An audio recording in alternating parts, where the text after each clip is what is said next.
thank you so much for joining us. My name's Harry, and I am the co-founder of Flight3 and community manager of Zebu Live.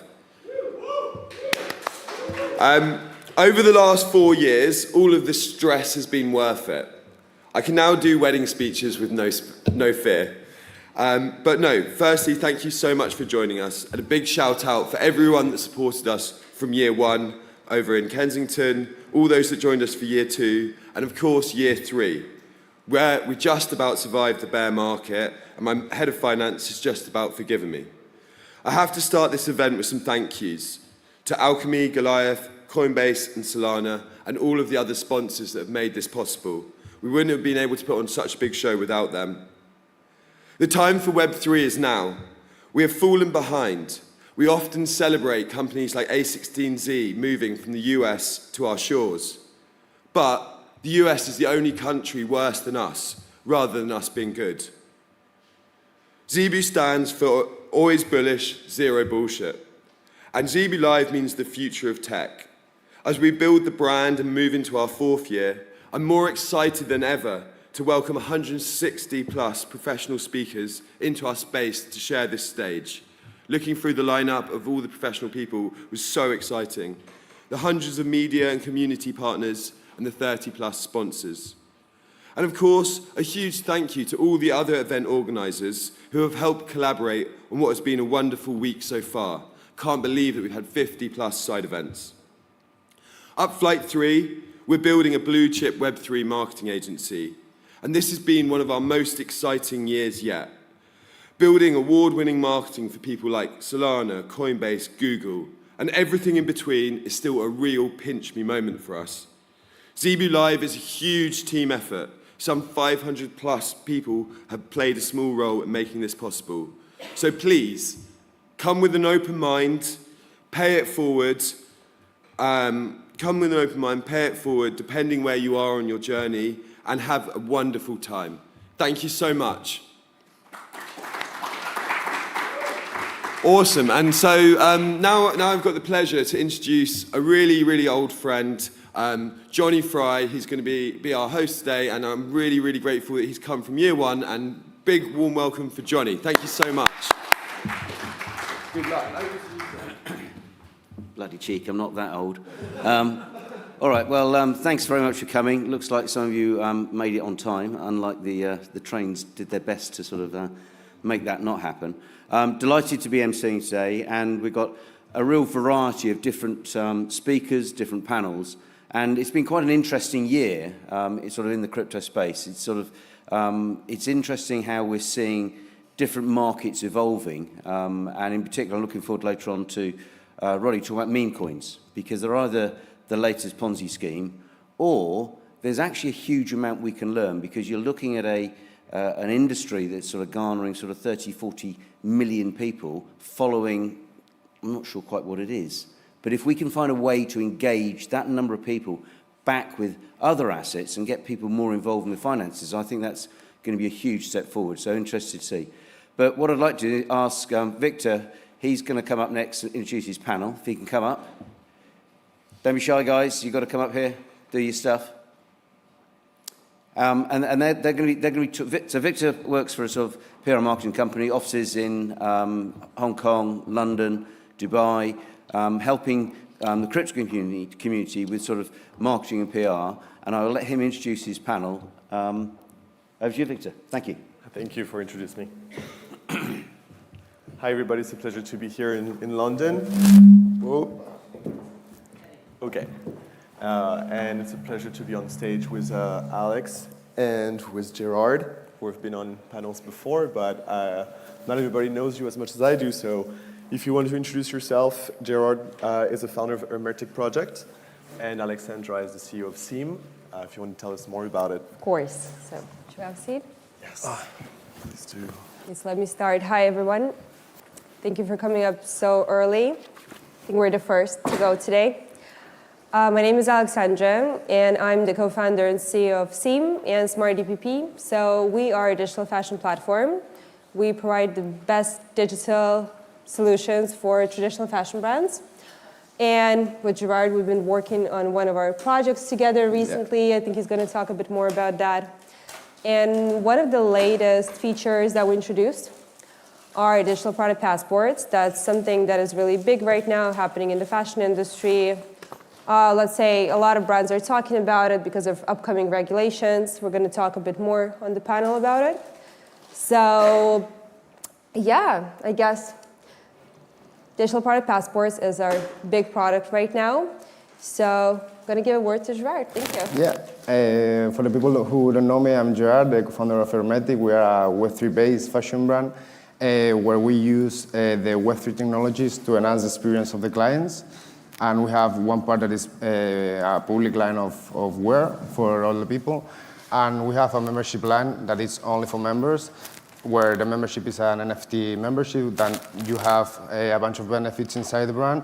And we want to put the customer in the middle of the brand to enhance the experience with that.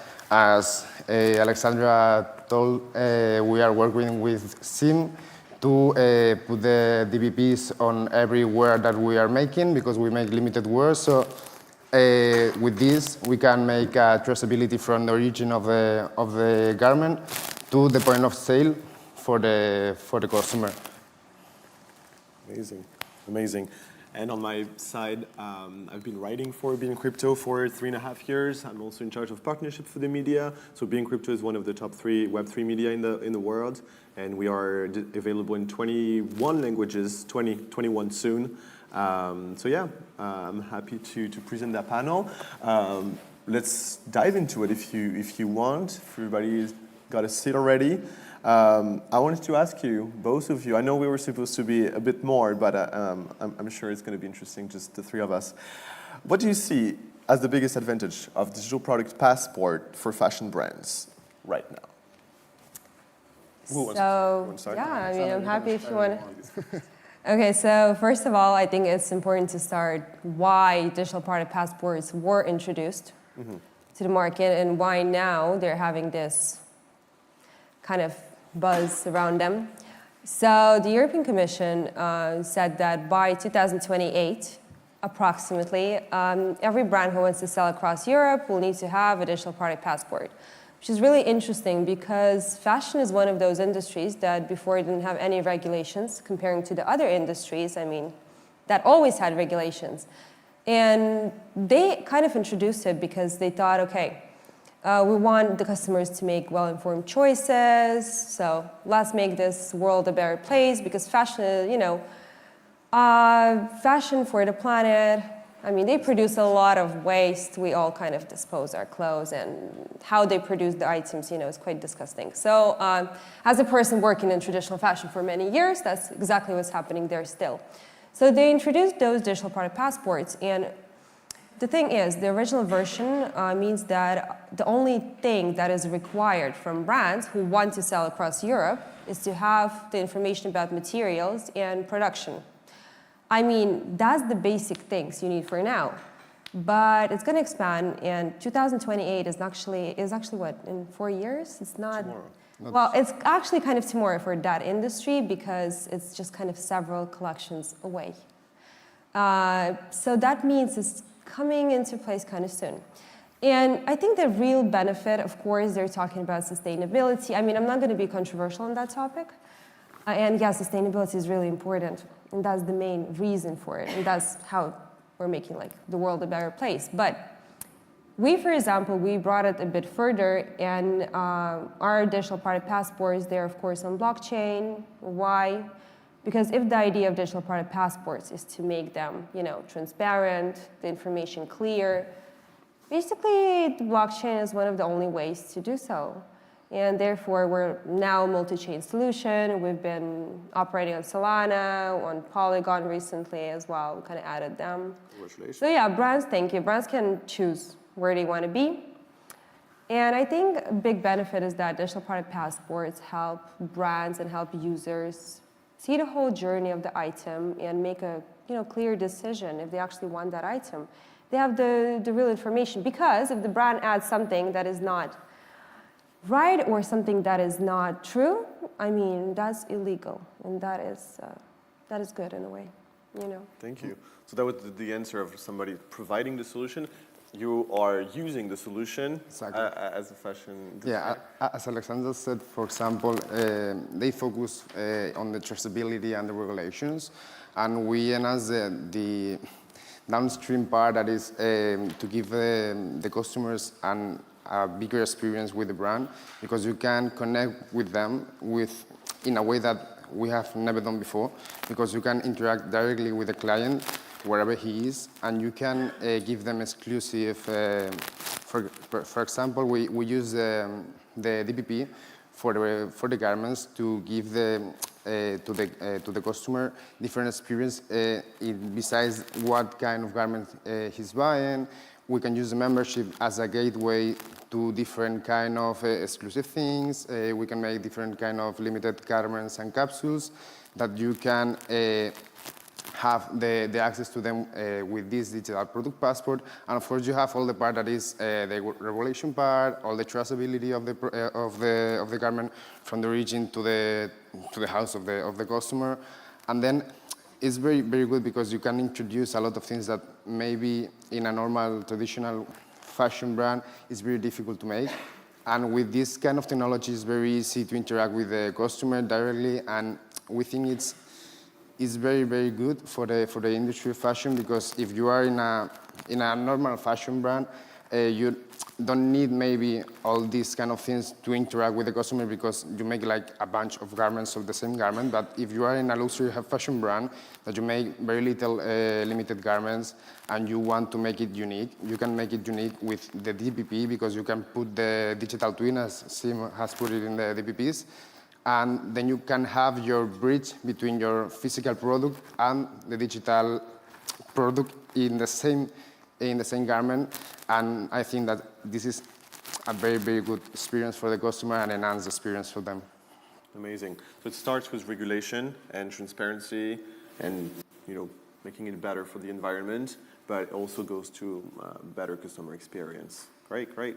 Amazing. What do you think right now is the biggest barrier for widespread adoption of DPPs by fashion brands?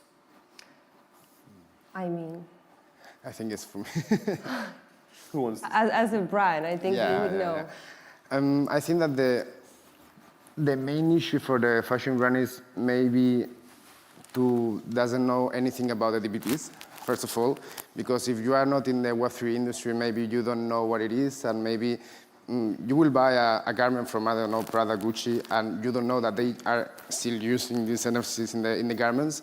But if you have to make it in the way that, we have to make it because the regulatory government needs to put this, so they will have to make a big step to do it in like 1 year, 1.5 years. And if you introduce these kind of things now, it's very easy for the brand, and you can enhance the experience with a lot of time more than the other brands. And I think that's the point, that anybody knows exactly how it works, what it is. And maybe we need to expand this kind of knowledge to the other brands, because there's a lot of brands that I know for sure that they will use it very, very well, but they don't know about it. They don't know what is an NFC, what is an NFT, and if you go to the Web3 technology, they will blow their mind. So I think that's the main barrier for them. Yeah, because I think your brand, you're kind of, you're one of the only brands that are like, I'm familiar with Web3, I'm familiar with blockchain, you don't need to explain the whole thing. But most of the brands, especially smaller brands, emerging brands, they don't want to even hear those words, and fashion was always known for being very, slow in terms of adopting to new trends, to new technologies. And for them, they don't want to hear about a lot of technologies, especially after the whole NFC boom and collapse and whatever it was. So I think introducing them to digital product passports, I always hear the same questions. It's like, why would I pay for it if I don't need to yet? We're going to do it last moment. I don't want to, have anybody from my team, working just on that, because that also just requires additional, money. Let's put it that way. So in a lot of digital product passports that exist right now, we know, I'm not going to name, I think, the competitors, but the problem is that they're not that easy to use, especially for smaller brands. And they have private blockchains, or you need to, they need to actually go to your company. It's like a whole process. And small brands, I mean, they don't have either the budget or the time for that. And like, for example, to build a website, how many brands actually, like smaller brands, let's say, create their own websites. Nowadays, they go to Shopify, Webflow, right? For example. Exactly, that's an easy solution. So the same needs to happen with digital product passports. And I think we actually, as a company, are going that way, and that is exactly what we created, like digital product passports in one click. So just make it simplified. I'm from fashion. For me, this whole industry, I'm not even gonna lie, when I just started, it was complicated, which is normal. Yeah. So because I come from that industry, I want to make it easy for the people like me. So you don't need to know anything to put digital product passport on your garments now? You don't. It works in a really easy way. So digital product passport is what? Is a digital identity, right? So it's a link that you can embed to what? A QR code, an NFC chip. You can just add it to your website. There is no such regulation yet saying that, hey, you need an NFC chip in your garment. You don't. You might need it in the future. It's just a more sustainable way to do stuff. It just means that if you wash the garment, it will not disappear like a QR code. It will not, be erased. But the idea is that digital product passports, it's quite easy to implement them. You create the link with the information you have. You can add any additional information on top. You don't only need to add like materials. You can add any information that you want, and when exactly sustainability index, how much water was used. If you want to add like the factory information, any certificates, you can add that. So whatever information they would ask you to add mandatorily in 28, then you can add it whatever it is. 2020, yeah, you can add it now. I mean, you can add anything you want and just send that on blockchain and it's done. So if you want to add something on top, you go ahead and you add it as a brand. Mm-hmm. And then the user claims it. And when he claims the ownership of digital product passport, he will get all that information and he will own the digital product passport in his virtual wardrobe. Which also means that he can, even transfer the ownership, but that's a different story. We're going into the tech parts. Yeah.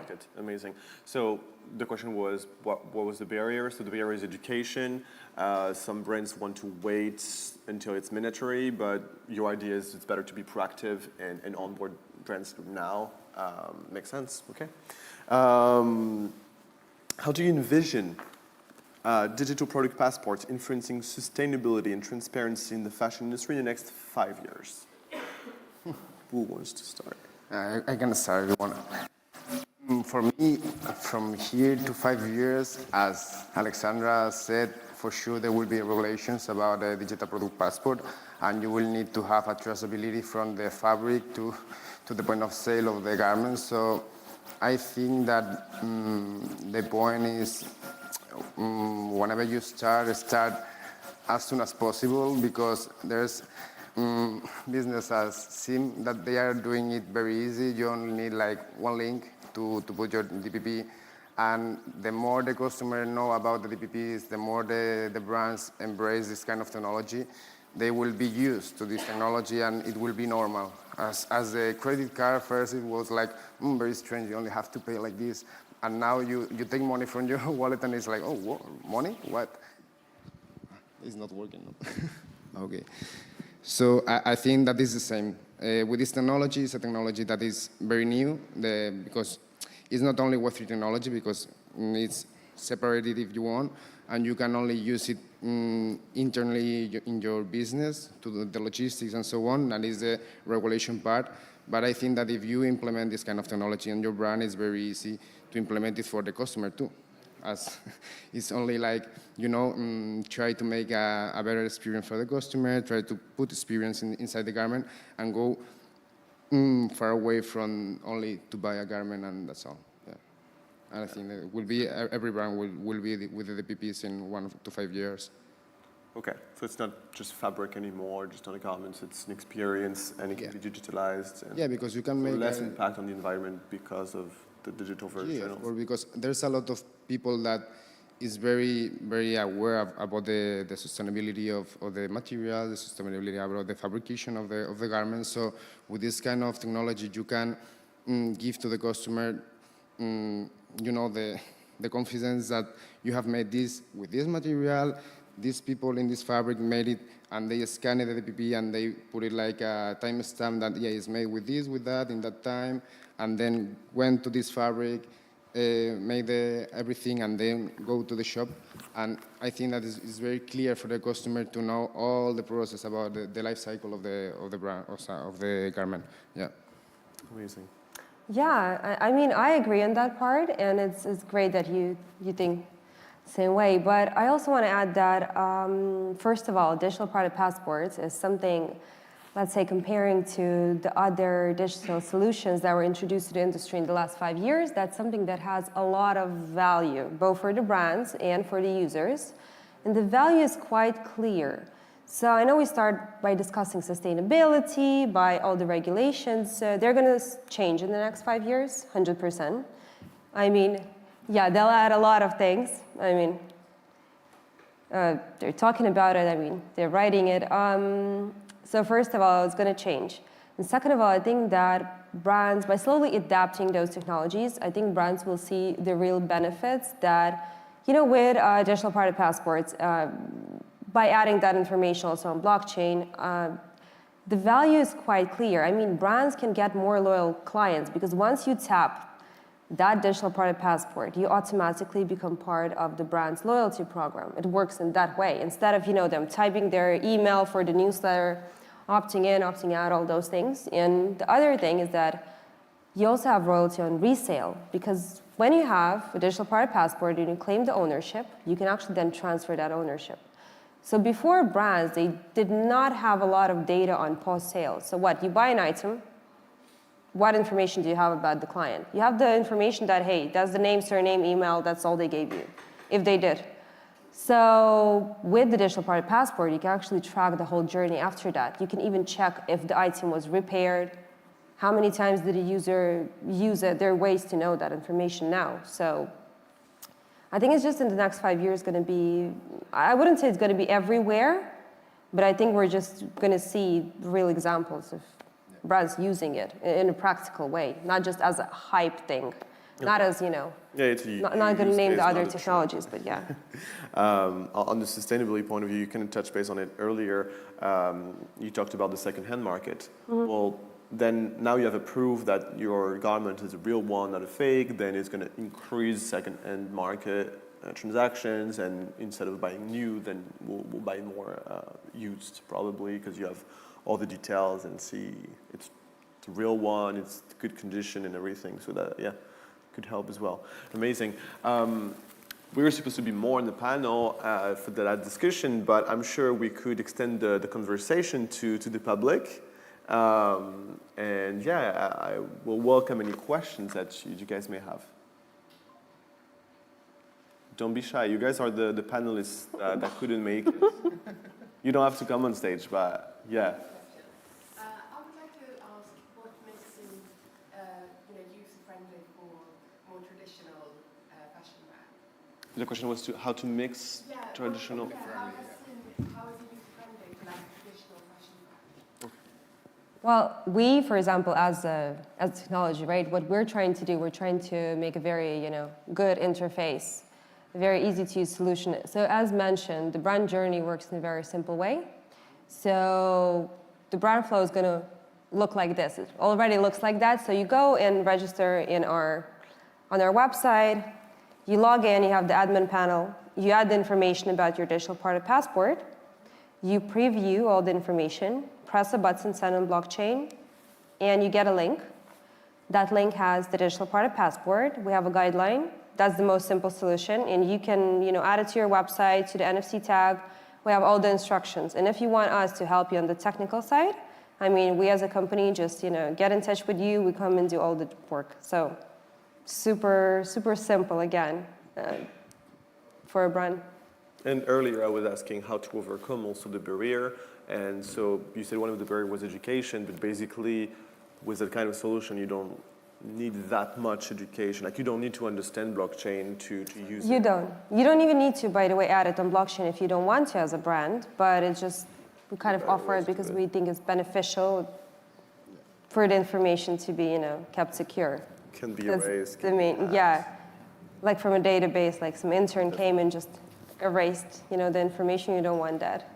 If you want to have the story of the item for life, but yeah.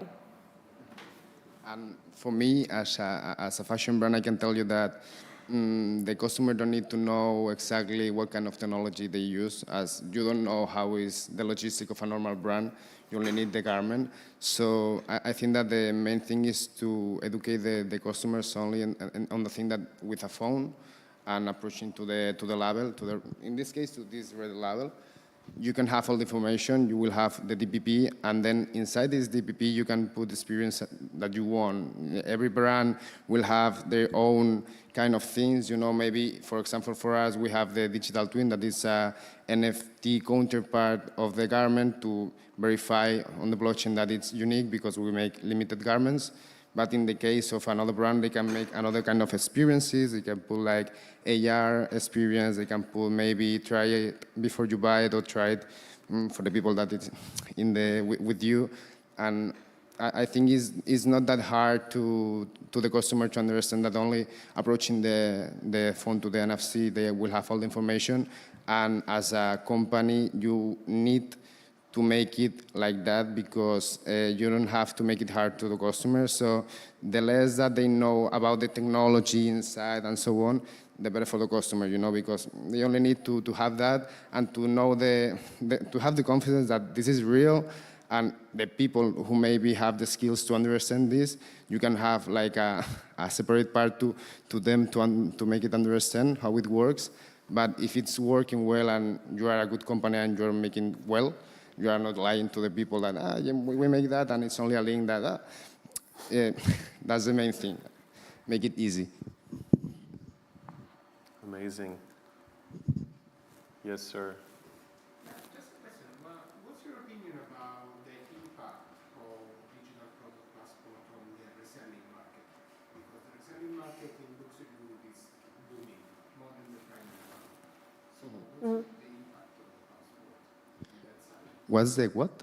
What's the impact on the impact. resale luxury? Okay. I think would be like very massive because maybe if you buy a garment from Zara that is like millions of this garment, you don't need to know maybe if it's from this or from that. But if you are buying maybe a Prada bag, you will need to know if it has been like sell one time, two times, what it comes from where. And with this kind of technology, it's very easy for the company to make it happen in that way. Like you only need the DPP, and you will have an interface that you say, okay, I want to transfer this kind of garment to these people. You only have to scan the other one, and then you will have all the traceability of the second market.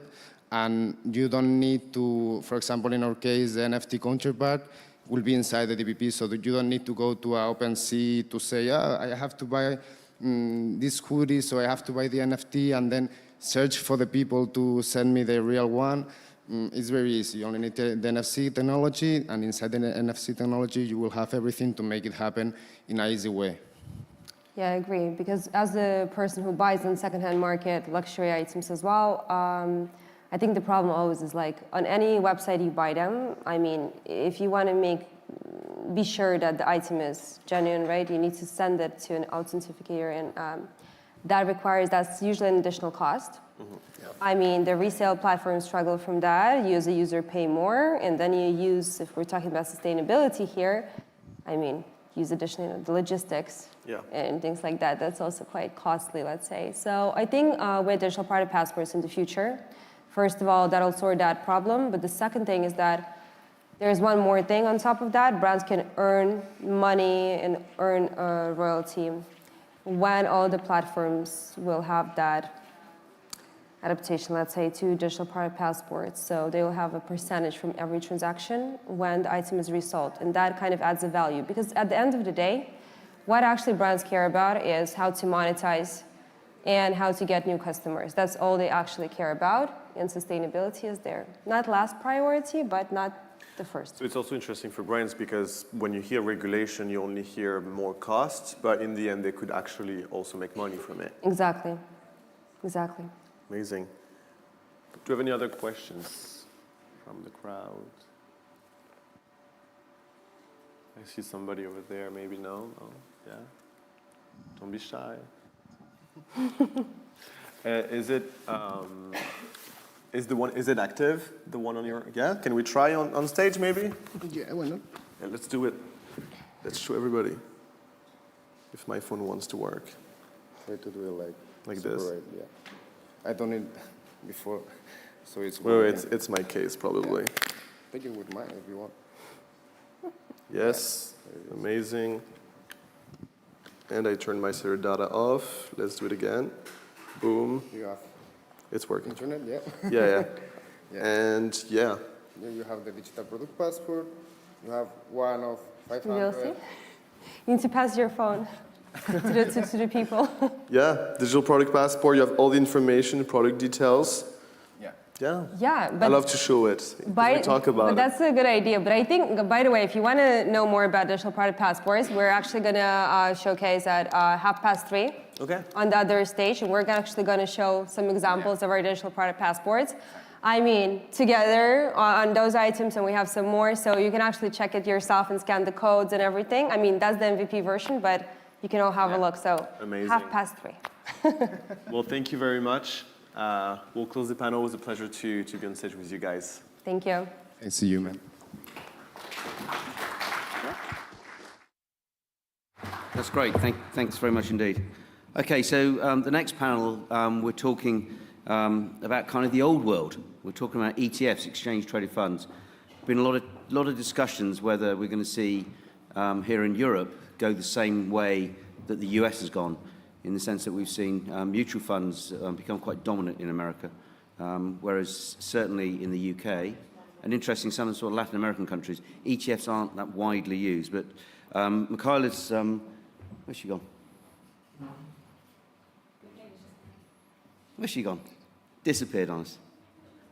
Here she comes. So Michaela Silter is coming, and she's going to be introducing Tim, Kevin, and Rob Gaskell, and looking at ETFs Unleashed, and can they bridge the gap to a decentralized future?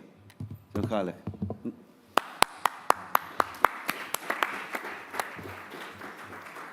Thank you very much.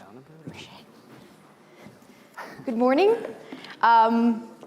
Excellent to start the morning with such an insightful panel. It's going to be an honor for me to be moderating the topic of today, which is ETF Unleash and how they are bridging the gap to a decentralized future. Before we start with pretty good questions, I would love for the fellow panelists to introduce themselves, their companies, and their story also in the ETF space. Perhaps we'd like to start? Yeah, sure. Hello, everyone. My name is Rob Gaskell. I'm from a company called Appold. We're a blockchain advisory company, and we started our company in 2020.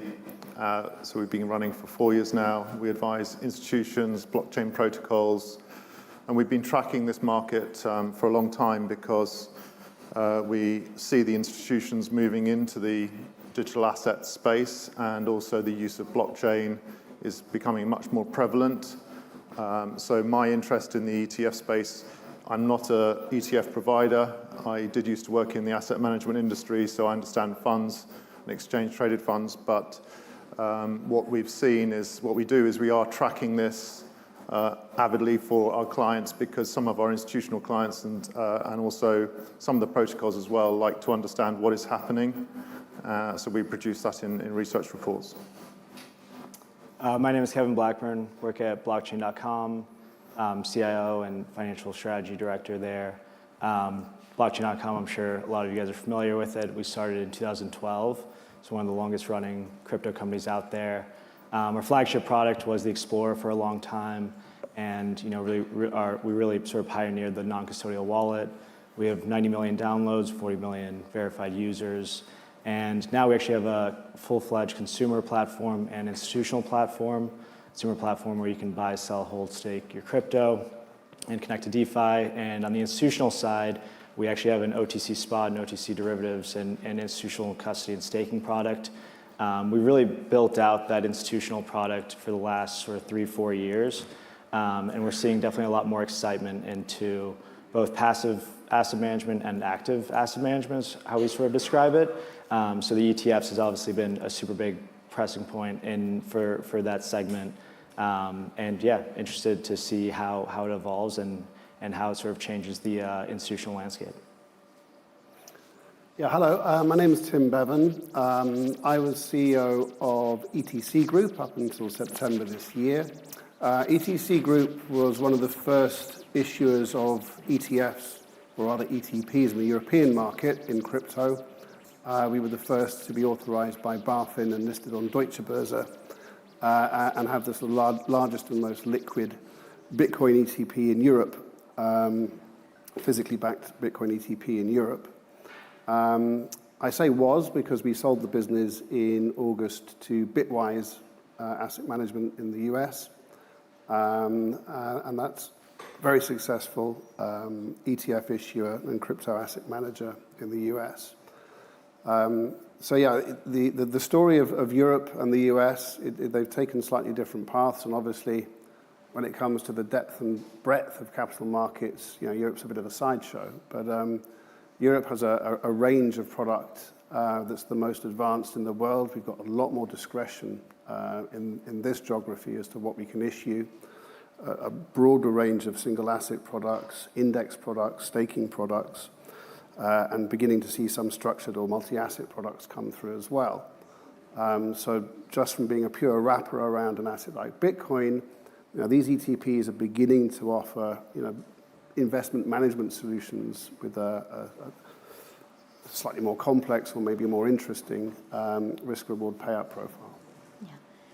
Thank you, Tim. And as you can see, all the speakers in this panel are a leak by their own.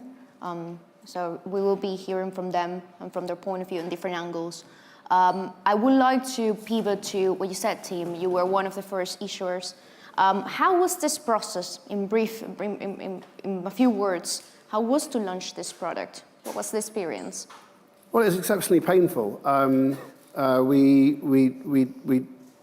The European market, I don't want to go into too technical, but European ETFs are effectively UCITS funds, and UCITS is a regulatory framework, and there's absolutely no way crypto is eligible for that. But it isn't the first asset class that's had that problem. 15 years ago, people wanted to bring gold ETFs to Europe, but they faced the same issue, ineligible for UCITS funds. So a structure was created. Mechanically, it behaves like an ETF, but it's not a fund. It's a security that's 100% backed by the underlying asset. And we had the idea that this fitted well for Bitcoin. You take gold out of a vault, and you put Bitcoin on a cold server, and essentially the legal structure works. And we spent a lot of time, 17, 18, 19, going around Europe trying to find a regulator that wouldn't laugh us out of the room. We tried Sweden, where there were some products already listed, but were politely told the door was closed. The UK was a non-starter. And eventually we engaged with BaFin, and that was a year journey. They knocked us back 15 times, which was a personal best for the lawyer involved. But even sort of a third of the way through that process, we knew we'd get there in the end. And hats off to them. It's a big risk, issuing a product on a new asset class. And timing's everything. We got the thing lit in June 2020, and the market went gangbusters from sort of November that year onwards. So in that sense, we were fortunate that we hit that event then. It was very interesting launching into the European market. Undoubtedly, the vast majority of demand was retail. People seem to associate ETFs with institutional adoption, but really ETFs, well, in Europe they are, I think 60% institutional, but the crypto products really were absolutely dominated by retail. And you could see that from where the trade flow was going. And even back in 21, you could see as well that hedge funds were a big participant. So genuine institutional investors were not participants virtually at all. I mean, a few private banks, wealth managers, but really it was hedge funds looking to trade inefficiency out of markets, and there's crazy inefficiency in crypto markets, especially in TradFi world, because there are a lot of skews around capital and other rules, and retail. And interestingly, when the US launched at sort of beginning of this year, I think it's a similar story. You look at the sort of 13F filings, and it's Schoenfeld, it's Millennium, big holders, and largely retail. So institutional adoption's happening. but I think it's often slower than people care to admit. I think the ETF turning up provided an instrument that people could trade. It had a regulatory status, it had a tax status. But the arrival of the instrument's the start. Then the institutions have to do due diligence, they have to go through investment committees. You know, this is a 6 to 12-month process. Even the wirehouses have only just started distributing the US ETFs in the last couple of months. So some people felt disappointed that we had this big furore, a lot of retail dived in, wow, biggest launch in 50 years, and it's felt like a bit of a damp squib since. Now, part of that's the market, it's gone sideways, but part of that is really the ETF story needs to build steam, right? It doesn't happen overnight, and I think it's got a long way to run. Thank you, team, and I appreciate also the honesty, right? This is not something you find online. This is call through, coming from the call through from someone that has issued a product. And I would like to just extend on what you said about myth and what people see regarding institutional adoption. Are we perhaps making it bigger than it seems? And I would like to give the floor to Kevin and to Rob, because you're client facing, right? And you're speaking with those clients every day. What is the before and after in regards to institutional adoption? What have you seen from the biggest traditional wealth managers and family offices and sovereignty wealth funds? What is their appetite? Are they here yet? Not yet? What is coming? They're definitely getting there. I mean, we saw a big inflow in 2021. And to Tim's point, it takes a long time for these to get through their risk committees, their ICs. I mean, it would take, on average, for us to onboard a traditional finance institution about 14 to 18 months. So when 2021 happened, they were all, geared up, ready to go, excited to trade. And then 2022, 2023 hit, they were on board and they didn't want to do anything. So to Tim's point, this stuff takes a long time.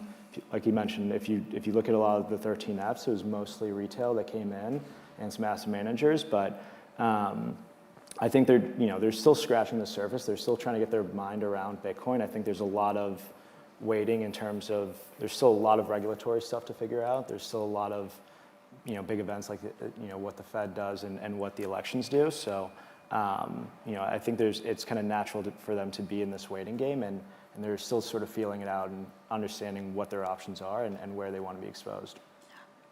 Rob, where are you? Yeah, I mean, what we're finding is that, as Kevin has said, institutions and certainly some sovereign wealth funds have dipped their toe, but not actually gone full in a large way. I think that is slowly changing. There are some discussions going on right now with some of the largest sovereign wealth funds about large allocations of Bitcoin, seen as a hedge by those sovereign wealth funds. They're talking to many of the largest OTC providers right now to see how they could do that in a way that doesn't impact the market in a big sense. But that is not specific to ETFs. I did ask the question, why wouldn't they just go into the ETFs? Because that's an easy way for them to access it without necessarily the hurdle of having to look after keys and how they store this asset themselves and custody this asset themselves. But generally, they're looking at large allocations, and they're not comfortable potentially going in the ETF route. It gives them a way of obfuscating their holding in a way, so they're not necessarily wanting it to be fully open, that you would have to do through an ETF. But certainly, as everyone has said, it does take a long time. This isn't something that they all just rush in. They take a long time, a lot of consideration. They really need to understand what Bitcoin is and what it means, rather than just jumping in because one of their other institutions close to them has done it. This is much more considered. And I appreciate that you said it takes time in terms for them to onboard and to transition to the space. Kevin, what do you think about the time that will take, or is taking also, for price to adapt for those new clients coming in? Have you seen, from an exchange point of view, a change in price efficiency, for example, or we are not there yet? What is your opinion? A little bit. I mean, there's definitely more liquidity, and I think just given more access, it's made the sophistication of the markets a lot deeper. I think there was a little bit of, especially in 2022 and 2023, with a lot of sort of the institutional players going under and sort of the havoc that the price crash did. It became super illiquid for a long time. So for the back half of 2023, we saw those super illiquid markets. They weren't deep at all. It was very hard to take on risk because it was very hard to hedge it out. And in 2024, you've sort of seen a resurgence, not just from ETFs, but just sort of OTC desks in general, which has made price discovery a lot better, has made these markets a lot deeper, a lot more liquid. And it's actually, it's funneling into a lot of not just Bitcoin and ETH, but a lot of like tail alts and stuff. So I don't think it's quite there, but it's definitely improved from where we were in 2022 and 2023. I got a question myself, actually. I mean, have you seen a feedback loop from the ETF market in terms of consolidating liquidity into US market hours? And do you see a lot of pressure on that CF benchmarks fix, which all the US products seem to be benchmarked to? Yeah, definitely. It's definitely increased. And we obviously, as most OTC desks operate sort of 24/7, but there's definitely more concentration on the US side. There's definitely just more demand, more interest. It's definitely pricing closer and tighter for sure. You hit a very key point here, and this is something we were speaking this week, concentration, right? If you see the treasury of BTC, if you want to call it that way, if you break it down of who are the biggest players and who is holding the most amount of BTC right now, the concentration is divided between MicroStrategy, Tesla, BlackRock, Binance, Satoshi, of course. But I wanted to, because this panel is all about bridging the gap to decentralization, I want to speak to hear your opinion on this matter. Is it truly decentralized? If the majority of BTC is now being held by BlackRock, MicroStrategy, and Tesla, how decentralized it is? Well, I mean, there's quite a bit to unpack with that question, right? There's crypto as a tradable asset, and there's sort of distributed ledger technology as an infrastructure. The simple truth is DLT is not broadly networked well enough and utilized well enough by enough institutions and market participants at this stage. So the ETF's just a wrapper. It's just a means to access the underlying asset. So yeah, okay, there's a concentration on BlackRock, but how many millions of retail customers are holding Bitcoin through that? And if you look at the concentration due to ETFs, it's not that meaningful in terms of the sort of free float of Bitcoin. And I think over time, and I'm talking a long time, next 10, 20 years, most of financial markets infrastructure will move to distributed ledger technology. Tokenization will become sort of the de facto way of trading instruments, and it'll affect execution and post-trade infrastructure globally. And at that point, is an ETF relevant, right? I mean, an ETF for gold makes sense. You can't physically own gold bars, but there's nothing to stop you owning a digital asset. So taking a long-term view, this is a step on the journey, right? And it's an important step on the journey because without regulatory safe or tax sure or operationally safe means of participating, we can't grow. We can't go to the next stage on that journey. So I think it's very positive. You're not going to get institutional participation to the degree you need it. And really for Bitcoin to do what it needs to do, it needs to be worth a lot more. Its overall notional value is too small to be a store of value. It can't be a payments mechanism. It's not efficient enough. So the thing needs to grow, and Bitcoin's on its own journey. And I think, when we're north of $500,000 of Bitcoin, then it can start to behave more in the way that we think its eventual use case will be as a store of value, as a collateral asset. So this is all work in progress, right? It's never really looking at in isolation, is this good, bad? It's part of an evolution. This kind of belief that the financial system would collapse and Bitcoin would save us all, it's a nice story, but it's not how things happen in real life, right? The whole market is going to evolve over the next 20 years. And a lot of this is going to be interaction, cooperation, and integration with the current system. And this is an example of it. Kevin, Rob, what do you think? Decentralization or heading towards centralization? Want to go? Yeah, so it's interesting that Bitcoin was started was basically a form of money on the internet, and it was started because of the failure of the banking side across the world during 2008 banking crisis. It looked like there was going to be a complete collapse of the banking system, but that didn't happen. But the technology was built out of that as a really a form of money for the people. I think that was the principle behind it. And I know some people in the space are on the Bitcoin purist side are not very happy with the way that the institutions are coming in and maybe holding large amounts of this asset. But at the end of the day, as Tim has said, this is part of a journey. I don't think it's a negative thing. I think it's a positive thing that people have access in different ways to Bitcoin, and they can start to see it as more of a store of value. I agree it's too small right now. It will grow, though, because the more people that come in, the more it will grow. There is a deterministic supply of Bitcoin, so that will have a big factor in its growth, whereas other ETFs or other types of assets, digital assets, don't necessarily have that programmatic supply, and that's going to be an issue for them. And we've seen that with the difference between the record-breaking Bitcoin ETFs that were launched in January and the more recent ETF being launched for Ethereum, which has not had the same sort of traction. I think for me, it kind of depends what your end game of Bitcoin or crypto is. These two gentlemen have talked about the store of value.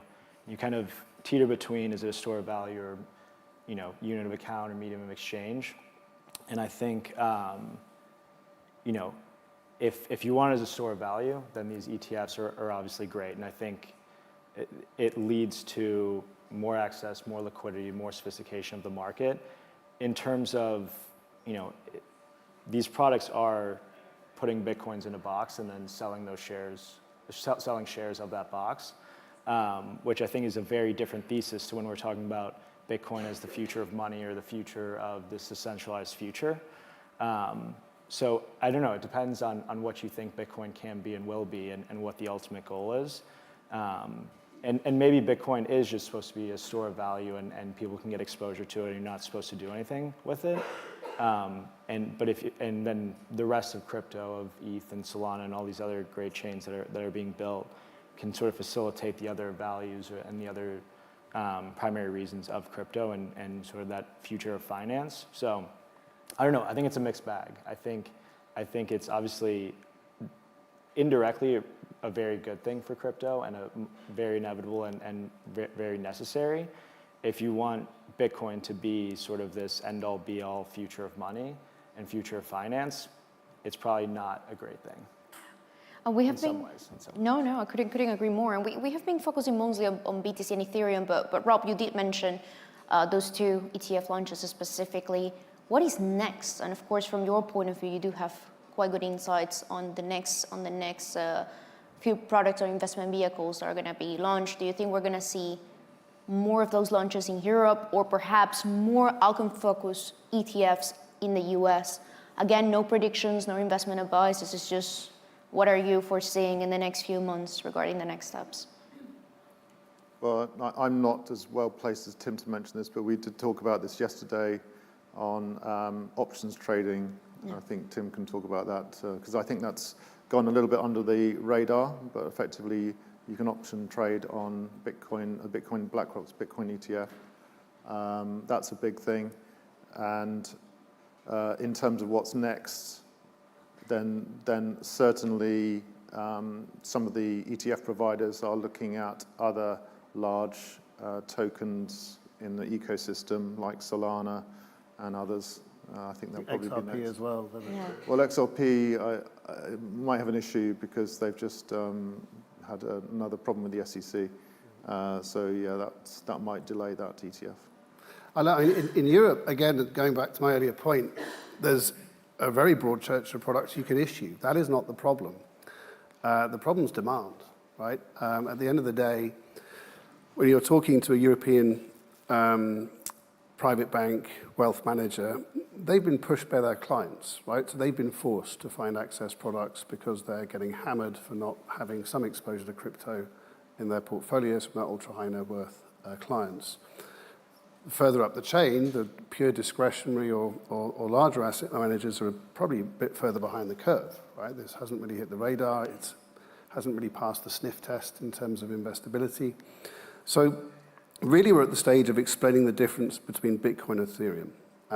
And that in itself is they're just fundamentally different assets. One's more akin to a tech equity and the other's more akin to commodity. So that's a big journey in itself, beginning to unpack what these different things are and how to understand them, how to value them, how to get a sense of what this investment is. So, we could issue a multi-factor WUWA deep in index product in Europe. No one would buy it. There's no demand. It's way too ahead of the innovation curve, given the market you're targeting with an ETF, which is either retail or, at this end, the smaller end of the institutional market. And if you've got a good total return staked Ethereum product, if you've got a good Bitcoin product, and maybe a benchmark index product, it's really hard to argue the demand case for going outside of, say, those three core products at this stage.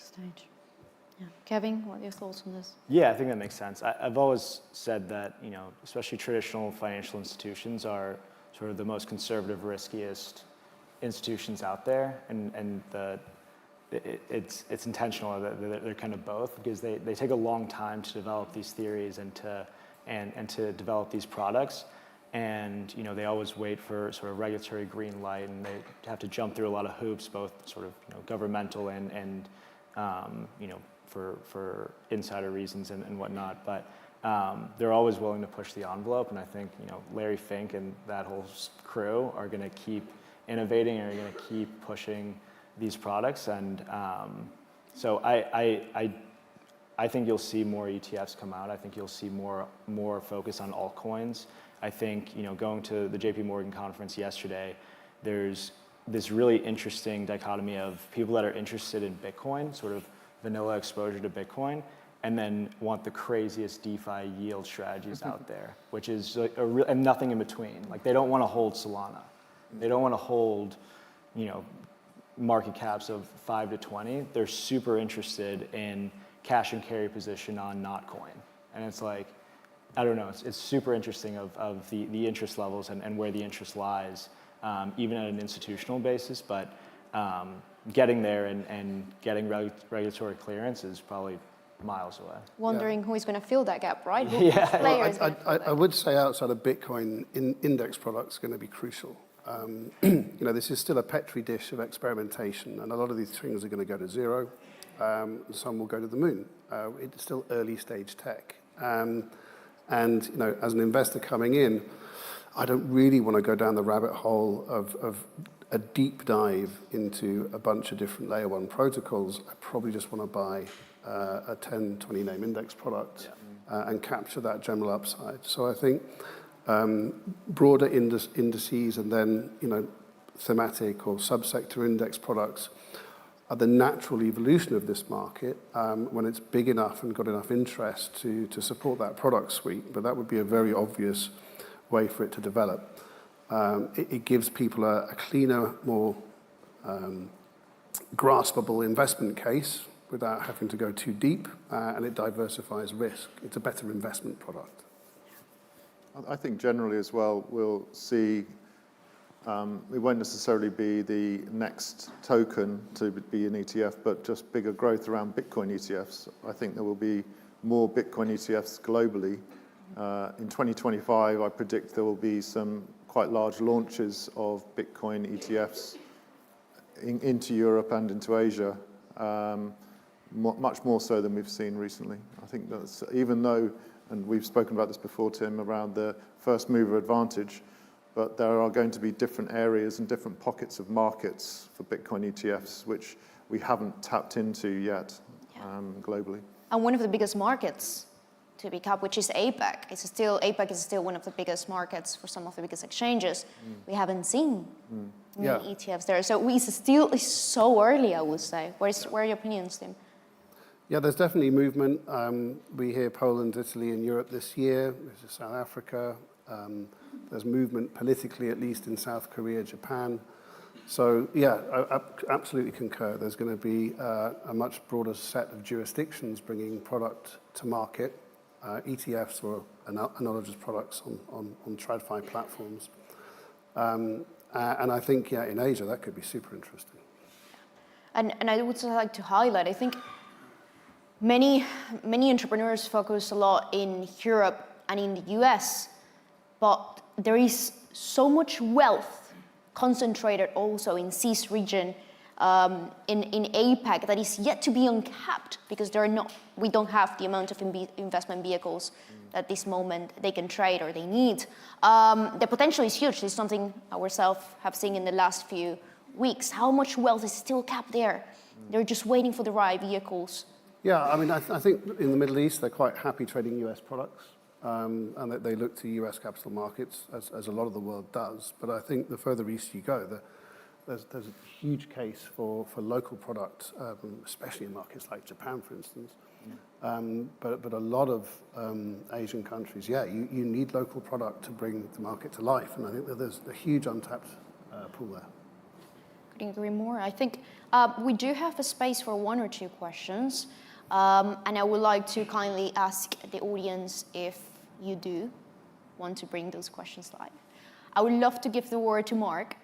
Mark, please. Mark is, by the way, Jacobi Asset Management, the only regulator ETF in Europe. So. A few questions for you, Tim, actually, at ETC. So right now, There's a mic coming, so it might be, yeah. That's better. Thanks a lot for all the information, and I think we've got an aligned vision of the market, the ETP space. A few questions for you, Tim. First one is, in Europe, obviously, it's mainly ETNs that we have. ETFs are not fully regulated. Do you think that whenever regulators in Europe are going to follow the lead of the SEC and allow ETFs to be sold to retail investors and also qualified, do you think that could potentially unlock institutionals to say, okay, we might start considering it? Because as you said, and that's the same feedback we have, big asset managers right now, they're miles away to actually put proper allocation into it. So do you think there would be a change there? I don't think so. I think UCITS rules are fairly intractable. I mean, here we are 15 laters with gold and commodities, right? And nothing's moved. I know there's a sort of UCITS review, but I suspect even if something was going to happen, it's at least 5 years away. I don't think there's a problem with the structure, right? The structure's been around 15 years. It's held by institutionals, big institutionals when it comes to commodity products.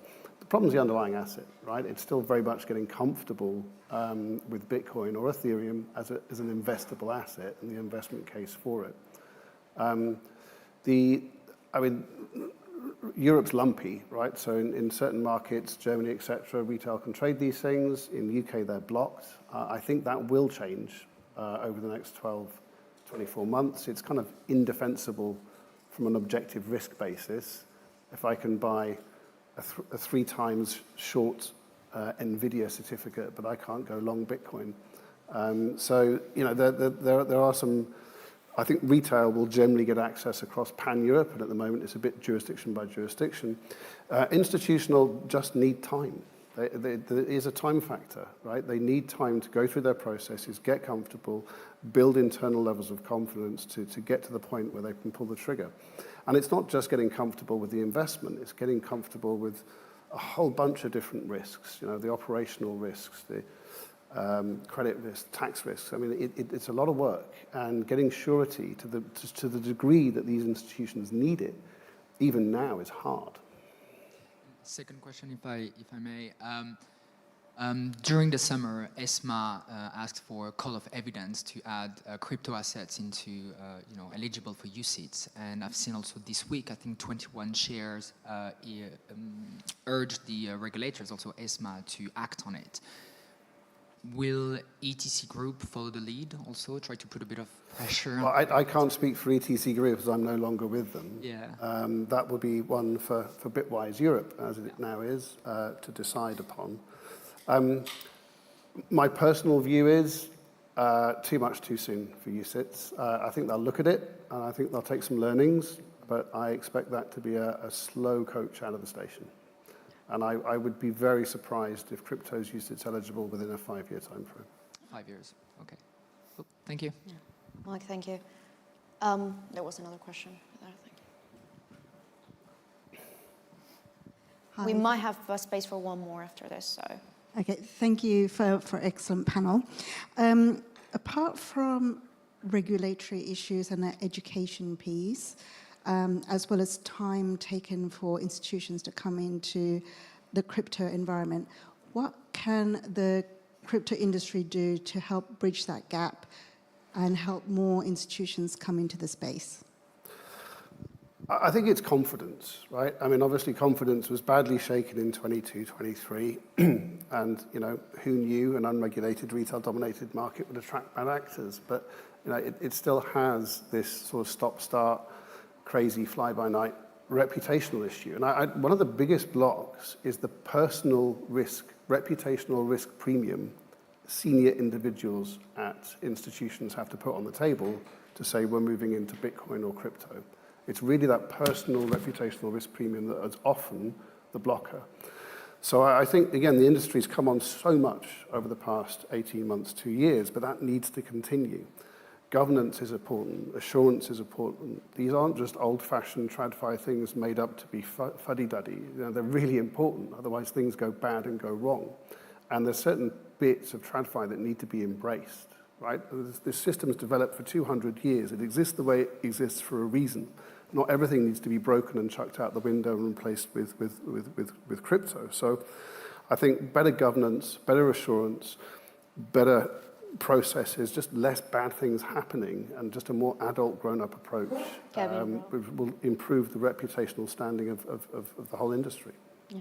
Just to clarify that, when you say personal reputational risk, do you mean of the founders? Of senior managers. You know, it's a classic example. You know, you got Jamie Dimon standing up saying, "I hate crypto." There's a bunch of units in JP Morgan working, beavering away in their secret labs to be ready for crypto. And that's replicated across a whole bunch of institutions. No one wants to be the guy standing up saying, "I support crypto," because he's going to get shot down by his peer group. In the back of their heads, they've all got it going on behind closed doors. Why is it behind closed doors? Apart from Larry Fink, obviously. Yeah. Apart from Larry swallowed the orange pill in a big way. And honestly, you can't ask for a more influential supporter than him. It's been a big, from an individual perspective, one of the biggest steps forward for the whole industry, I think. I think one thing for me is, in crypto in general, I think another level or innovation of utility of it would go a long way.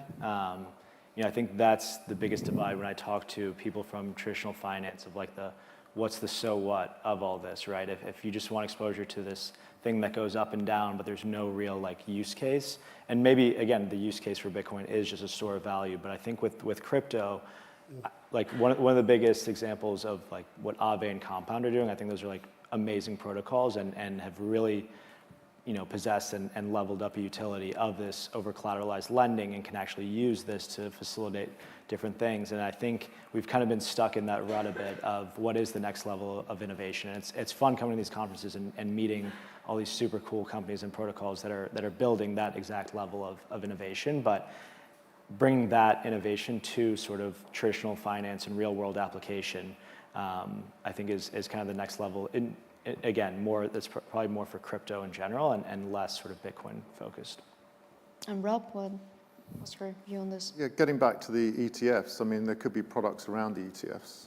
There could be products within the ETFs that could become more interesting and maybe drive some of that adoption in the decentralized finance area. The decentralized finance area has kind of stagnated, I say, a little bit. There's a lot of still more innovation coming, but they haven't got the traction that you can see from other areas of the industry. And yeah, I agree, we need some serious applications that are being used by institutions to start to drive further adoption. Thank you so much, Rob. Sadly, the time has come to draw the curtain on this great panel. I assume you will be around trying to connect with some of the audience. So please, if you do have more questions for Tim, Kevin, and Rob, you can approach them in a few minutes outside. And thank you so much. A big applause for those speakers. Thank you.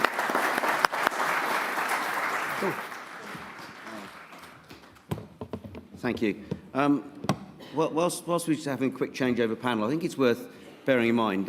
We mentioned Larry Fink, a guy that runs a small little asset management business, sort of about 12 trillion assets under management. And I'd like you for a moment, imagine you're on the board of BlackRock. So some of you are actually working at GE, some Saudi Aramco, some Estee Lauder, some Cisco, some Royal Bank of Canada, and some Verizon. That's the board of BlackRock. Now, you're sitting there representing the shareholders' interests of the biggest asset manager in the world. And BlackRock, in the first half of 2024, 24% of its net inflows of everything it does was related to crypto in some shape or form. For Fidelity, the number, because of Bitcoin ETF, was actually 52%. And I'd imagine that if you're sitting on one board, you're going to go back to RBC, Verizon, Saudi Aramco and say, hang on, the biggest asset manager in the world has generated 23% of its net sales from this thing called crypto. Isn't it something that maybe we should be looking at as well? And I think you've seen guys, all of the guys that were talking here, they were all in the traditional asset management world. And we're seeing increasingly a steady flow of people saying some of the bits in the sort of crypto land, if you like, are very, very applicable to the real world. So just share a few thoughts there. So our next panel, well, it's actually sort of a fireside chat, but no fire. We've got Chamomile, and we've got Elk from Coinbase, and they're going to be talking about, if you'd like to come up, please, talking about the growing Web3 ecosystem, and Coinbase is going to give us a few insights to how they see it and how they see it actually evolving. So over to you, Kamal. Thank you. Hello, everyone. Hi. Hey. Yeah, can you hear me well? This is so cozy. How are you doing, LK? Yeah, I'm good. I'm glad you removed that really large picture of myself, under myself. Yeah, the pictures were great. Thank you guys for choosing those pictures. I'm so honored to be here with you today with LK Karskens, who works for Coinbase, one of the largest crypto exchanges in the world, as the country director for Benelux. So countries like Belgium, the Netherlands, and Luxembourg, and the Nordics at Coinbase. You have an extensive background of helping scale up some of the most innovative companies like Facebook. Would you like to tell us a bit more about your journey? Of course. No, and I mean, super excited to be here as well. Yeah, thank you for having me, Zebu Live. Yeah, so Elke Karskens, born and raised in the Netherlands. Yeah, and as you said, like I currently am at Coinbase and I look after the Nordics and the Benelux as the country director, so very much responsible for the retail side of the business. So not too many questions on the institutional side, but very much in a more of a general management function. And I've spent my entire career in tech. And we were talking about this a little bit behind stage already as well, is because I am not a degen. I'm relatively new to this space. But I've been incredibly fortunate at my career to have been at the forefront of disruptive technologies. And that started more than 20 years ago now at a company called TomTom. I think anybody that has, I don't know, is probably born in the 90s does not know what that means or is. But it's a portable navigation device, which was truly revolutionizing back then. And people, how they got from A to B. Back then, before you started going on a trip somewhere, people would literally have physical maps and then map out, how do I get to France, and then write down notes and then get there. And then this device came out. And it fundamentally changed how people, as I said, got from A to B. And the energy around that, seeing the power that technology can have, I mean, I was instantly hooked. From there on, I went to Skype at the forefront, really, of how people communicate with each other and changing that. We're so accustomed now to video calling being like a common thing, but again, back then, that wasn't as common. You had to set money aside to call people who weren't living in the same country, and all of a sudden with Skype, for free, you were able to see each other. It was absolutely incredible. I then moved over to Facebook, where I spent about 12 years. Very long time, to say the least. But it was very much at Facebook where I was introduced to crypto for the first time. Facebook had the intention of launching their own stablecoin called Libra. This was in 2017. And it was the first time that I learned that crypto can be more than just an investment tactic. Crypto I had always associated with screaming guys in gaming chairs, making money quickly. But then when you understand the potential and the purpose that a digital asset can have, and how it can truly enrich people's life, I found it fascinating as well. So after, as I said, a very long time at Facebook, I decided that it was time for a change and that I really, really wanted to get into the blockchain space. And that's how I eventually ended up at Coinbase. I've been here now for about, well, it's coming up to 3 years. And it's been a wild ride, to say the least. I've seen the end of a bull market, a very, very, very proper bear market. FTX is something I am happy to share traumas about at a later stage over drinks. But yeah, and now I initially joined in more of a marketing function. I have a very commercial background. And then evolved that into looking after the Nordics and the Benelux, which suits me well because that's where I'm from. Okay. That's my career in a nutshell. Awesome, thank you, very nicely put. And as we know, Coinbase has grown so much. Yeah. It's very international. Could you tell us a bit more about what locations you guys cover? Yeah, of course.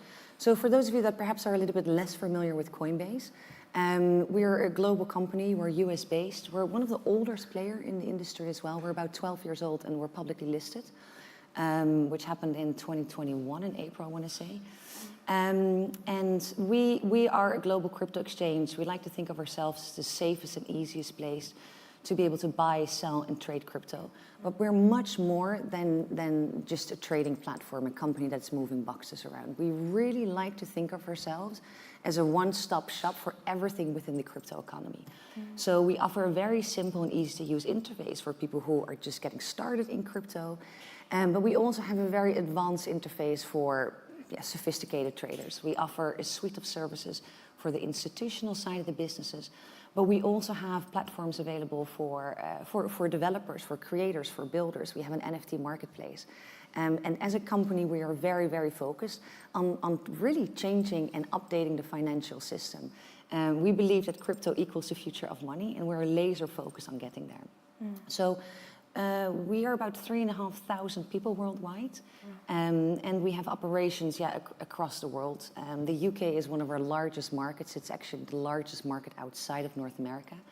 I don't know how many people exactly we have based here, but I want to say close to 150. Ireland, Netherlands, Germany, obviously outside of the European Union as well. We have establishment in Singapore, for example, Australia. So we're a truly global company. Yeah, and I know you've managed to launch into Europe as well in some places. Yeah. So just kind of thinking about Europe more broadly, like what are some of the obstacles that you think you've kind of had to overcome, like regulatory obstacles, anything really? Yeah. So international expansion is incredibly important for a company like Coinbase because sort of taking a step back, I will get back to the European point, but sort of taking a step back is certainly, get comfortable in this chair. I'm very tall, the chair is a bit low, but that's no criticism to the organization yet. Taking a step back, 80% of global crypto trading happens outside of the US. So that creates a huge opportunity for players to grow their business. But secondly, and perhaps a lot more important, in order for us to achieve our mission, which is to increase economic freedom, we have to branch outside of just the US. Right now, obviously, use cases such as a store of value and trading are super, super well established, like crypto is here to stay. But there is so much more that crypto can truly unlock. And the technology itself is updating the financial system. When I think about sort of my own privilege, like being born and raised in the Netherlands as a woman, I have access to traditional financial services. And I don't want to generalize, but I assume that's very similar to most of us. But when you look at more developed markets, people don't have access to traditional banking. They can't afford the high fees. There is distrust in the centralized organizations that are controlling the system today still. And it's very much in those areas of the world where crypto has its truest potential of empowering, and driving true economic freedom. And the industry can only reach its true full potential when crypto reaches a truly global scale. So as an organization, we're very, very committed to international expansion. And therefore, of course, Europe as well. And Europe is in a very interesting place. It's a very dynamic continent. There's a lot of hyper-local players. So there's a lot of like exchanges, for example, in the Netherlands that are built by a Dutch team for the Dutch market, optimizing for the Netherlands. But there's also global players that are very active there as well. But what makes Europe up until, which we're going to get to in a second, up until MiCA, very complex is in order for us to operate proactively in some of these markets, you have to work with local regulators in order to get the right type of registrations and licensure in order to do so. So we have been working with regulators across the region in order to obtain those licenses to actually activate. But that is a lot of work. The regulatory requirements and frameworks in each of these jurisdictions look different. So there, up until now, isn't a one-size-that-sort-of-fits-all. And that makes expanding into a region like Europe quite complex and also very resource-heavy. But shall we move to MiCA or not? Yeah? Let's go. Okay, so, but things are obviously changing. The European Union is introducing a very, very comprehensive crypto regulatory framework, which is MiCA. Are folks familiar with MiCA here? I'd like to think so. Yeah? Okay. So for those of you that are less familiar, MiCA stands for the Markets in Crypto Assets Regulation. The R seems to have fallen off. No one says MiCAR anymore. MiCA has become sort of the working name for it. But basically what it allows players to do is once you have successfully obtained a license, you can now passport your business to all 27 member states, which is going to create a fantastic opportunity for people that have, or companies that have the ambition to operate within the European Union without the complexity of having to work and customize how a business is run and tailored at the individual market level. So would you say that the guidance that the European Union regulators have put out there is quite clear when it comes to MiCA and implementing it? Sorry. It's okay. By the way, this is a stand with crypto, which we can talk about as well, bottle of water. So in case anybody's thirsty later, these are on us. Yeah, I mean, we are absolutely incredibly happy and excited about MiCA because MiCA Europe is setting a truly golden standard for what comprehensive regulation looks like. It's the first of its kind. And it's in such stark contrast with a market like the US, where regulation is very much formed through enforcement, where in Europe, it has been formed in partnership and engagement with the industry to make sure that it's comprehensive enough to ensure investor protection, but that it doesn't stifle innovation. So I think Europe can be incredibly proud of what it's achieving by introducing MiCA. And what this clarity does is hopefully, and what we expect to see, is that there is going to be a lot more trust in this space on the retail side, but then also the institutional side. And again, trust will unlock, clarity unlocks trust, trust unlocks confidence, confidence will then increase investment within this space. And hopefully that is going to be the flywheel to see really increased adoption of crypto. Okay, awesome. So since we are in the UK, let's move over there a little bit. So would you say that the UK is still an attractive place to do business despite, let's say, the lack of clarity around exactly where the country stands right now? Because we've got a new government, the Labour government is now in place. They haven't said too much about what their policies will be aside from tokenization and supporting the digital pound. So how are you feeling about the UK right now? Yeah. As I said, the UK is still one of our top priority markets. It's our largest market outside of the US. As I said, we have established decent sized operations here, and there is a really, really unique opportunity here in the UK. We really think that the UK is in a unique position to empower the first ecosystem in a digital and financial revolution that is going to drive significant innovation and therefore growth as well. So we are laser focused here in the UK in working with the regulators and the legislators in ensuring that we can start building products and continue to build products that are going to bring the next billion people on chain here. We are committed to ensuring that we're working very much in lockstep with the UK regulatory landscape to ensure that we're compliant and that we really prioritize consumer safety, trust, and privacy. So we very much believe that the UK is an incredible market where a lot of innovation can come from. And I think conferences like this are making that point as well. Like there's this incredibly vibrant ecosystem here of Web3 builders, and it is that community that is very much going to build the next set of use cases for the blockchain technology that is going to improve and change people's lives fundamentally. So the can of water that I just shared with you, the Stand with Crypto water, is a campaign that we've launched here in the UK. But the intent behind it is to really galvanize the communities that we're seeing here that believe in this technology, and demonstrating these use cases up and down the country to create a lot more voices and advocates for crypto. So we are absolutely bullish on the UK. Like so much greatness is going to come from this market. But you made a very good point as well. Like more regulatory clarity is still needed here. The UK has, shown really impressive leadership and incredible first steps. An example of that is the financial promotional regime, which some of you might or might not be familiar with, a slightly older regime that already applied to traditional finance that has now been expanded to crypto asset service providers as well, which has been introduced, which very much has consumer protection at its heart. So some amazing steps have been done, but the UK very much has a second player advantage, and that isn't a bad thing at all. Nobody thinks about second player, like I want to be first player, but actually like the opportunity here in the UK is to look at what is happening in other jurisdictions, like in Europe, for example, and take pages out of those frameworks and apply them here, see what has worked and hasn't worked. So that's a really long-winded way of saying that we are very, very bullish and excited about the UK. Yeah, and you mentioned, I'm glad you talked about the financial promotions regime. Yeah.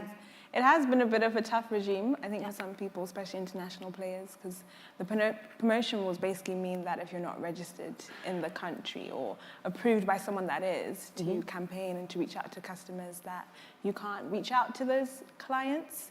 So what would you say it takes to sort of comply with like the UK now and the regulators? Yeah, I think you make a really good point on FinProm. FinProm is very comprehensive, and the definition of what a financial promotion is insanely broad. Like at the face value, you think of a financial promotion as an ad, buy crypto now, get rich, which we would never run anyways, then that's not true. But it's a lot more comprehensive than that. Anything that anybody can see in the UK that you as a company are putting out there is considered a financial promotion. So that means your website, your logged out website. That means your logged in app experience. That even includes your app store listing. It includes the more traditional components of what marketing really is. Your CRM, your engagement marketing tactics. It includes your paid marketing. Like everything needs to comply with FinProm. And what that means is that you have to adhere to very strict guidelines, and that means very clear risk disclaimers need to be in place across your product experience, etc. From an onboarding perspective, it means that you have to introduce a 24-hour cooling period for new users to make sure that they really know what they're getting into and feel confident with it before they can start actually buying and trading crypto. You have to implement things like the knowledge assessment quizzes, etc. So it's a heavy lift for players here to be compliant with FinProm. But again, it is the right thing to do because fundamentally what FinProm has, the financial promotional regime, keep on calling it FIN, it's got a nice nickname to it even though it's quite rigorous. It does have consumer protection at its heart, which is fundamentally what this industry needs in order to unlock skilled adoption. Yeah, that's really... It's very comprehensive. I can talk about FinProm literally for hours. It's definitely been a fascinating journey.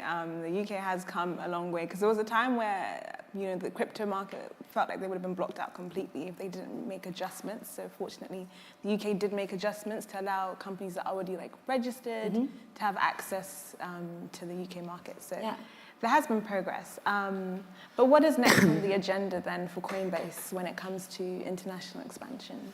Yeah, so from an international expansion, we continue to be laser focused on working in markets where we believe there is an opportunity for crypto to grow and therefore our business to grow as well, to work hand in hand with regulators that are reasonable and help either shape regulation and or operate within the frameworks that they have. That looks very different in different places.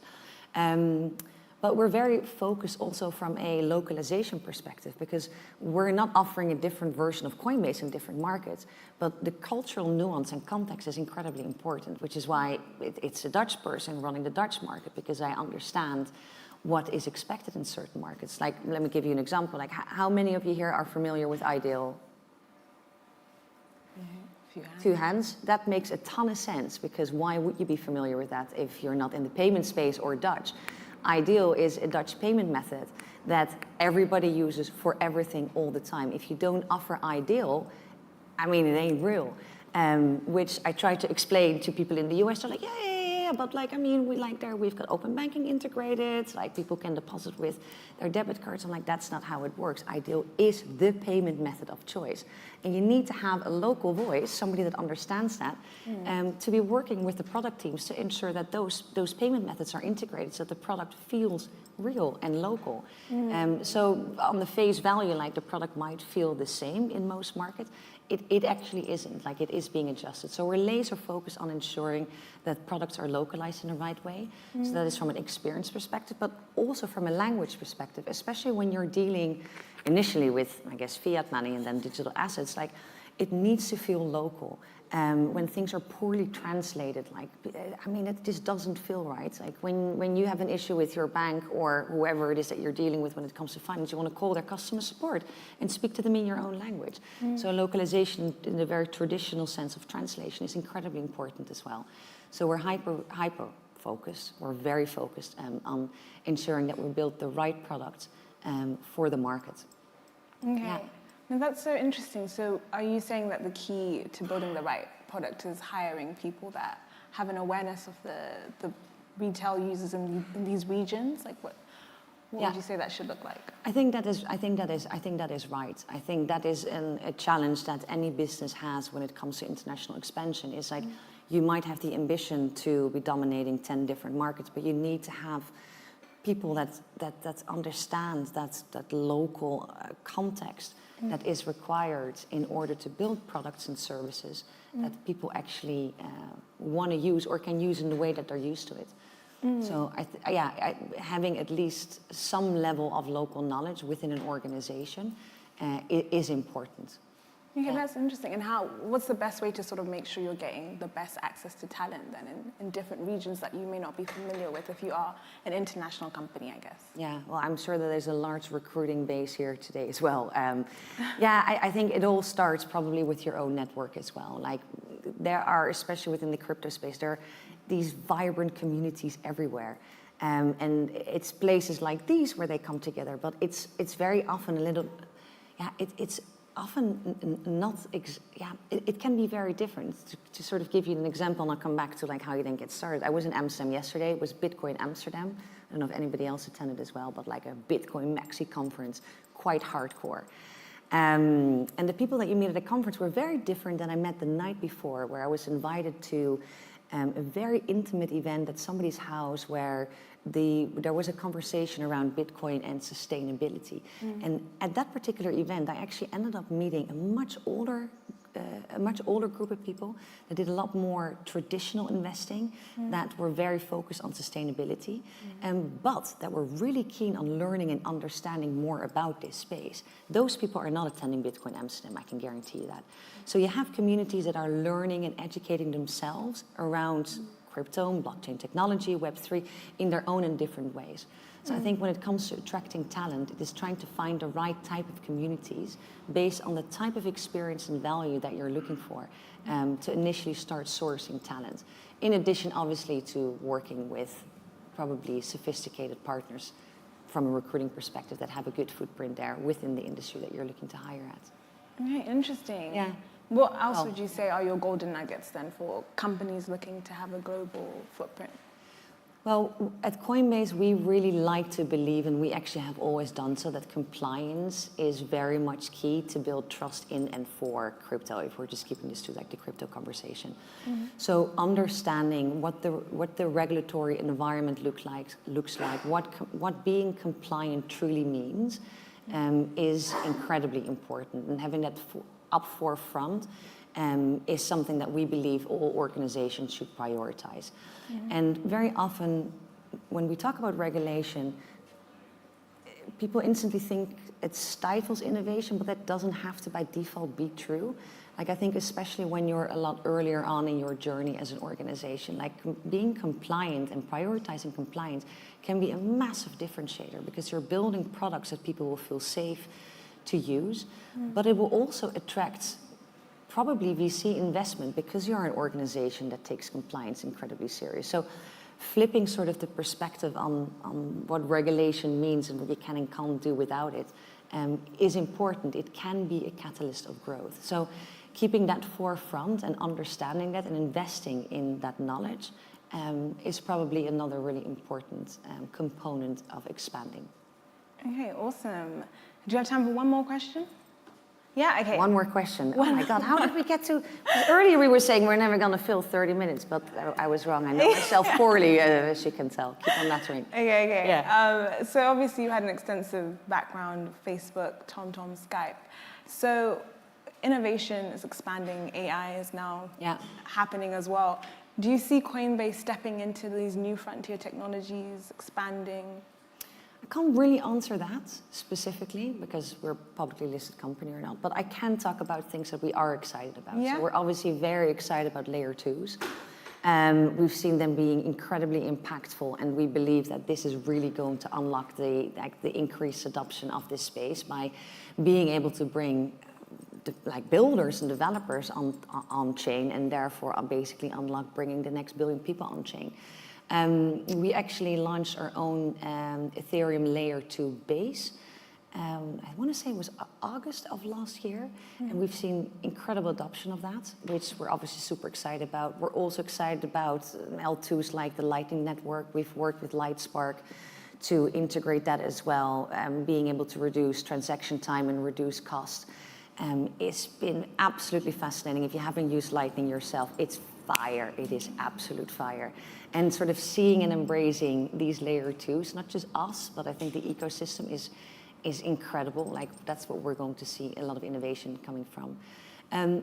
Stable coins, I'm super excited about stable coins. They bring real world utility, especially in markets where people are dealing with like proper inflation. Think about Madagascar or Argentina. Like, stable coins truly provide like a safe haven, and we're very excited to see global payment players like Stripe and PayPal embracing stable coins as well.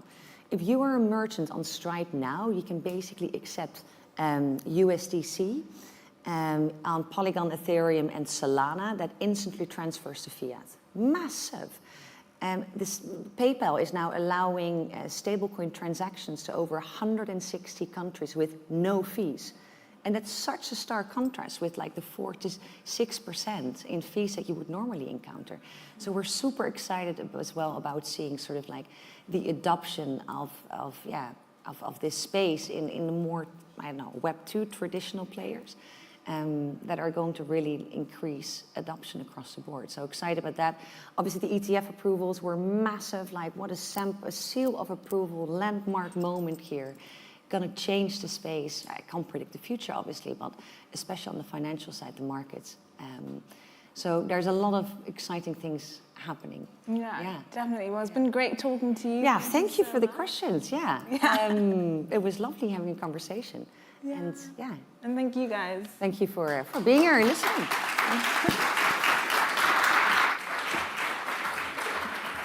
Kamala, thank you very much indeed. We've now got a 15-minute break. Coffees are in the sort of behind where you came in at the exits. Some of you came last year. We did go to the right, but at the moment, well, you're left. But if you can go there, back here in 11:30, and we've got Robby Yung talking about meme coins. Thank you.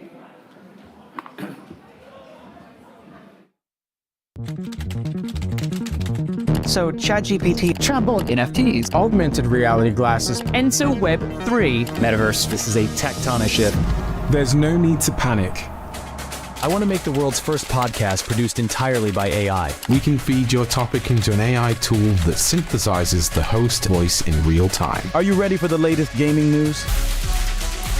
How can I start creating content for the metaverse? Using generative technology, we can recreate your likeness and track your exact movements through local motion capture. Innovation is accelerating the rate of change in every single industry. Completely changing how brands and marketeers reach their audience. The gap between what's now, the AI race is definitely on, and what's next, using VR all the time, is always closing. Our mission is to keep brands at the forefront of what's possible. Brands around the world are investing in metaverse platforms. We wanted to find a world-class Web3 team who truly understand what's coming next. And the opportunities that these new innovations can create. Which is why today at Flight Story, we're announcing the acquisition of Zebu, and together, the launch of an innovative new team. Introducing Flight3. Our global team has led digital marketing for some of the world's most innovative companies and projects. We'll be bringing our combined experience of these emerging technologies and how they can supercharge brand ecosystems through services that help brands start and accelerate their innovation journey. We understand how to build highly engaged communities with global events across Web3, the metaverse, and much more. Brands that innovate now, that operate at the forefront of change, will define the once-in-a-generation commercial and marketing opportunities that are coming next. It's time for your brand to harness the future of innovation with Flight3.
As DeFi and Web3 applications become more and more complex, smart contracts remain inherently limited, as they run in a very tight sandbox.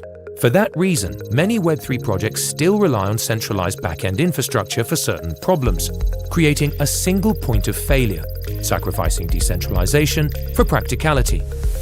The current blockchain stack consists of 2 layers. Layer 1 in charge of security, Layer 2 in charge of scalability. But how can we overcome the limitations of smart contracts in a decentralized manner? Introducing Orbs. Orbs runs above these layers as a fully decentralized Layer 3 infrastructure blockchain protocol. Orbs acts as a decentralized backend, enhancing the capabilities of EVM and non-EVM smart contracts.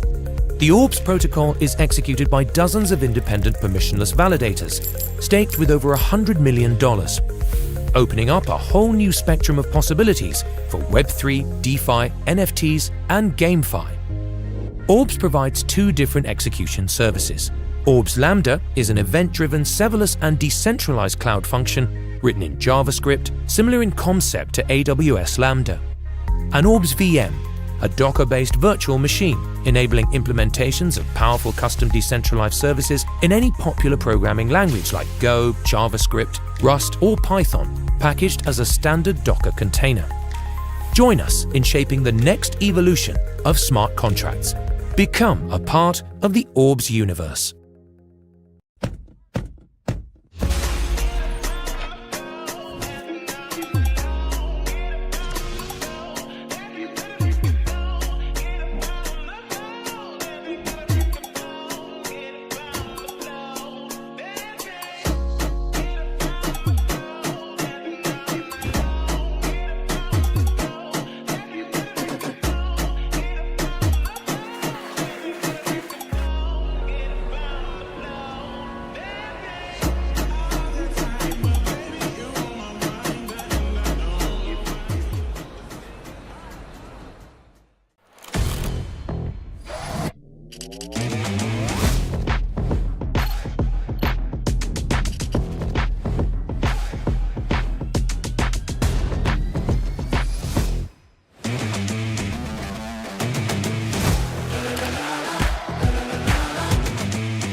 Brands must adapt or die. Social media is media. When we first launched, we were hoping for, maybe 400, 500 people. Internet culture is culture. Nearly half of Gen Zers go to social media platforms to get their information. We're democratizing everything, from the creative arts. I never thought I could sell my work like this. To finance. Retail traders aren't just taking on hedge funds, they're also trying to take them down. Driving trends, politics, and even our culture. Social media changed the way that politicians could communicate. And now, emerging innovations are set to change our day-to-day lives even further. So, ChatGPT, artificial intelligence. So you've probably heard about the metaverse. But in a world of change, the biggest risk to you is falling behind. So what now? Exponential change has created exponential opportunity, making traditional marketing and communication methods less effective. Your storytelling matters more than it ever has before. To be relevant, stories need to connect with culture. Those that can't communicate their story correctly will fail, but those that can, they're going to thrive. And that is why Flight Story exists. We understand what it takes to innovate through constant change. We deliver personalized and impactful strategies through our consulting division. We provide world-first tools that give you the insights that you need. We develop meaningful stories through our content creation studios. We distribute them far and wide through our extensive earned media network. Accelerate their growth through our performance media services. And now, we're helping brands get ready for what comes next. By telling the right story, we build your reputation, deepen the relationships with your community, and ultimately create value. For over a decade, our teams have guided leaders for some of the world's most successful companies on the planet. Having a great story, it isn't enough. Flight Story will give you the tools to tell it.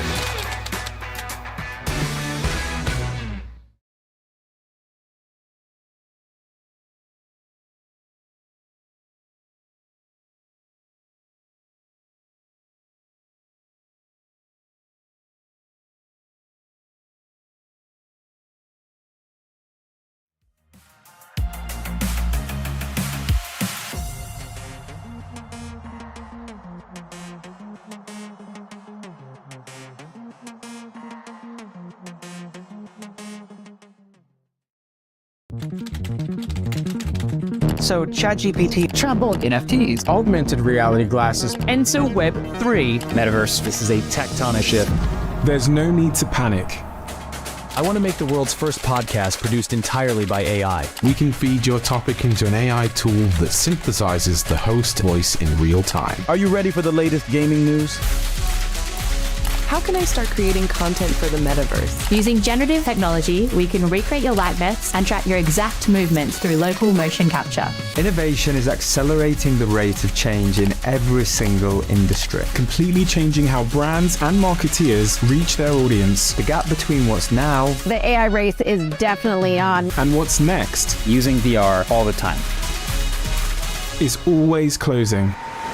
Our mission is to keep brands at the forefront of what's possible. Brands around the world are investing in metaverse platforms. We wanted to find a world-class Web3 team who truly understand what's coming next. and the opportunities that these new innovations can create. Which is why today at Flight3, we're announcing the acquisition of Zebu, and together, the launch of an innovative new team. Introducing Flight3.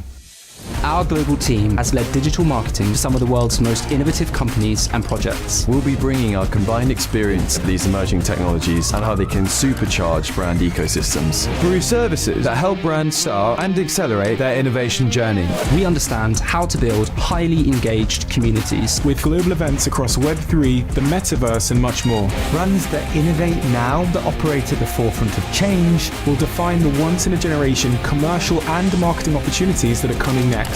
It's time for your brand to harness the future of innovation with Flight3.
Welcome back. Hope you've had your caffeine infusion.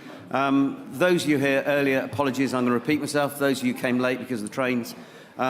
This next event, or next speaker, I think is really very, very interesting. And the reason I say that is that having personally come from sort of a traditional asset management business, I actually, for my sins, set up a fund management business literally in my bedroom in Shepherd's Bush many years ago. So I've always been regulated for the past 30 plus years. But I'm fascinated with some of the developments and some things happening in the crypto space because I think we can learn a lot. It's almost like that's the nursery, that's the experimental base, and then we can then take that across into sort of mainstream assets. And what I mean by that is that we need to kind of keep it in perspective. The crypto market is about 2 trillion. And I don't want to demean that, but it's not a lot of money when you compare to the debt market, which is about 120 trillion, equities, I think about 109, depending whether the markets are going up or down, 109 trillion, the real estate market, 380 trillion. But the big daddy of all of them is the derivatives market. That's 1.2 quadrillion. So on one side, you've got 2 trillion. On the other side, you've actually got something which is worth 2.2 quadrillion. But we can learn what's going on here, which will, I believe, help the assets that you hold in your pension funds and that you're looking to invest in. And the reason I just wanted to give that preamble is that with meme coins in particular, as I said earlier on, they're either the biggest Ponzi scheme and scam currently, or we can really learn something, because how on earth this sort of intangible thing, how can it generate 30 or 40 million people globally online? And if we can learn what they're doing there and have some insight, maybe we can encourage people to get more engaged with some of these other assets. So I'd like to welcome, don't do that to me, it's not Justin Bannon, I know that, it's Robby Yung, and he's from Ameco Brands. He's going to explain about how meme coins potentially can help with democracy. So Robby, over to you. Cheers, thank you. Good morning, everyone. So, just for any of you who don't know me, I'm the CEO of investments for Memecoins Brands. We make games, lots of games, console games, mobile games, everything all in Web3.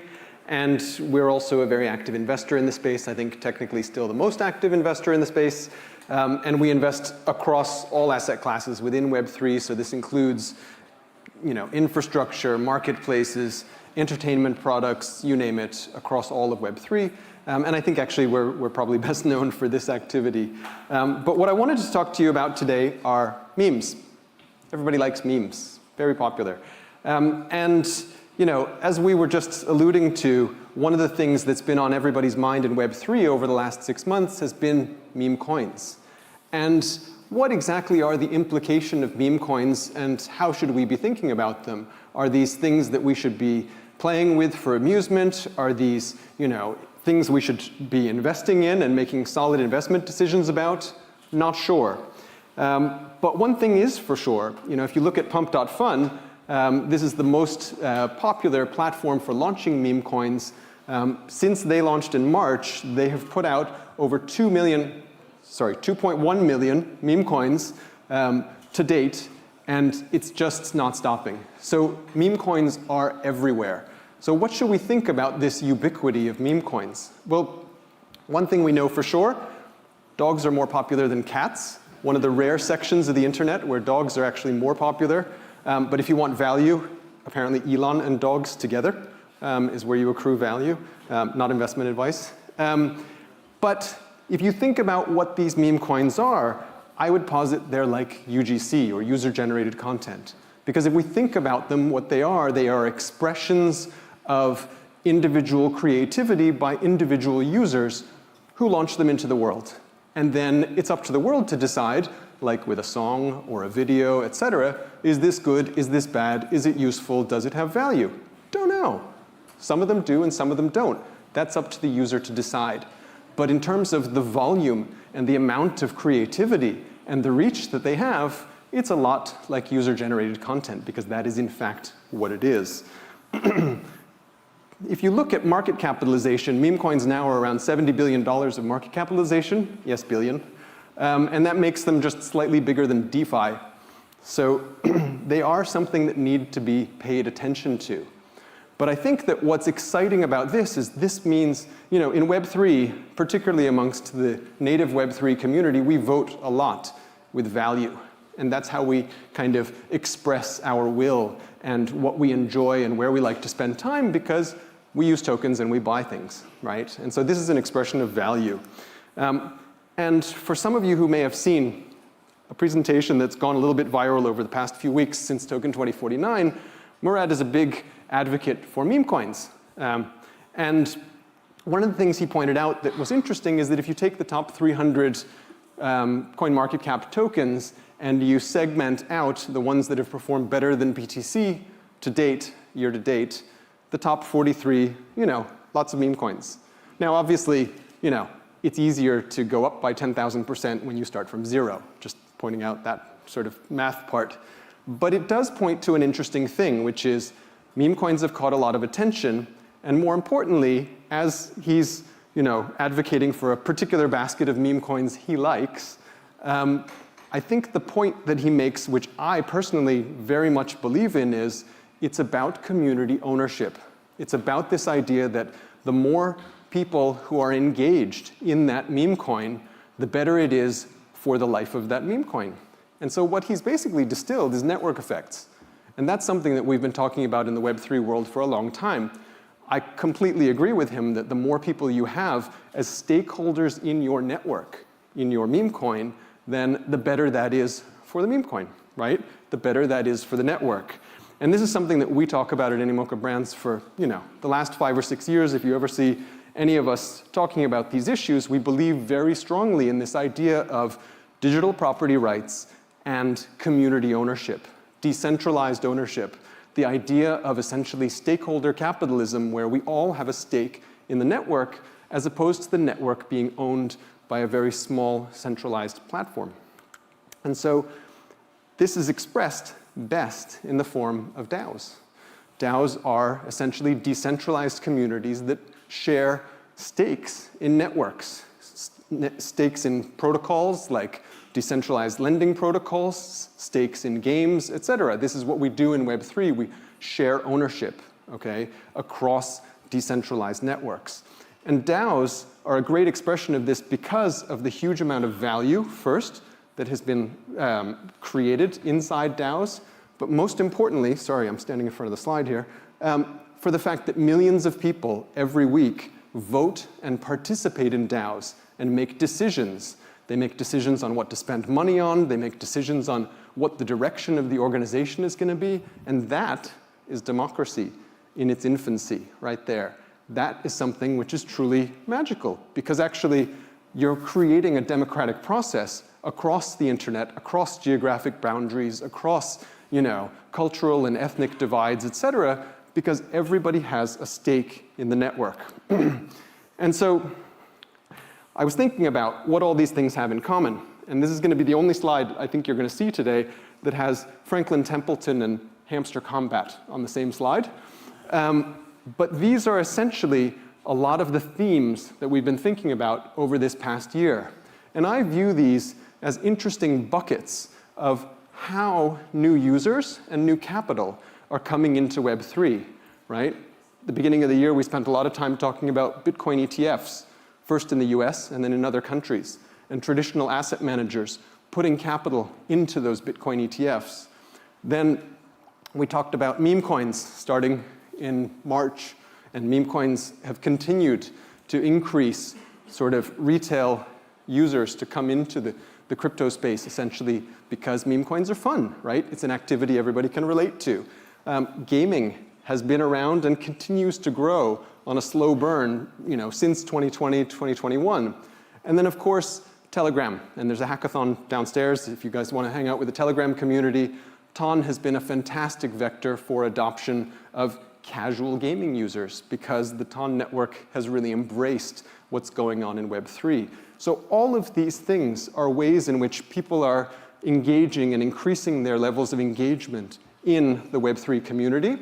But what's very exciting is that, in fact, all of them have the potential to interoperate with each other. When users come in any one of these doorways, they can then pass on to any one of the other buckets. Because in Web3, everything interoperates together. At its most basic level, we can always swap one token for another and swap one stake in one network for a stake in another network. And that's essentially what we do. At Animoca Brands, we talk a lot about digital property rights because we believe in this thesis of community ownership and the idea that the network effects that we get by users having a stake in the network in Web3 is what makes Web3 so valuable and so powerful, because those network effects are not being monopolized by centralized platforms in the way that they were in Web2. And so we created actually a project for this, which we call the Mochaverse. And the idea behind the Mochaverse community is essentially that we can create a community around ownership and shared stake in a network through the Mocha token, through Mochaverse decentralized IDs, through Mochaverse NFTs, etc. And we can create a life cycle of fun, engagement, etc. by using this community and, and the tools of Web3 to bring together all the aspects within our business, whether they're companies that we invest in, companies that we partner with, our own subsidiaries, but also our employees, our investors, all of you who we come into contact with. And so we really try to see how we can best harness those network effects, but use Web3 tools to do so.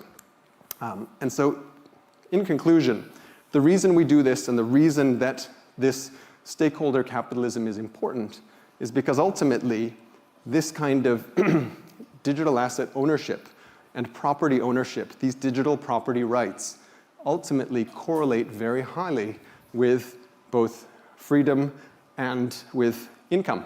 Because if you look around the world, the countries that have the highest levels of income and GDP are also the ones that have the strongest protection for property rights.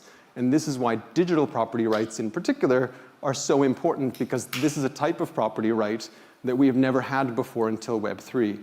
And so now we have the opportunity through this more decentralized stakeholder capitalism to essentially enable those property rights, enable those network effects, and hopefully help increase incomes wherever they're reached. So thank you very much.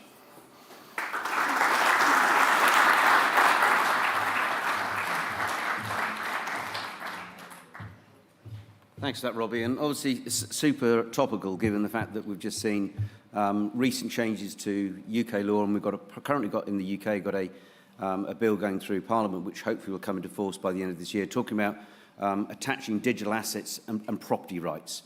And the reason that's important isn't because of the UK, it's because English and Welsh law is used in over 80% of all international transactions. So if we can get some real legal clarity around digital assets, it'll help enable greater adoption. So our next speaker, he's got two names, I've just been told. He's from Solana, and actually really interesting what Solana and their foundation are doing. It's Superteam, but the guy coming up is called Cap, and I've been told when he goes to bed and takes it off, he's capless. So Steve, if you come up and tell us what Solana are up to. Thanks. Awesome. Well, thank you everyone for being able to have me. Can we also get like a big shout out to the Zebu live team for being able to bring us all here together? It's the 4th edition, so yeah, I'm very excited to be able to talk to you a little bit about what we've been kind of cooking up over the last few years. If you haven't heard about Superteam, it's focused on being able to go into different regions across the world and be able to find that very best talent, give them the resources and skills that they need to then hopefully get employment, whether that be contract, full-time work, or be able to find those very best founders in the world and be able to bring them all together and help them accelerate into the Web3 ecosystem. And a big part of this story is how we're able to create the space to bring everyone all together. So I don't know if you saw from the title, there's a big announcement that we want to be able to do as we're opening up what we hope over time will become known in London as a landmark destination where the best talent will be able to all come together. But before I kind of get into that, I also want to kind of like address the elephant in the room when we're talking about me from my side, like growing the UK. And how that competes across the entire world and the other jurisdictions like UAE, Singapore, that are being a lot more friendlier to our blockchain ecosystem. Because what we're finding here in the UK is that the regulation is causing companies not to want to set up here. Like, I don't know how many times that I've gone onto a website or I've gone onto a different DApp and I can't use it from the UK. Like, that's a real problem, and it's causing people to be able to move away. And that negative PR is then forcing what we need is like these network effects from the talent. You know, founders are leaving the UK. And I think it's important that we are aware of this and we figure out ways to be able to start changing it. Because if the UK wins, we all win.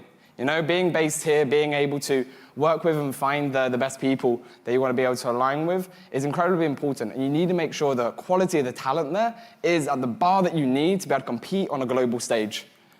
And so these network effects are not just important for any industry, but I think they're especially important for the blockchain ecosystem. A good way to, or like a narrative that I've been kind of talking about and that came from Solana Foundation about how to like look at what blockchains are, is seeing them not as companies. So Solana is not a company. It's more of analogous to a city. And being able to see things in this light switches your kind of perspective. Where a company, they want like employees, whereas a city want producers. And cities need economies, not profit and loss.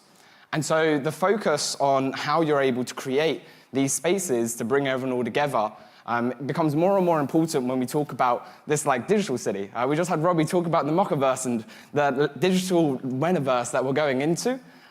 This is going to be a part of where we need to still keep rooted in real life, you know, and keep rooted in experiences and relationships like this, because in real life hits different.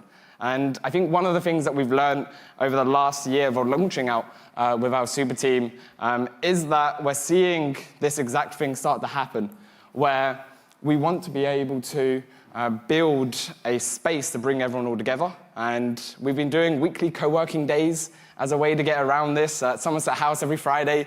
I see that there's many of our members in the audience, and so we've been gathering all there. That's been able to grow steadily and be able to move out. We've been doing build stations, so we've had these big experiences. You can see from like these top 2 photos there and like this one here. They're from like the build stations that we've done where we've created a glimpse of what we want to be able to do in just a couple weeks, 2-3 weeks, but that's all. And the weekly one gave us that bit of regularity, but it's still only once a week. And it's still not a location, you know, like a destination that people are aware of and that they become known for. And I think that's why I'm like very happy to be able to kind of announce, and I hope this can really add value to the UK and especially the London scene that we've been working with MetaWealth and Superteam and Solana Foundation in order to open up what we hope is a new landmark destination called The Square. It's going to be the heart of the fintech location in the city, and just by Liverpool Street. So the Square is going to be focused all around being able to bring together the very best talent that's here, and what we hope to create a garden for the community to be able to grow. There's a beautiful Marcus Aurelius quote that I always share, that if you spend your time chasing butterflies, they'll fly away. But if you build a beautiful garden, the butterflies will come to you. And I think that's what we're trying to be able to create here. We're trying to be able to signal to the world is that the UK is here to play. And it's not just about blockchain, but it's about the frontier of tech, the emerging technologies. Blockchain is more than just in isolation. It's not just crypto. It's this entire ecosystem, and it's going to be an infrastructure that's going to power the world. But it's alongside the likes of AI, biotech, quantum computing. And so the focus for the Square won't just be blockchain, but it'll be emerging technologies and bringing together the very best talent that is fighting and building at this frontier.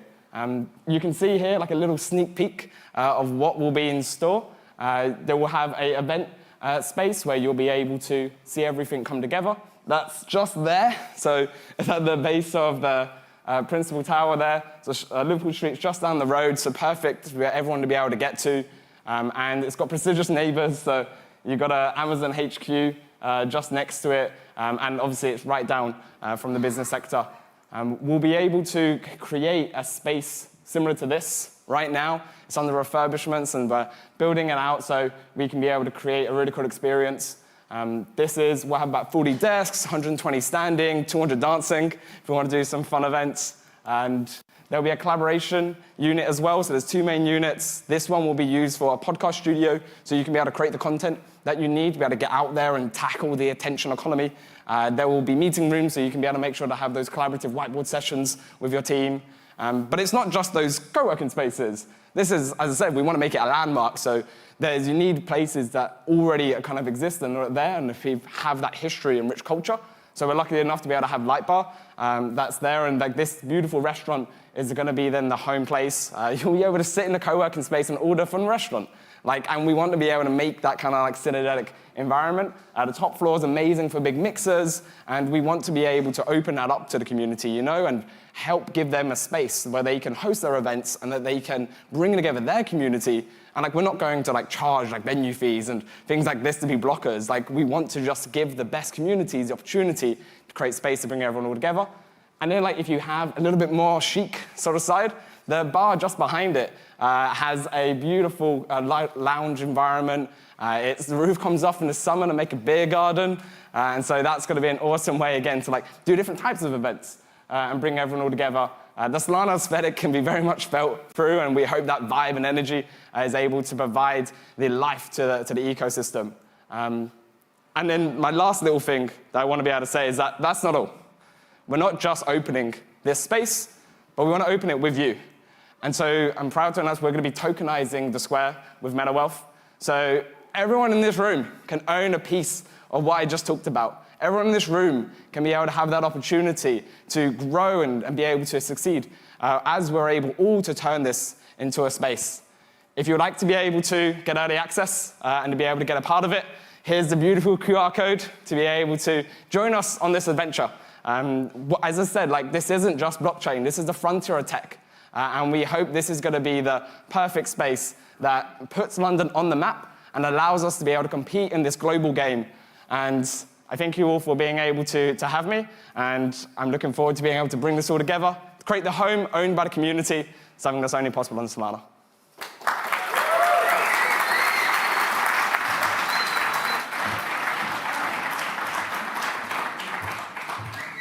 Wow. So you've got to sign up quickly before it runs out. OK, thanks, Cap, for that. So, Ben, I'd like to invite you up to come and talk from Alchemy. Know why? Great way of spelling. And you're going to talk about how we're seeing advertising on-chain. Thanks, Ben. Thank you. Cheers. Good afternoon, everyone. My name is Ben Putley. I'm the CEO and co-founder of a company called Alchemy. Going to change pace a little bit today. Here's my clicker, great. And talk to you about the future of advertising.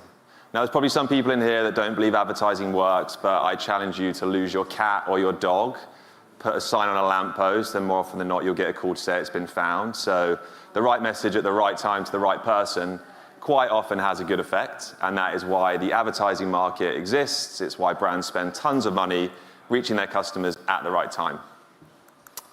Now, Alchemy, some of you may or may not have heard of us. Very simply, we're a digital marketplace built on chain that allows brands, advertisers, and publishers to buy and sell ads in real time.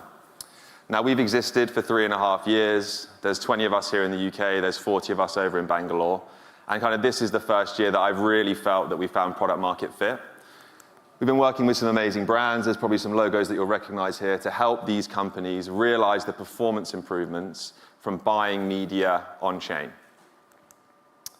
Here's some stats about our network. So recently we opened up our validators. We now have 1,200 validators. That's a significant amount of on-chain bandwidth that allows these transactions to take place, allows for resources to be used to make advertising more transparent and more efficient. And now really, I'm going to talk to you today about 3 things. I'd like you to bear with me for a little bit while I give you a brief history lesson. And then for those who don't understand what advertising is, I'm actually going to tell you what's wrong with it. And then finally, us moving into a new era of Web3 AdTech. So journey back with me to 1994. I appreciate some of you might not be able to do that, but for those that you can, thank you. None of us had to worry about charging our phones because our batteries lasted for about 2 weeks. We played Snake. We were amazing at predictive texting. And this is how we spoke to each other. We also only needed 8 megabytes to play GTA. There was no analog stick. It was D-pads only. FIFA players were moving very strangely on football pitches. And the internet looked like this. This has now come back in vogue, but really the first, iteration of what Web 1 is. And cookies were invented. Now, not the delicious kind, unfortunately, but the kind that allowed websites to remember what it is that you've done on their particular website. That might have been something in your basket.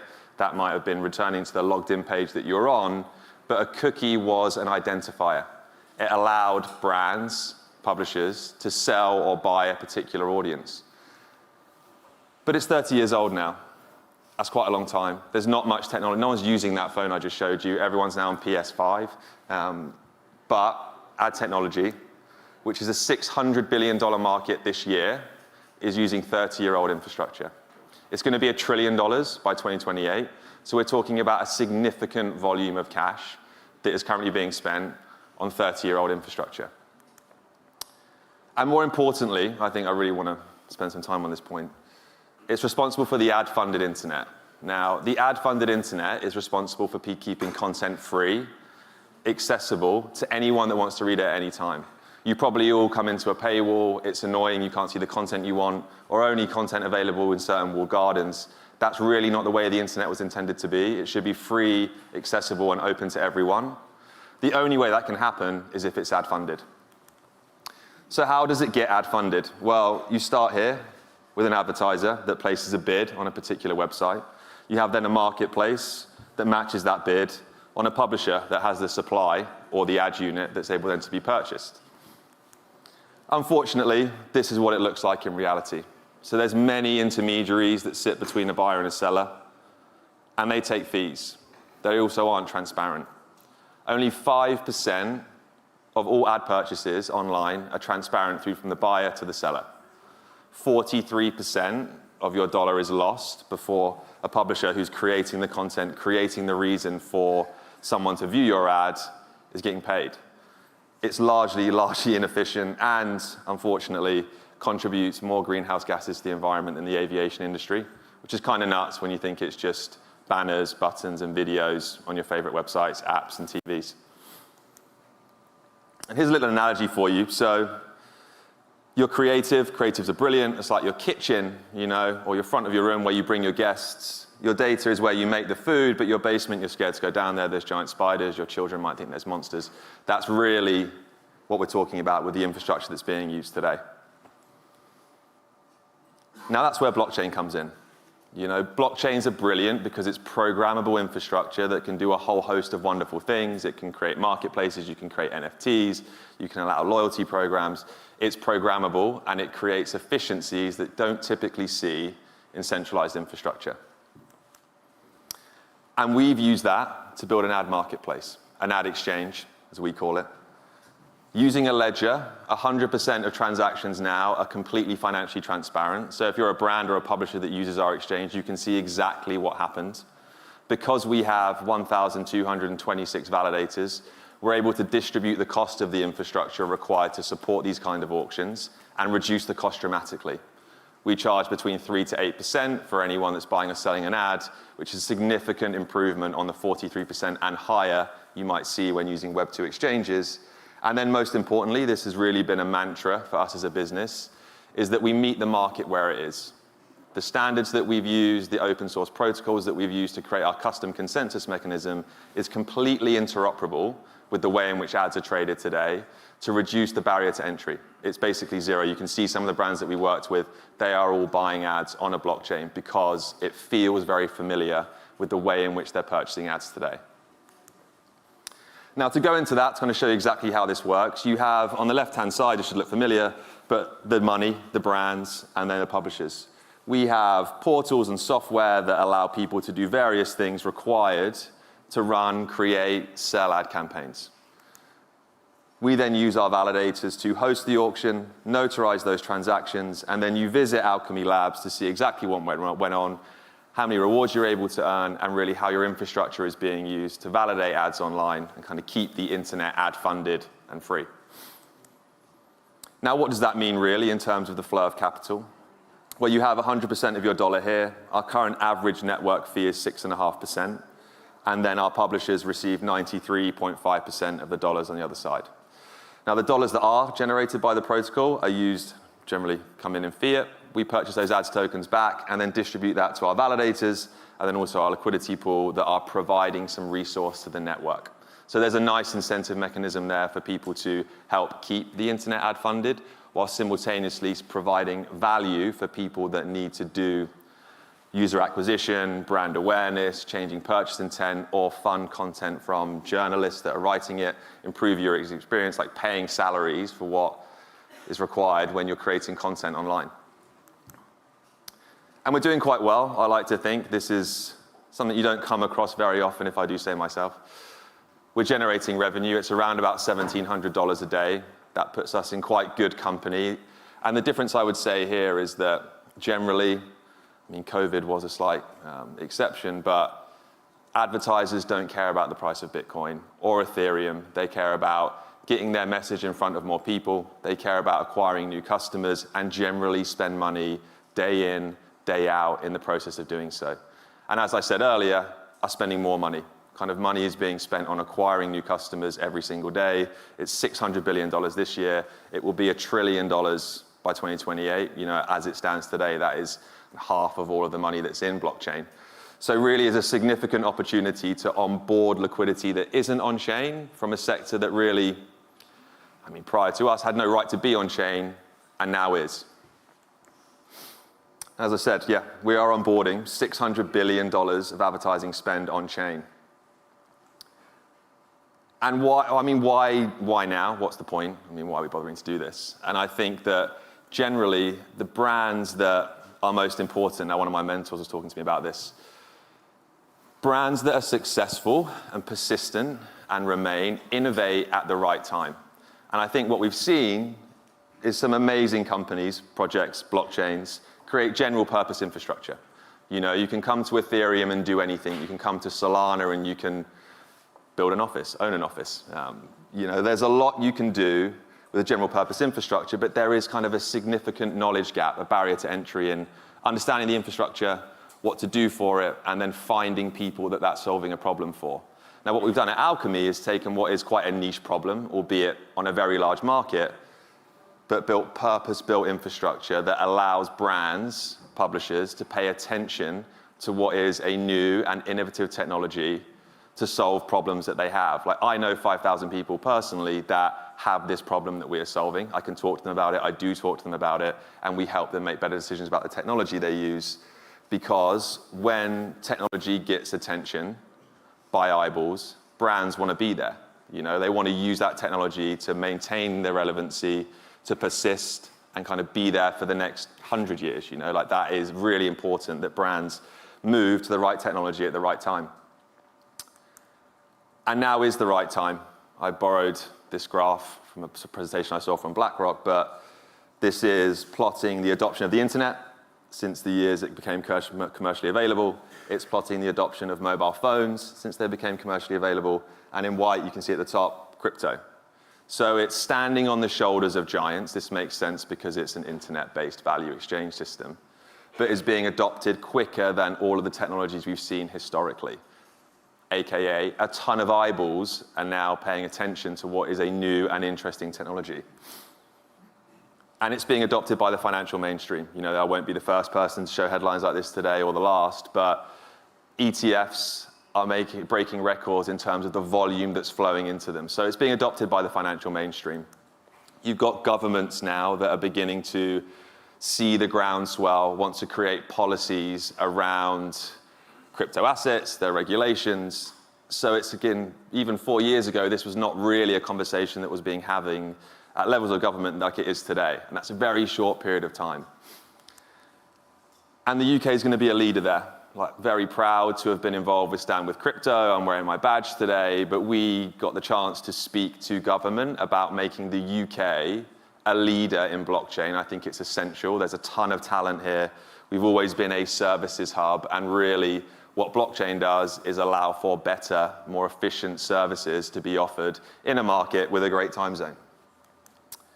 And if you don't believe me, believe this guy. He's much smarter than I am. He runs a much more successful business, but he fundamentally believes that on-chain ads takes one of the best Web2 ad models, can bring it on-chain to use new infrastructure to provide better solutions for brands and publishers that are responsible for keeping the internet ad funded. And that, I think, is something we can probably all get behind. So yeah, thank you. Hope my history lesson wasn't too boring, and I hope that wasn't the first time someone's seen a Nokia 3310. We spoke about what was wrong with advertising, and then finally how Web3 Rails can really provide a new layer of infrastructure to solve a ton of the problems. So yeah, thank you all for listening. Thank you for paying attention. We're here today. If you want to find out more about Alchemy, scan this QR code on the left. If you haven't had enough of me, follow me on Twitter and I can bore you some more. And really, we'll be around later this afternoon. I've got a really exciting panel with a chap called James Trott from Coca-Cola, and then the mentor I spoke about, a guy called Rob Bradley, who's the SVP at Warner Brothers, to discuss about the actual application of this happening right now. So we'll be back on stage again at 4:35, but thank you all for listening. I've been Ben Butley. Cheers. Thank you.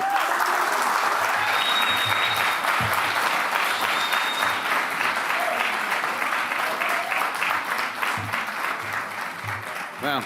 Thanks, Ben. And I think it's just worth bearing in mind, a small little investment bank in America called Citigroup reckon Web3 is going to be in excess of 3 times the size of the Japanese economy. It's the 4th biggest economy in the world. So we're going to see more and more money being spent there. But now we're going to move on, and delighted to welcome Justin Banyan, who's from Bosons, that's Boston without the T. And I just talked to Justin, it's interesting, he was the guy that actually took a company called Priority Pass. Anyone heard of Priority Pass? Travel? Okay, so if you get a Priority Pass, you can get airport access lounges, number of bank accounts, give it out as free. Well, he took that business from a turnover of 50 million to in excess of $1 billion. And he's done a lot of academic research and then combining that with a very strong commercial nous. And he's going to be talking about how Web3 and real-world assets. So over to you. Thank you. Okay. Thanks. Thank you. Okay, so I'm Justin Banyan, pleased to be here and about to talk you through how Web3 and real-world assets unlock what we call a computable economy and the potential for an exponential increase in wealth. Just a bit about me, as was mentioned. I previously run some other companies like Priority Pass.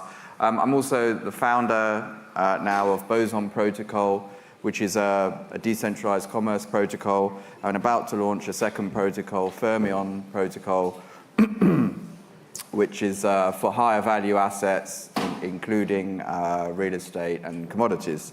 And the talk I'm about to give is based on an academic paper that I co-authored earlier this year with the blockchain economist, Professor Jason Potts. If anyone's interested, you can actually scan the paper there, but I'm going to just be going through a kind of high-level overview of some of the kind of claims that we make. So firstly, if you look back at human history since kind of like the Stone Age, what we see is this kind of exponential growth in wealth. And if you zoom in to the last sort of 300 or 400 years, we just see this kind of like, uptick in wealth generation. And the question is, what's caused that? And the consensus amongst most economists is that this is caused by what we call economic complexity.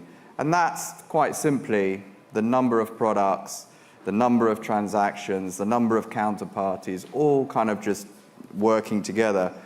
That complexity is what creates the wealth. And so then the second question is, what creates that complexity? And there are two main sources of that complexity. One is like just this knowledge that we're compounding on how to build steam trains, cars, how to process steel, how to build electronics. And so the build-up of this knowledge we call, is basically one aspect of it. The second aspect is how we coordinate. And so these are kind of called institutional technologies. And so these are things like markets, networks, firms, all of these different organizing technologies. And whilst these institutional technologies tend to operate in a slow way, they are massively transformative. So if you look at, for example, the advent of writing enabled us to form into the first societies. Constitutional reforms enabled us to create democracies. Joint stock companies enabled us to create markets. And our claim is that blockchains are an institutional technology, a way of organizing ourselves, and they lead to a thing we're calling a computable economy, and that's what I'm just going to kind of unpack today. So this is probably the most complex slide, but it's actually really easy.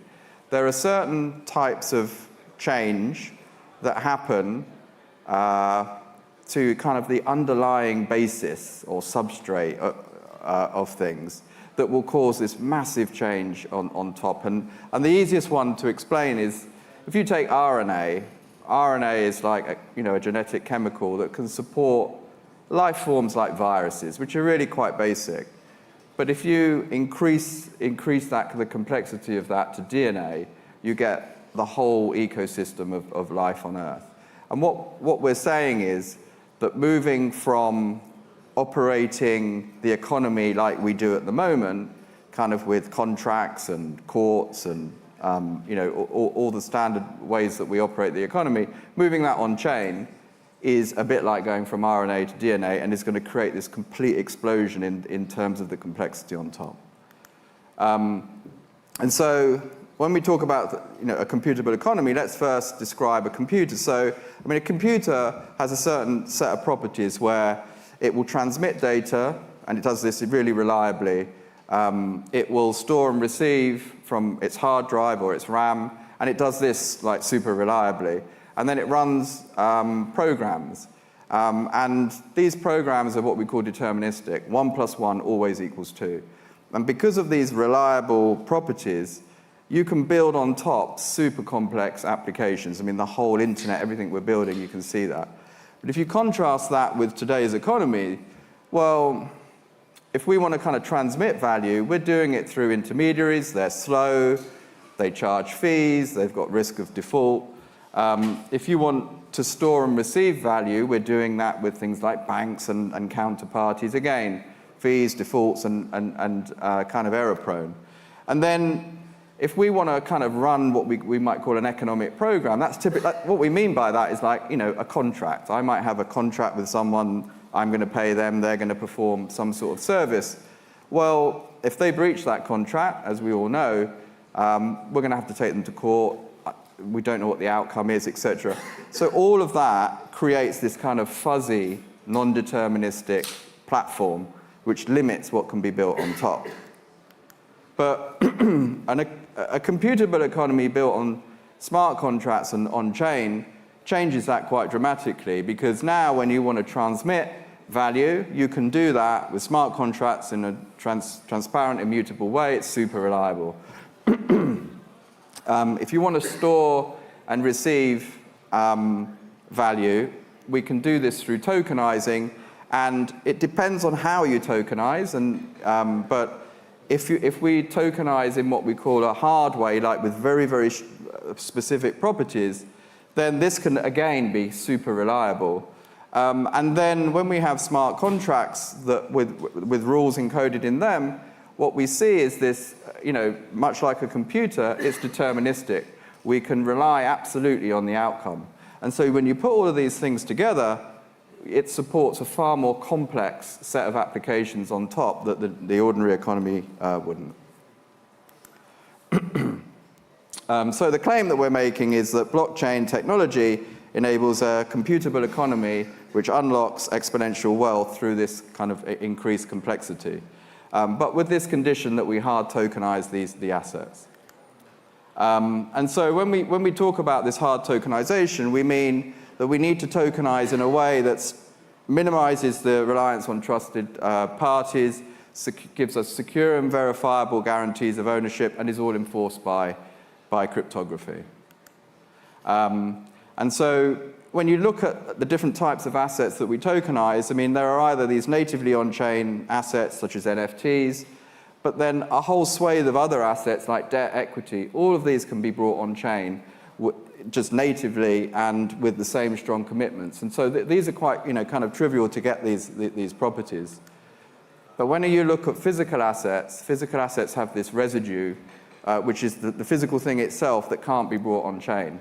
And this leads to a couple of challenges. One is this physical asset oracle problem. So if I tokenize my car, you buy the token, how do you know you'll get the car?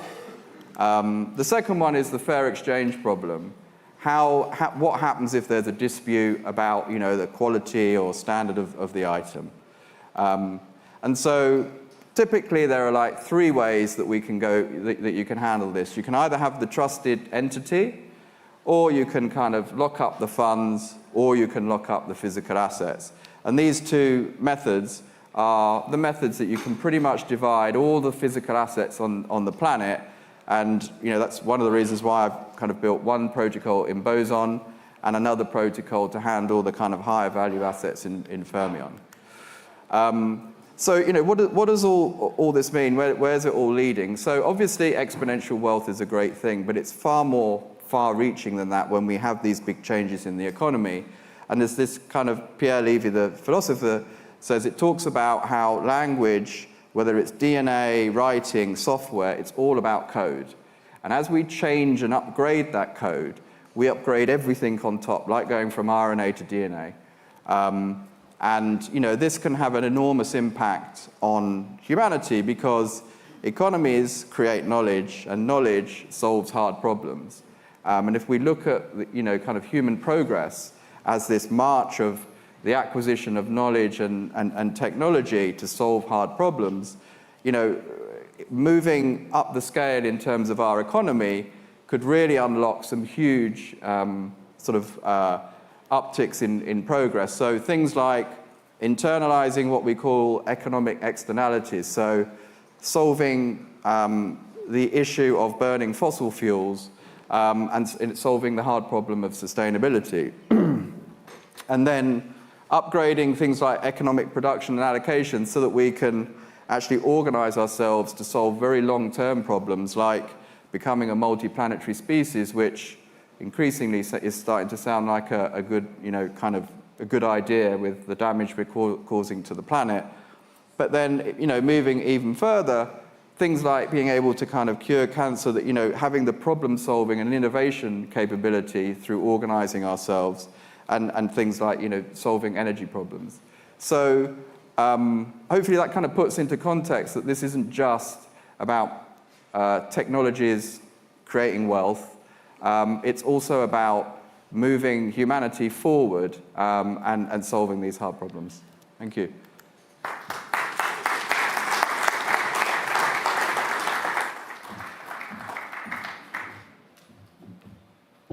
Right, thanks very much, Justin. Charlotte, can we have your removal men up here, please? So the next, while we're just getting set up for the next panel, I'd just like to introduce you to the moderator, a lady called Katie Evans, and she works with a company called Swarm. Swarm are an interesting business because they were the first compliant platform in Europe. And they've come out with a really interesting product which she can't promote, but I can get away with. And the reason I'd like to talk to you about it is that it's turning a real-world asset that is non-income producing, i.e. gold, which arguably has got historic roots going back as one of the first sort of forms of money and exchange. And you can take physical gold, create an NFT, and then swap that NFT into a token in a DeFi world, and then do lending and staking, stuff like that. So what's interesting about Swarm, and I know Katie's going to then try and prize this out of her fellow panelists, is looking at how we've come again, we talked about this before, the sort of crypto world, and bringing it to real world assets.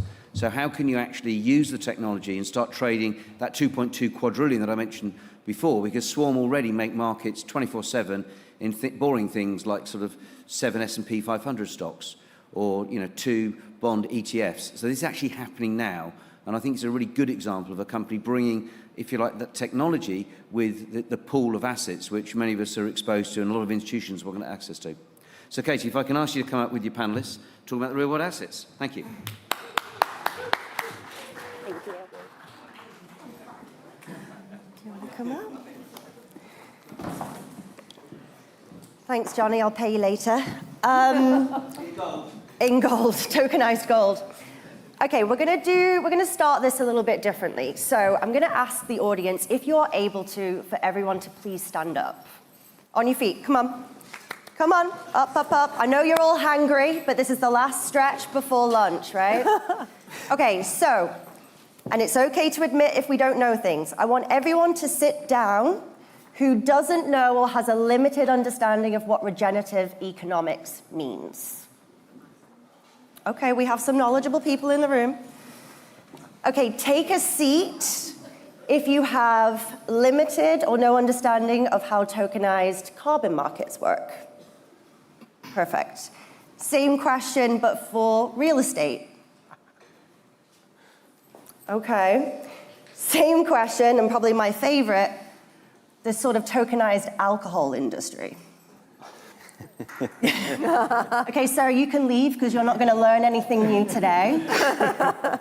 or we're going to take it to the next level. All right, so as the name suggests, we're going to use the next 40 minutes to explore how tokenized real-world assets are being used in the regenerative economy. That's actually a really difficult word to say. I'm going to start with asking my fellow panelists to introduce themselves, and then also, if you were to explain what regenerative economics means to your mum, how would you explain it? Luke, you're up. Brilliant. So I'm Luke Robertson from Degen Distillery. I'm director of Web3 and Creative. Degen Distillery essentially is a spirits and alcohol brand, and we're tokenizing sales contracts through using RWAs.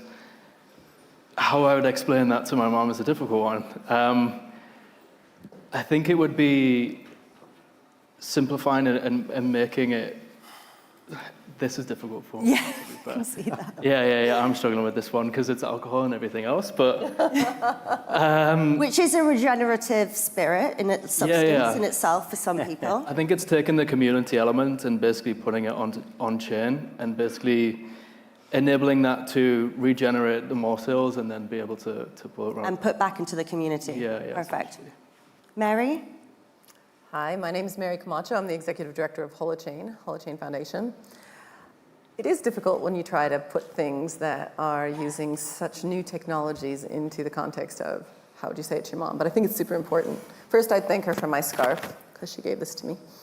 But I think I'd probably try to liken it to a problem, like the problem that we have with recycling, that it doesn't accomplish what it needed to accomplish because we can't really get away from that we still have problems by the generation of plastic, for example, which we were talking about because of the plastic bottles we're drinking out of, right? And that regenerative means that we can actually include the solutions to all those things we call like external to the production of plastic, and that we can somehow make up for it and use it correctly. So I would probably like link it to something she knew, and that's about as far as I'd get. And then I'd ask Pete for what he had to say.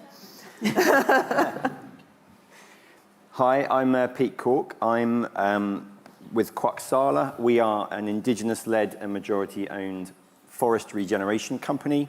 We take genuinely at-risk forests, we turn them into protected forest areas that then generate premium carbon credits, and we are securitizing the equity in the companies that own the right to do that. So you can buy living forest shares. We have a 140,000 acre pilot that's going live right now in British Columbia.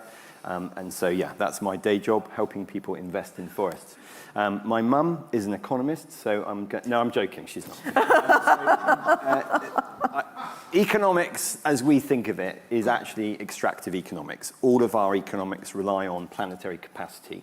And basically, it's actually a death economy if you think about it, because it's always dead nature that we're actually monetizing. And so the way I describe regenerative economics is, if extractive economics is actually like the North Pole, regenerative economics is the South Pole. We need to create a counterbalancing economic system to help counterbalance the impact on nature that our extractive economics has. And so Mum would then say, WTF, and I'd have to start again. But that's how I'd explain it first. Okay, I like that explanation. I'm sorry, guys, but I think Pete's winning so far. Dennis? Hi, everyone. My name is Dennis. I'm the CEO and co-founder of a company called Blocksquare. What we do is we provide the infrastructure for companies to easily tokenize real estate and bring it to their communities. Not sure directly how to introduce this topic to my mom, but there's a certain figure that's there for 20, 30 years when it comes to real estate, and in the end, it all ties to real estate in essence, right? 800 billion every year is invested directly in real estate assets, and 85% of this goes into 100 cities. It means that all the other markets around are totally neglected, and there's severe illiquidity for real estate assets there. And I think when it comes to regenerating the economy, that's a crucial point, because people need to migrate into these big cities to offer equality of opportunity to their children and so forth. and it comes to energy consumption and so forth. So if we're able to bring liquidity to the other municipalities that have been neglected by the centralized kind of financial institutions, and it's not their fault. They're there because others are there, and it's easier to trade. But if we're able to solve this problem, I think it, in the same way, solves many other contingent problems, let's say. Okay, so to summarize, I think, and what we're going to explore today is that regenerative economics we're really looking at here is around sustainability, greater inclusion, and then also community aspects of how tokenized assets can facilitate all of that good stuff. All right, so let's start with the basics. So tokenization sounds pretty simple. You just create a token version or a digitized version of something that exists in the real world, let's call that. Easier said than done for anyone who actually works in this space will know that. Pete, I'm going to come to you first to give us just a quick rundown of the forestation project that you have and how you're actually delivering the tokenized aspect of that.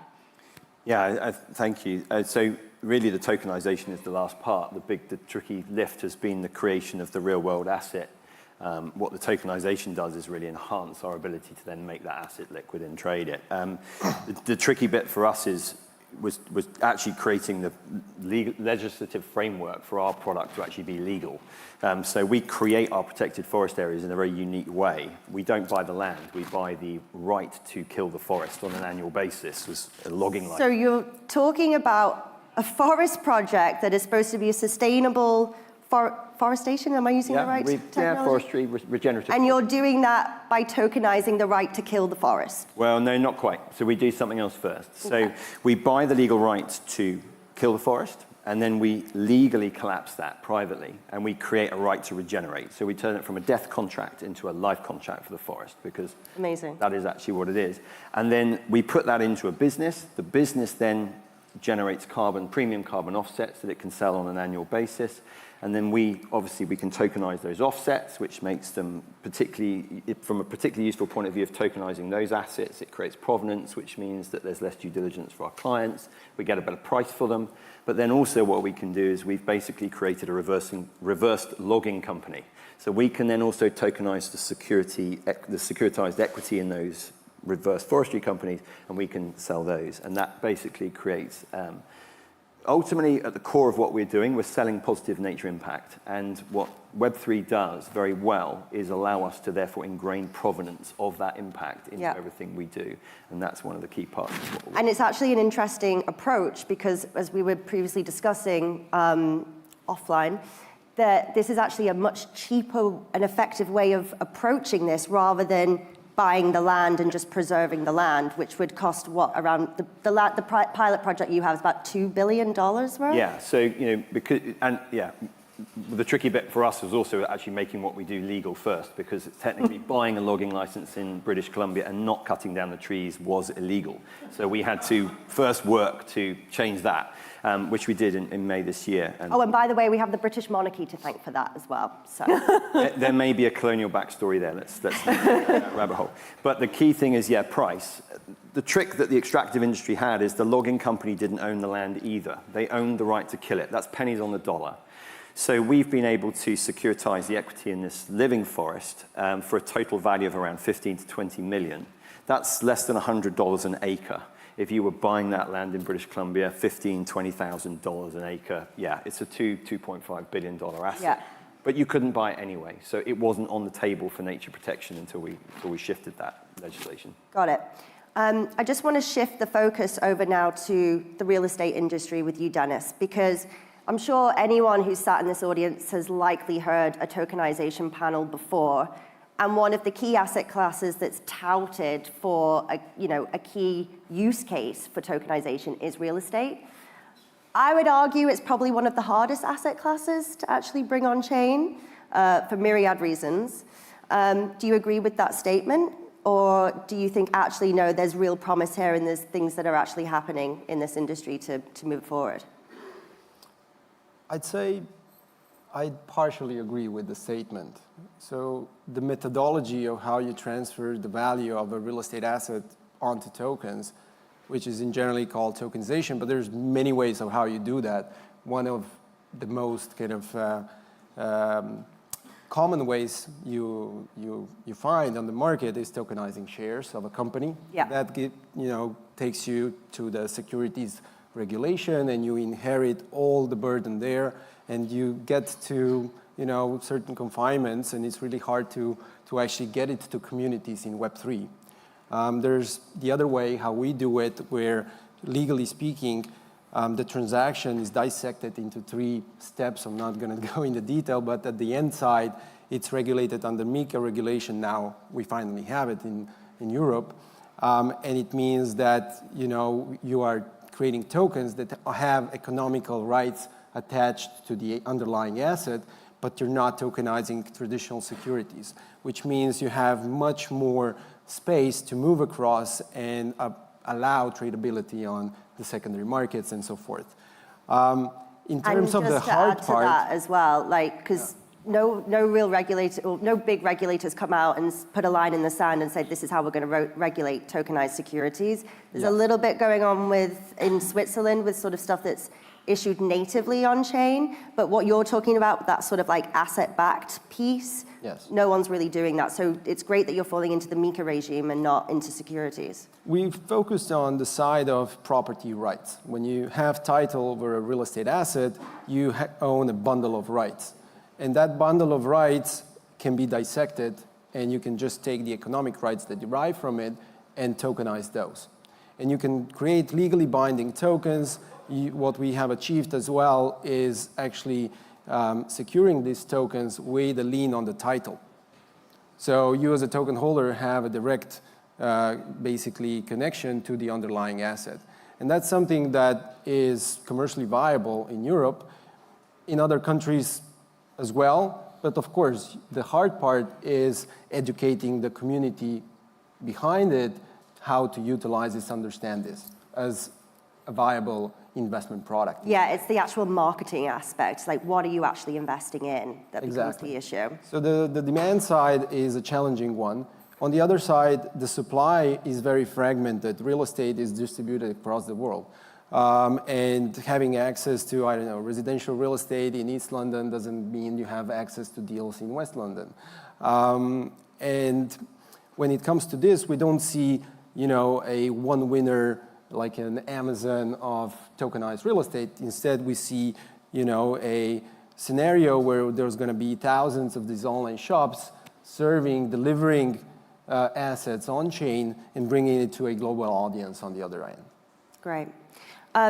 Degen Distillery. I haven't heard any other use case in this field. It's a really interesting one, and possibly this business model only made possible by the fact that blockchain technology exists. Do you want to give a bit of a rundown on how it works? Yeah, I think it's probably one from the most complex to probably one of the most fun things to take on chain, to be honest, which is alcohol.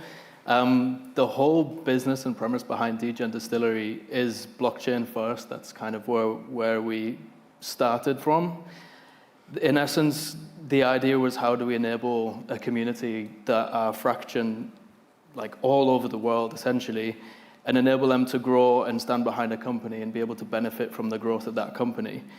So what we wanted to do is basically turn the community that essentially in a lot of other projects wouldn't get any benefit from the company growth, and turn that into giving the community the tools through our protocol called TAP Protocol, which is Token Affiliate Protocol, where community can go out all over the world and essentially be able to onboard pubs, clubs, bars, restaurants, whatever it may be, to stock our vodka. That gets tokenized on-chain as a contract, and essentially every time any of those venues relist the product or order more stock or order again, they essentially get in perpetuity commission paid through that smart contract that lives on-chain. We're currently working through all of that technology at the moment, that we're getting pretty close to a lot of good stuff, and even being able to use some financial things against that as well to alleviate some of what future commissions could actually be as well. So it's not only that, it's obviously taking what products we do have on-chain and having digital collectibles to the side of that as well to prove, again, provenance on-chain, And then from there, we can actually track what we've been selling, where we've been selling. We can start to get a bigger, we can get a bigger sense of where we're going in the economic strain in those areas as well. Yeah. And then we're obviously partnered with Brewdog, who are one of, I think it's the carbon negative distillery in the UK. So yeah, we're definitely building towards trying to bring that community into the ecosystem. Yeah, so it's a real like distributed sales model that is made yeah. possible through the use of this tech, Exactly, which is awesome. So we've heard about how this stuff is being used in real world examples, but let's actually talk about like the challenges of this stuff, because it's not easy having that data, verifiable data set on chain that says, yes, I'm investing in this forest. Yes, I'm investing in this property right.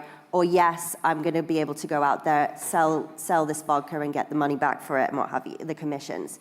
And that's why I want to bring Mary in from Holochain, because, well, tell us a little bit about Holochain and what the real world problem that you're solving. Sure. Well, Holochain is not a blockchain. So let's start there. It's a distributed ledger technology. It is a peer-to-peer infrastructure. And it really is a data integrity engine of sorts. So it gives the ability to sort of work alongside a lot of these kinds of projects as sort of a verifiable data layer. In the context of Pete's project, for example, the issues that we've all heard of in the carbon markets have been written up in, I think The Guardian did a massive investigative report a few years back about they're all BS, like underlying. I think we're all surprised there's still a carbon market. Exactly, that a lot of these given companies what's survived. happened. Yeah. It's shocking because basically they said, oh, all those forests that you thought you were buying carbon from, they're not real, the trees are dying, they're on the wrong side of a mountain, they say have acres of it, but it's, some like dirt on the ground. This is real. We've seen a lot of like scam type things happening in what should have been trusted businesses that are backing assets that then governments are saying we have to purchase for these offsets so that we can go fly airplanes, or be passengers. I'm not flying anything. And but the thing is that there are ways to prove what's there. And there's lots of mechanisms. When we start talking about buying tokens, you're saying, okay, this proves out that I have the rights to a particular set of land. So you've gone this far with kind of getting some contractual rights that are then ingrained into the token that you're going to be selling that is referencing the carbon credit. But at the end of the day, a forest lives on and on and on. And you need to know that that forest is still a carbon sink. You need to know that it's a carbon sink today. You need to know that you still have old growth trees on it. You need to know that it's actually an environment that's going to continue being the source of carbon credits, not just a once and done thing. And so what we do is we work on that other layer of, well, how do you keep proving that over time? Well, you might do it by having GPS photo data that's actually part of a system of, yes, this is what we're selling. This is a continued thing. We've got photos that show what it was here. Oh, the forest grew. We've got thicker trees. We've got taller trees. We've got more. You talk about it sometimes a lot better than I do because it's your forest. So maybe I should hand over to Pete to kind of tell the story. But this is why we're here, is because Pete's looking at putting in the distributed nodes using Holochain to be able to keep tabs on what's happening on the ground. Because what's happening on the ground is what backs the reality of what you're buying. It's like that constant attestation piece that's really critical here. It's the continuation of trust. Yeah. It's the ongoing trust. And what the Holochain technology does really well for us is drastically reduce the kind of transaction overhead so that we can actually cryptographically secure the entire data set. As I said earlier, we ultimately sell impact, positive impact, and proof of that is very valuable to us. It allows us to charge more for our product because companies are willing to pay more money for offsets that have such great provenance. So the more provenance, the more trust. So do you think this could be a viable solution to the problem of greenwashing? Yeah, absolutely. It's about giving your purchasers of the commodity that we sell, which is actually an eco-service, line of sight of that provenance. and a guarantee that, you know, one of the biggest concerns of big corporate buyers of offsets, particularly after the Guardian article, is, you know, are we going to buy something that's going to bite us down the line? It's not even today, it's in 3 years' time, because a lot of those credits were discredited because of, you know, historically. So, you know, these are credits that have been purchased for maybe 5-6 years in a row by companies. And it's about maintaining trust rather than just the trust of the specific transaction. It's the trust of the whole data layer leading that then stands up over time. Exactly, yeah. Yeah. And just to kind of talk about it in a different sense, there are lots of projects, whether we're talking about the smart buildings, whether we're talking about all these different like physical realities, that they're measuring things ongoingly. They're measuring and they're getting some little certificate. But that little certificate, as we know, is still based on a person oftentimes saying, yep, they're still good. Yep, they're still good, right? But what if you actually had line of sight? What if you were seeing the metrics coming out of the systems? With Holochain, as an example, we work also with energy systems, distributed energy systems, where you are seeing the energy move through in the sensors and then being signed cryptographically into the databases. You have ways of managing all of these different kinds of real moving bodies of data that can continually give proof, continually do the verification, which takes out a lot of the sort of manual and relational sort of proving mechanisms that we've been using to, I'd say, greenwash in many ways. Yeah. Is it real when we create them? Is it with good intention? Absolutely it is. Does that last over time? That's where I'm not so certain. Okay, so we've got these solutions in place. We have the attested, verifiable data. We have the ideas for how this can be used. So what's holding this back? Like, Dennis, what are sort of some of the biggest hurdles you're finding with adoption of these tokenized assets, or is that an unfair statement to make? And actually, we're seeing communities use these products in very meaningful, real, tangible ways, but maybe sat here in London today, we just don't have as much use for them. There's adoption. I would say last 2 years or 2.5 years, we've seen potential, exponential growth when it comes to RWA, which is now a hashtag, right? And people are looking for this sector.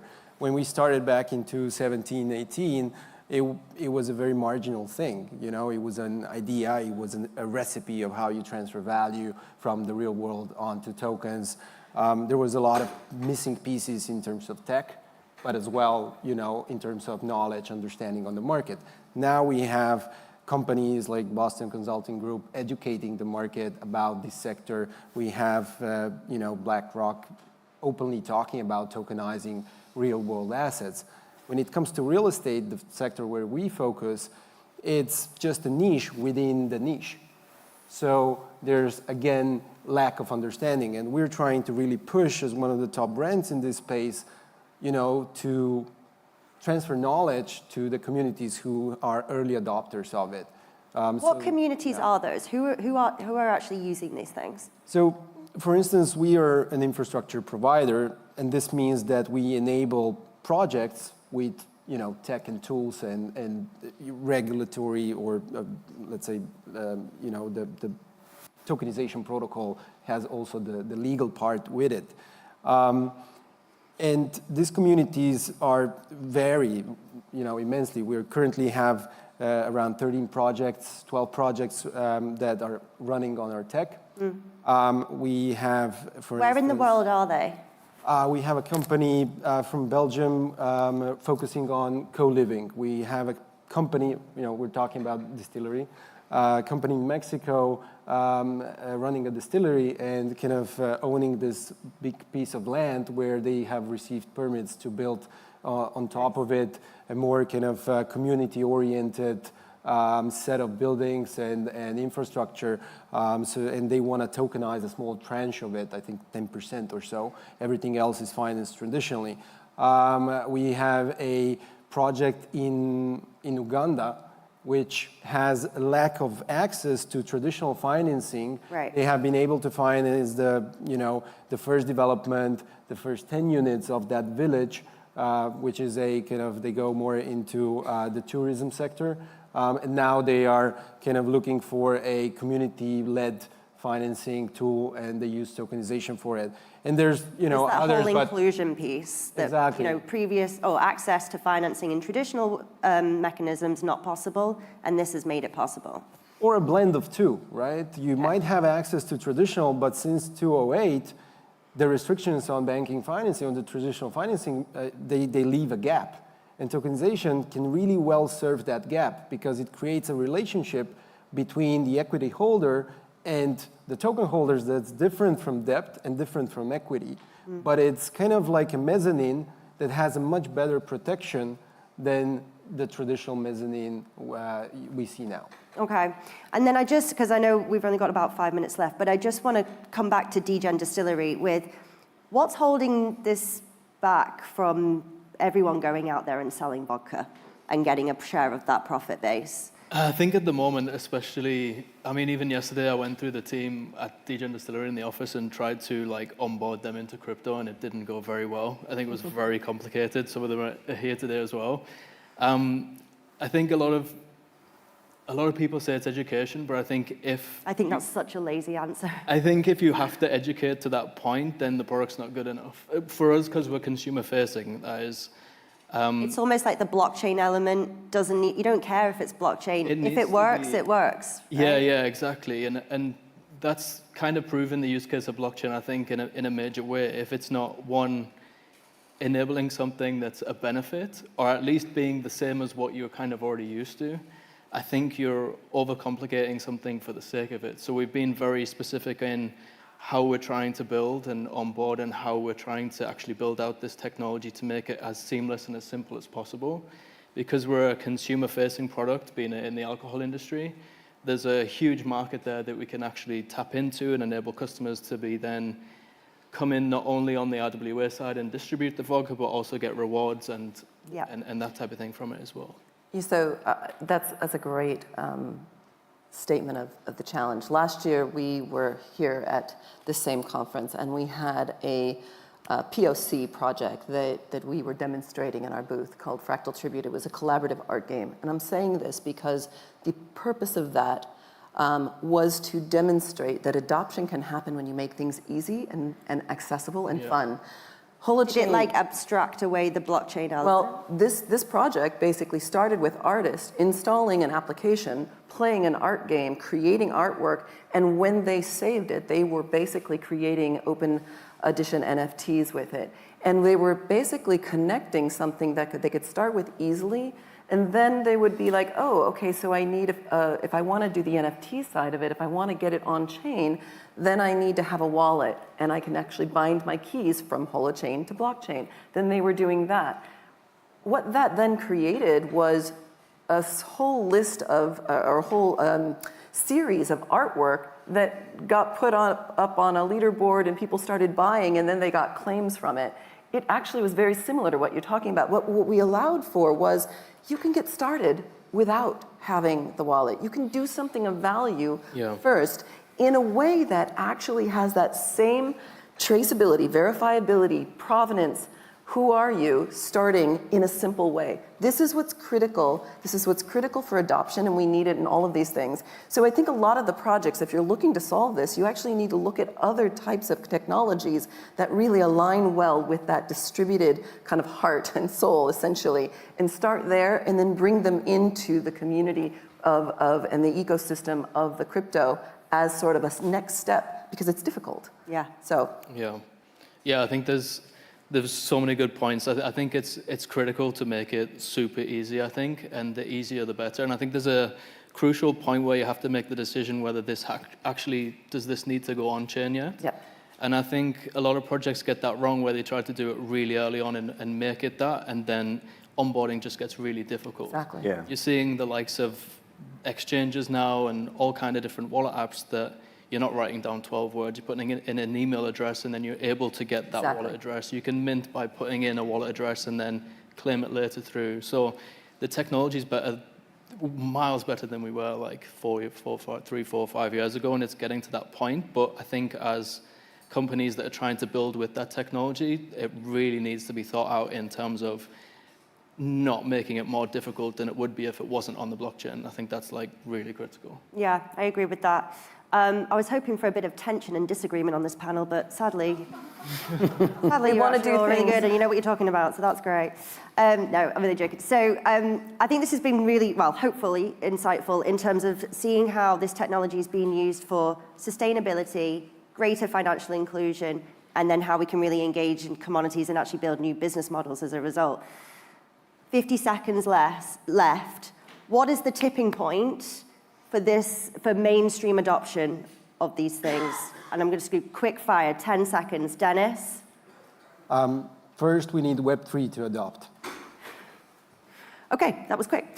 Pete? I think stop focusing on Web3. Focus on business models at work. Yes, love and that. Web3 is the plumbing. You don't sell a house by telling somebody how the plumbing works. Just tell them what If you did, that would be very dumb. Yeah. Mary?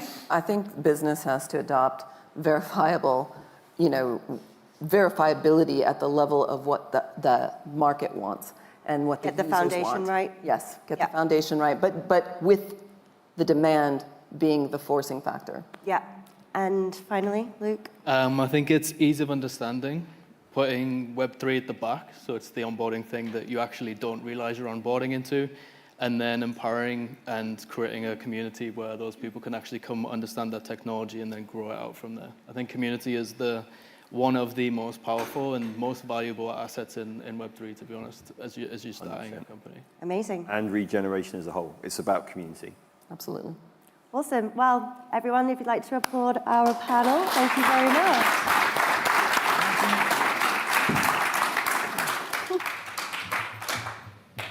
Thanks, Katie.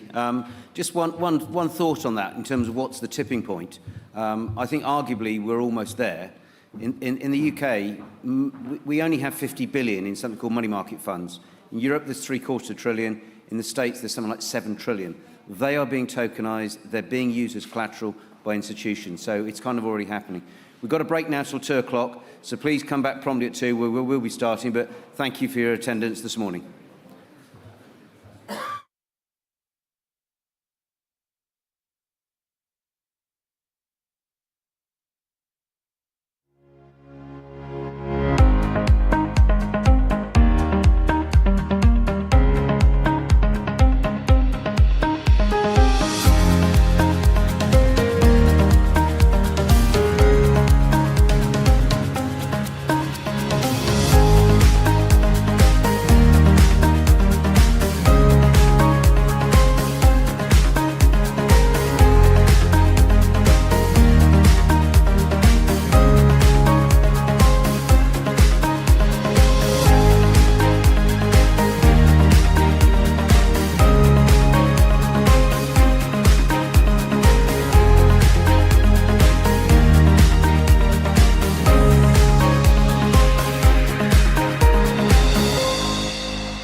As DeFi and Web3 applications become more and more complex, smart contracts remain inherently limited, as they run in a very tight sandbox. For that reason, many Web3 projects still rely on centralized back-end infrastructure for certain problems, creating a single point of failure, sacrificing decentralization for practicality. The current blockchain stack consists of 2 layers. Layer 1 in charge of security, Layer 2 in charge of scalability. But how can we overcome the limitations of smart contracts in a decentralized manner? Introducing Orbs. Orbs runs above these layers as a fully decentralized Layer 3 infrastructure blockchain protocol. Orbs acts as a decentralized backend, enhancing the capabilities of EVM and non-EVM smart contracts. The Orbs protocol is executed by dozens of independent permissionless validators, staked with over $100 million, opening up a whole new spectrum of possibilities for Web3, DeFi, NFTs, and GameFi. Orbs provides two different execution services. Orbs Lambda is an event-driven, serverless, and decentralized cloud function written in JavaScript, similar in concept to AWS Lambda. And Orbs VM, a Docker-based virtual machine, enabling implementations of powerful custom decentralized services in any popular programming language like Go, JavaScript, Rust, or Python, packaged as a standard Docker container. Join us in shaping the next evolution of smart contracts. Become a part of the Orbs universe.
Brands must adapt or die. Social media is media. When we first launched, we were hoping for, maybe 400, 500 people. Internet culture is culture. Nearly half of Gen Zers go to social media platforms to get their information. We're democratizing everything, from the creative arts. I never thought I could sell my work like this. To finance. Retail traders aren't just taking on hedge funds, they're also trying to take them down. Driving trends, politics, and even our culture. Social media changed the way that politicians could communicate. And now, emerging innovations are set to change our day-to-day lives even further. So, ChatGPT, artificial intelligence. So you've probably heard about the metaverse. But in a world of change, the biggest risk to you is falling behind. So what now? Exponential change has created exponential opportunity, making traditional marketing and communication methods less effective. Your storytelling matters more than it ever has before. To be relevant, stories need to connect with culture. Those that can't communicate their story correctly will fail, but those that can, they're going to thrive. And that is why Flight Story exists. We understand what it takes to innovate through constant change. We deliver personalized and impactful strategies through our consulting division. We provide world-first tools that give you the insights that you need. We develop meaningful stories through our content creation studios. We distribute them far and wide through our extensive earned media network. Accelerate their growth through our performance media services. And now, we're helping brands get ready for what comes next. By telling the right story, we build your reputation, deepen the relationships with your community, and ultimately create value. For over a decade, our teams have guided leaders for some of the world's most successful companies on the planet. Having a great story, it isn't enough. Flight Story will give you the tools to tell it.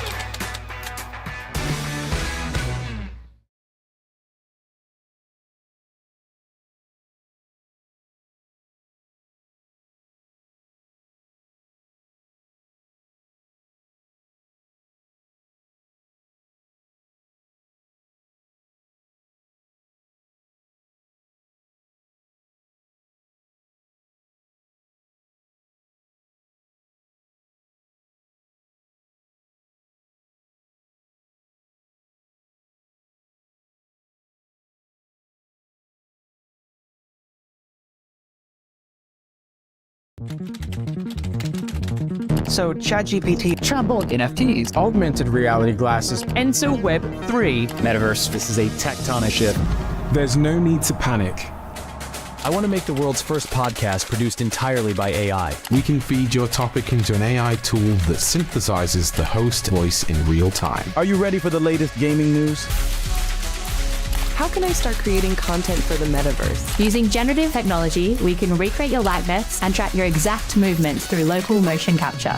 Innovation is accelerating the rate of change in every single industry. Completely changing how brands and marketeers reach their audience. The gap between what's now, The AI race is definitely on. And what's next Using VR all the time. is always closing. Our mission is to keep brands at the forefront of what's possible. Brands around the world are investing in metaverse platforms. We wanted to find a world-class Web3 team who truly understand what's coming next. and the opportunities that these new innovations can create. Which is why today at Flight3, we're announcing the acquisition of Zebu, and together, the launch of an innovative new team. Introducing Flight3. Our global team has led digital marketing for some of the world's most innovative companies and projects. We'll be bringing our combined experience of these emerging technologies and how they can supercharge brand ecosystems through services that help brands start and accelerate their innovation journey. We understand how to build highly engaged communities with global events across Web3, the metaverse, and much more. Brands that innovate now, that operate at the forefront of change, will define the once-in-a-generation commercial and marketing opportunities that are coming next. It's time for your brand to harness the future of innovation with Flight3.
As DeFi and Web3 applications become more and more complex, smart contracts remain inherently limited, as they run in a very tight sandbox. For that reason, many Web3 projects still rely on centralized back-end infrastructure for certain problems, creating a single point of failure, sacrificing decentralization for practicality. The current blockchain stack consists of 2 layers. Layer 1 in charge of security, Layer 2 in charge of scalability. But how can we overcome the limitations of smart contracts in a decentralized manner? Introducing Orbs. Orbs runs above these layers as a fully decentralized Layer 3 infrastructure blockchain protocol. Orbs acts as a decentralized backend, enhancing the capabilities of EVM and non-EVM smart contracts. The Orbs protocol is executed by dozens of independent permissionless validators, staked with over $100 million, opening up a whole new spectrum of possibilities for Web3, DeFi, NFTs, and GameFi. Orbs provides 2 different execution services.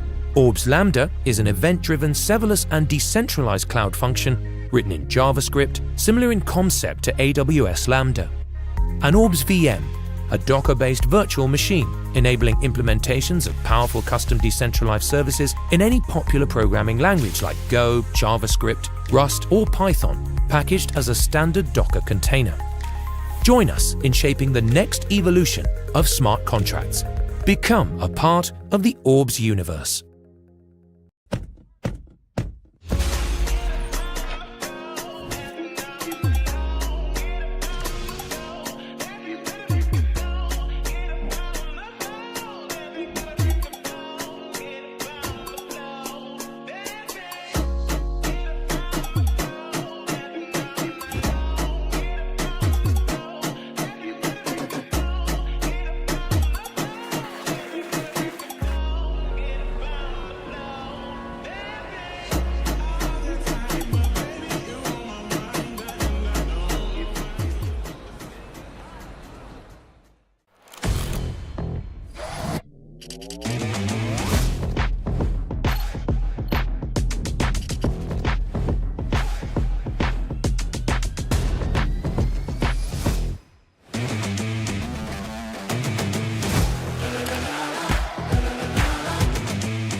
Brands must adapt or die.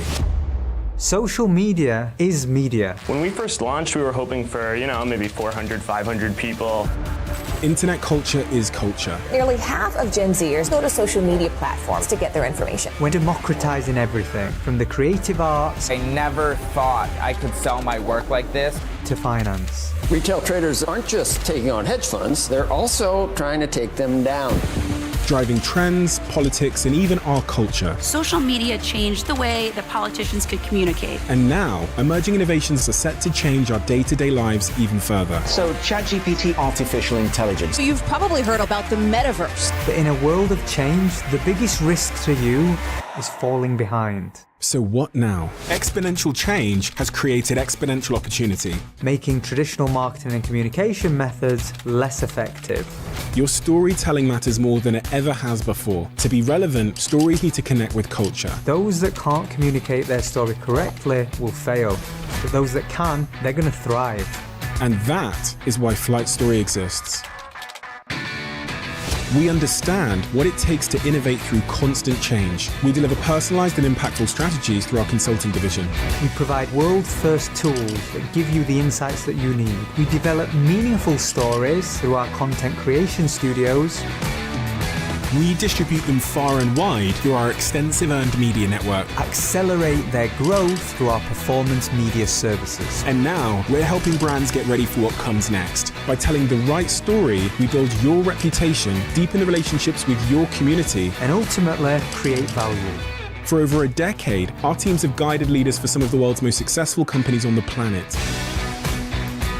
Having a great story, it isn't enough. Flight Story will give you the tools to tell it.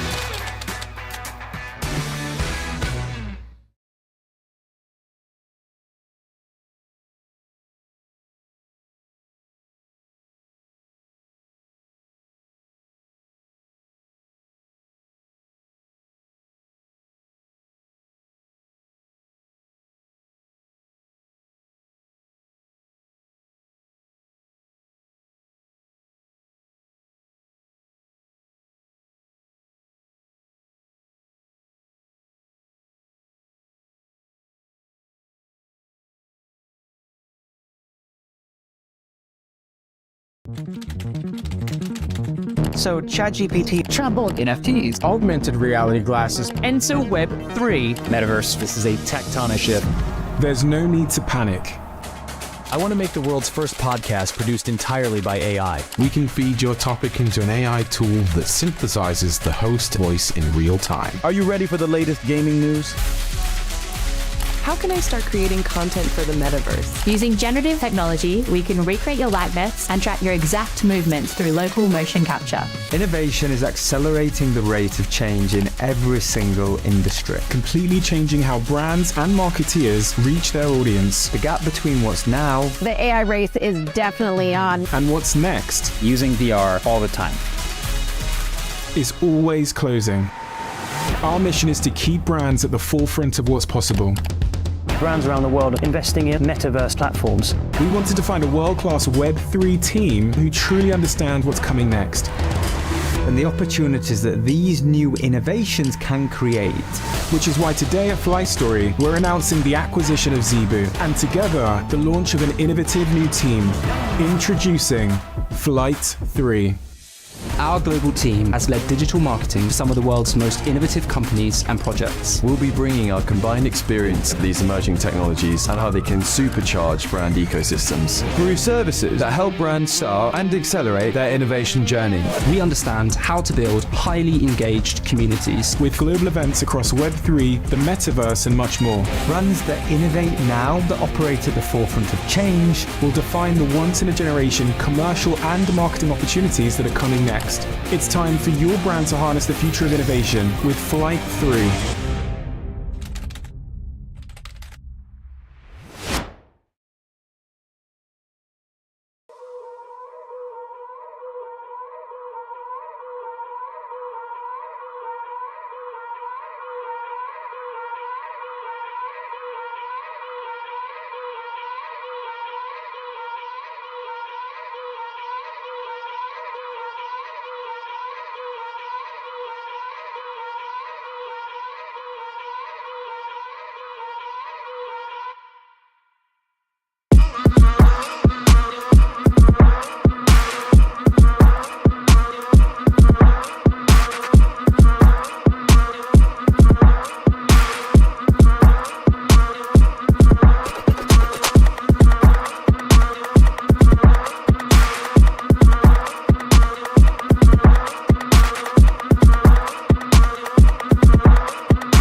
As DeFi and Web3 applications become more and more complex, smart contracts remain inherently limited, as they run in a very tight sandbox.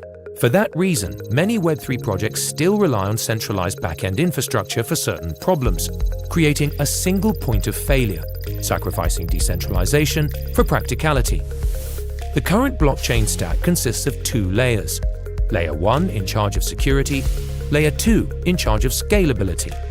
But how can we overcome the limitations of smart contracts in a decentralized manner? Introducing Orbs. Orbs runs above these layers as a fully decentralized Layer 3 infrastructure blockchain protocol. Orbs acts as a decentralized backend, enhancing the capabilities of EVM and non-EVM smart contracts. The Orbs protocol is executed by dozens of independent permissionless validators, staked with over $100 million, opening up a whole new spectrum of possibilities for Web3, DeFi, NFTs, and GameFi. Orbs provides two different execution services. Orbs Lambda is an event-driven, serverless, and decentralized cloud function written in JavaScript, similar in concept to AWS Lambda. And Orbs VM, a Docker-based virtual machine, enabling implementations of powerful custom decentralized services in any popular programming language like Go, JavaScript, Rust, or Python, packaged as a standard Docker container. Join us in shaping the next evolution of smart contracts. Become a part of the Orbs universe.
Brands must adapt or die. Social media is media. When we first launched, we were hoping for, maybe 400, 500 people.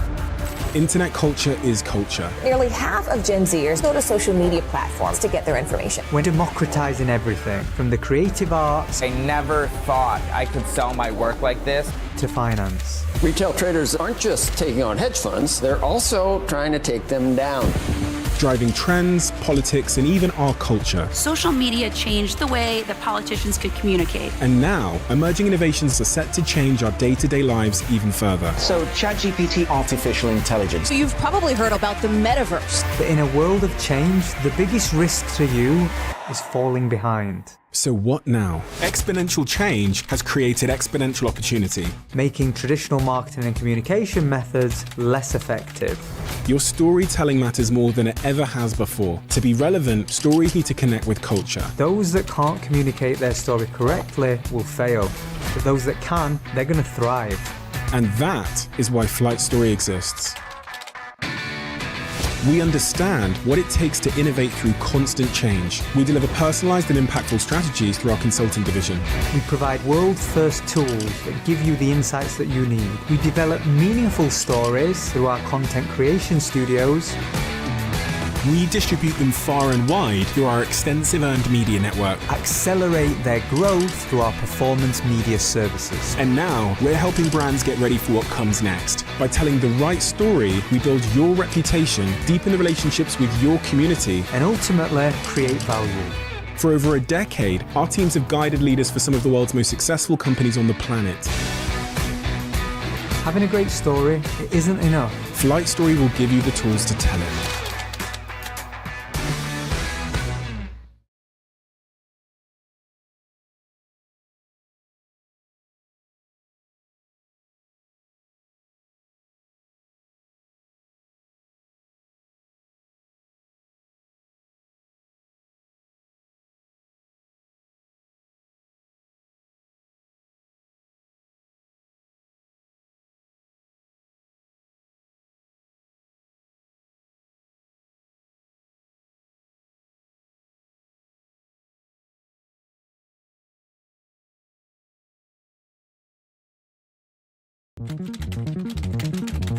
So ChatGPT troubled NFTs, augmented reality glasses, and so Web3 Metaverse. This is a tectonic shift.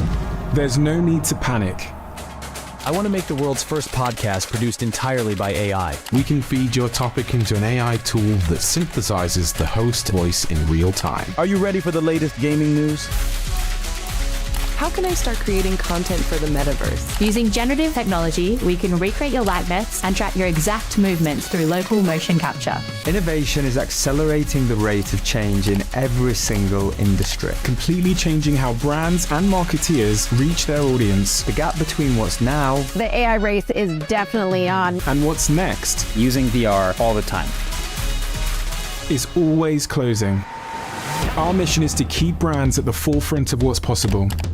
Brands around the world are investing in metaverse platforms. We wanted to find a world-class Web3 team who truly understand what's coming next. and the opportunities that these new innovations can create. Which is why today at Flight3, we're announcing the acquisition of Zebu, and together, the launch of an innovative new team. Introducing Flight3. Our global team has led digital marketing to some of the world's most innovative companies and projects. We'll be bringing our combined experience of these emerging technologies and how they can supercharge brand ecosystems through services that help brands start and accelerate their innovation journey. We understand how to build highly engaged communities with global events across Web3, the metaverse, and much more. Brands that innovate now, that operate at the forefront of change, will define the once-in-a-generation commercial and marketing opportunities that are coming next. It's time for your brand to harness the future of innovation with Flight3.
As DeFi and Web3 applications become more and more complex, smart contracts remain inherently limited as they run in a very tight sandbox.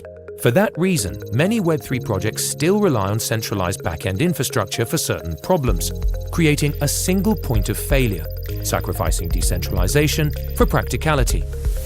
The current blockchain stack consists of two layers: Layer 1 in charge of security, Layer 2 in charge of scalability. But how can we overcome the limitations of smart contracts in a decentralized manner? Introducing Orbs. Orbs runs above these layers as a fully decentralized Layer 3 infrastructure blockchain protocol. Orbs acts as a decentralized backend, enhancing the capabilities of EVM and non-EVM smart contracts. The Orbs protocol is executed by dozens of independent permissionless validators, staked with over $100 million, opening up a whole new spectrum of possibilities for Web3, DeFi, NFTs, and GameFi. Orbs provides two different execution services.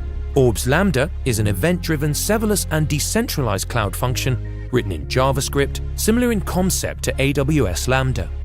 And Orbs VM, a Docker-based virtual machine, enabling implementations of powerful custom decentralized services in any popular programming language like Go, JavaScript, Rust, or Python, packaged as a standard Docker container. Join us in shaping the next evolution of smart contracts. Become a part of the Orbs universe.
Brands must adapt or die.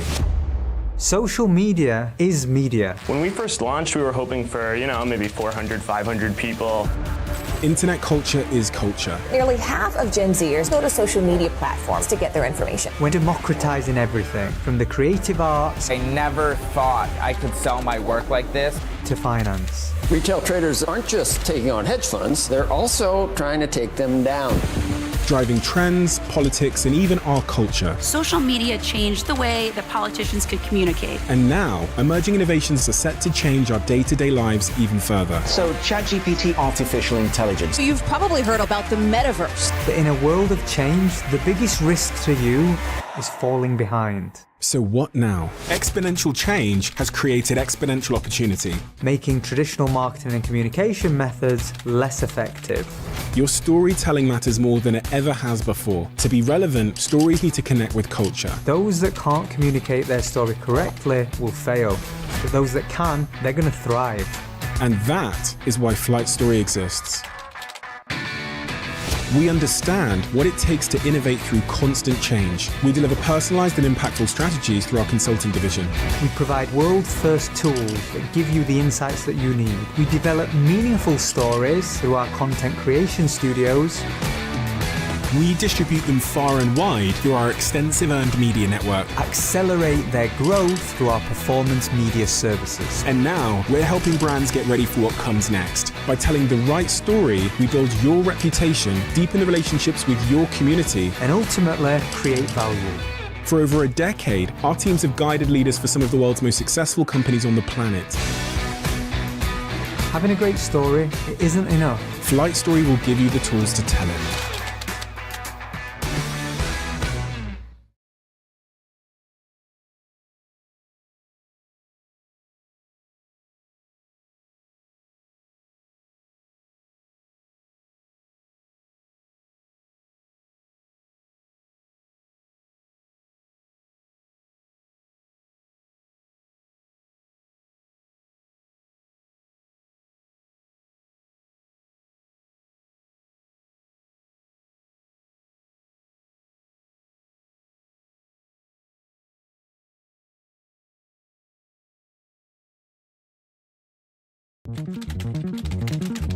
So ChatGPT, troubled NFTs, augmented reality glasses, and so Web3 metaverse. This is a tectonic shift. There's no need to panic.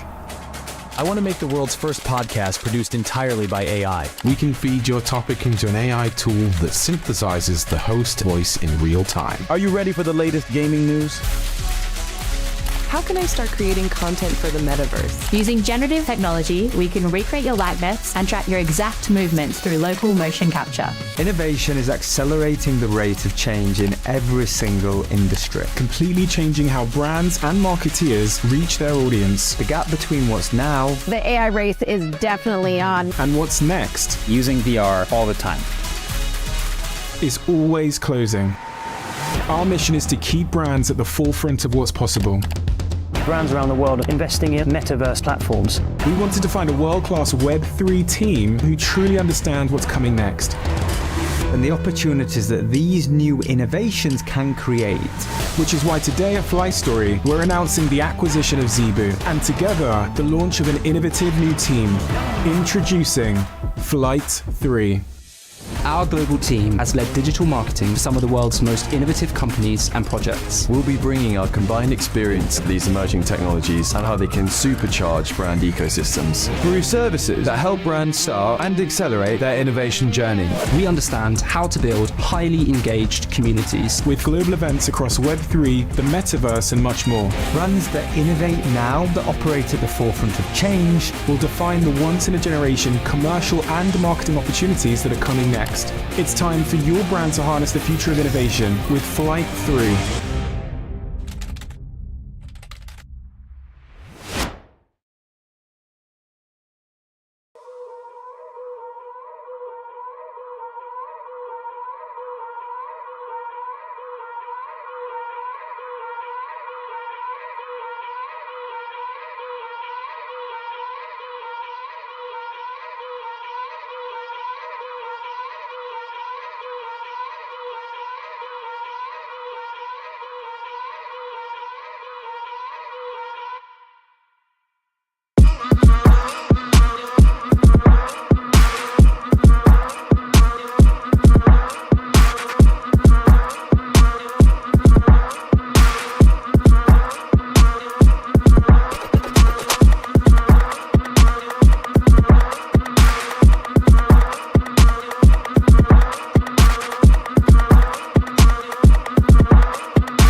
As DeFi and Web3 applications become more and more complex, smart contracts remain inherently limited as they run in a very tight sandbox.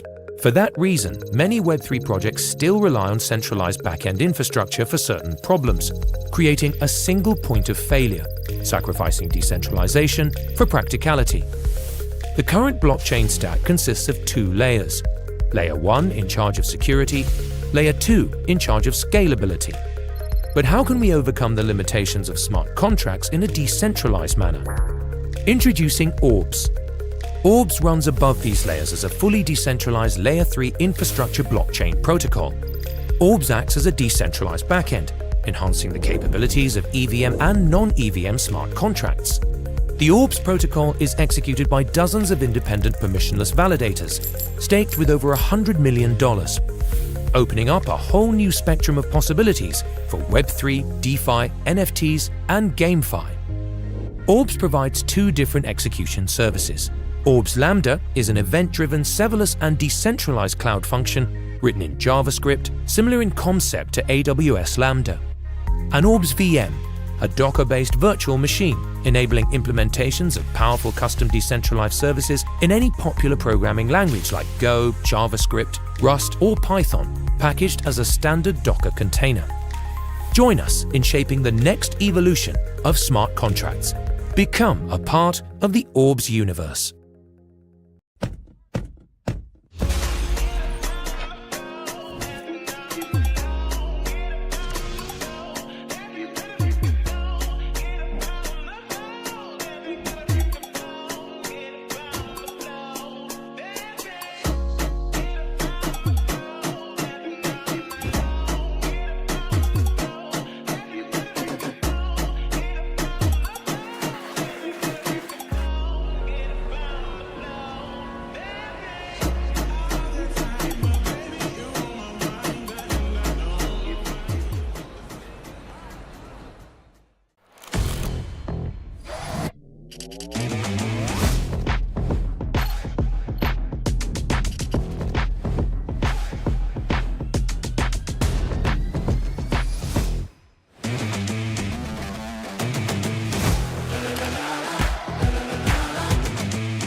Brands must adapt or die. Social media is media. When we first launched, we were hoping for, maybe 400, 500 people. Internet culture is culture. Nearly half of Gen Zers go to social media platforms to get their information. We're democratizing everything, from the creative arts. I never thought I could sell my work like this. To finance. Retail traders aren't just taking on hedge funds, they're also trying to take them down. Driving trends, politics, and even our culture. Social media changed the way that politicians could communicate. And now, emerging innovations are set to change our day-to-day lives even further. So, ChatGPT, artificial intelligence. So you've probably heard about the metaverse. But in a world of change, the biggest risk to you is falling behind. So what now? Exponential change has created exponential opportunity, making traditional marketing and communication methods less effective. Your storytelling matters more than it ever has before. To be relevant, stories need to connect with culture. Got two guys to be sort of mic'd up. I just want to touch on a subject which is very sort of pertinent. Obviously, in the UK, we've had a change of government, and the one thing they keep talking about is growth, growth, growth. And how do we get more growth in the economy? And I think this is very relevant for the audience and today's events, because at the heart of every business, whether you're real or virtual, with your Web 2 or Web 3 or any other web, payments are absolutely key. And every business has to obviously not only sort of pay for bills, but also receive income. And the reason I bring that up is that if my geography is right, it's that way, the city. They're kind of obsessed by this thing called DVP, delivery versus payment. I give you some shares, and then you'll pay for it on the same day. Because believe it or not, sort of 30 years ago, you could buy BP shares, and you'd wait 10 days before we had to pay for them. It was called dealing within the account. So we've got settlement times down to typically T2, T1, and they're talking about going to T0. Now, the reason this is relevant is that with digital payments, with programmable money, then there's no reason why not just the city and not just any other sort of financial exchange or centre around the world can ask for being paid for when you've delivered something. But in this country, 66% of individuals work for a small to medium enterprise, i.e., majority of you, chances are you actually work for a small company. And rather than you doing business with a company and you have to wait 30, 60, 90 days, why can't you be paid when you've delivered your product or your service? If we actually saw more of that happening, then you'd have a faster velocity of money, and you'd have better productivity, and you'd have more economic growth. So this is why what we're talking about today is really, really important. One of the challenges, however, is the regulatory landscape. And Anna from Bloomberg, she's going to introduce Tom from Coinbase, and they're going to touch on some of the regulatory challenges that certainly are facing the crypto instrument. So, Anna, if you can bring Tom up, it'd be great. Thank you.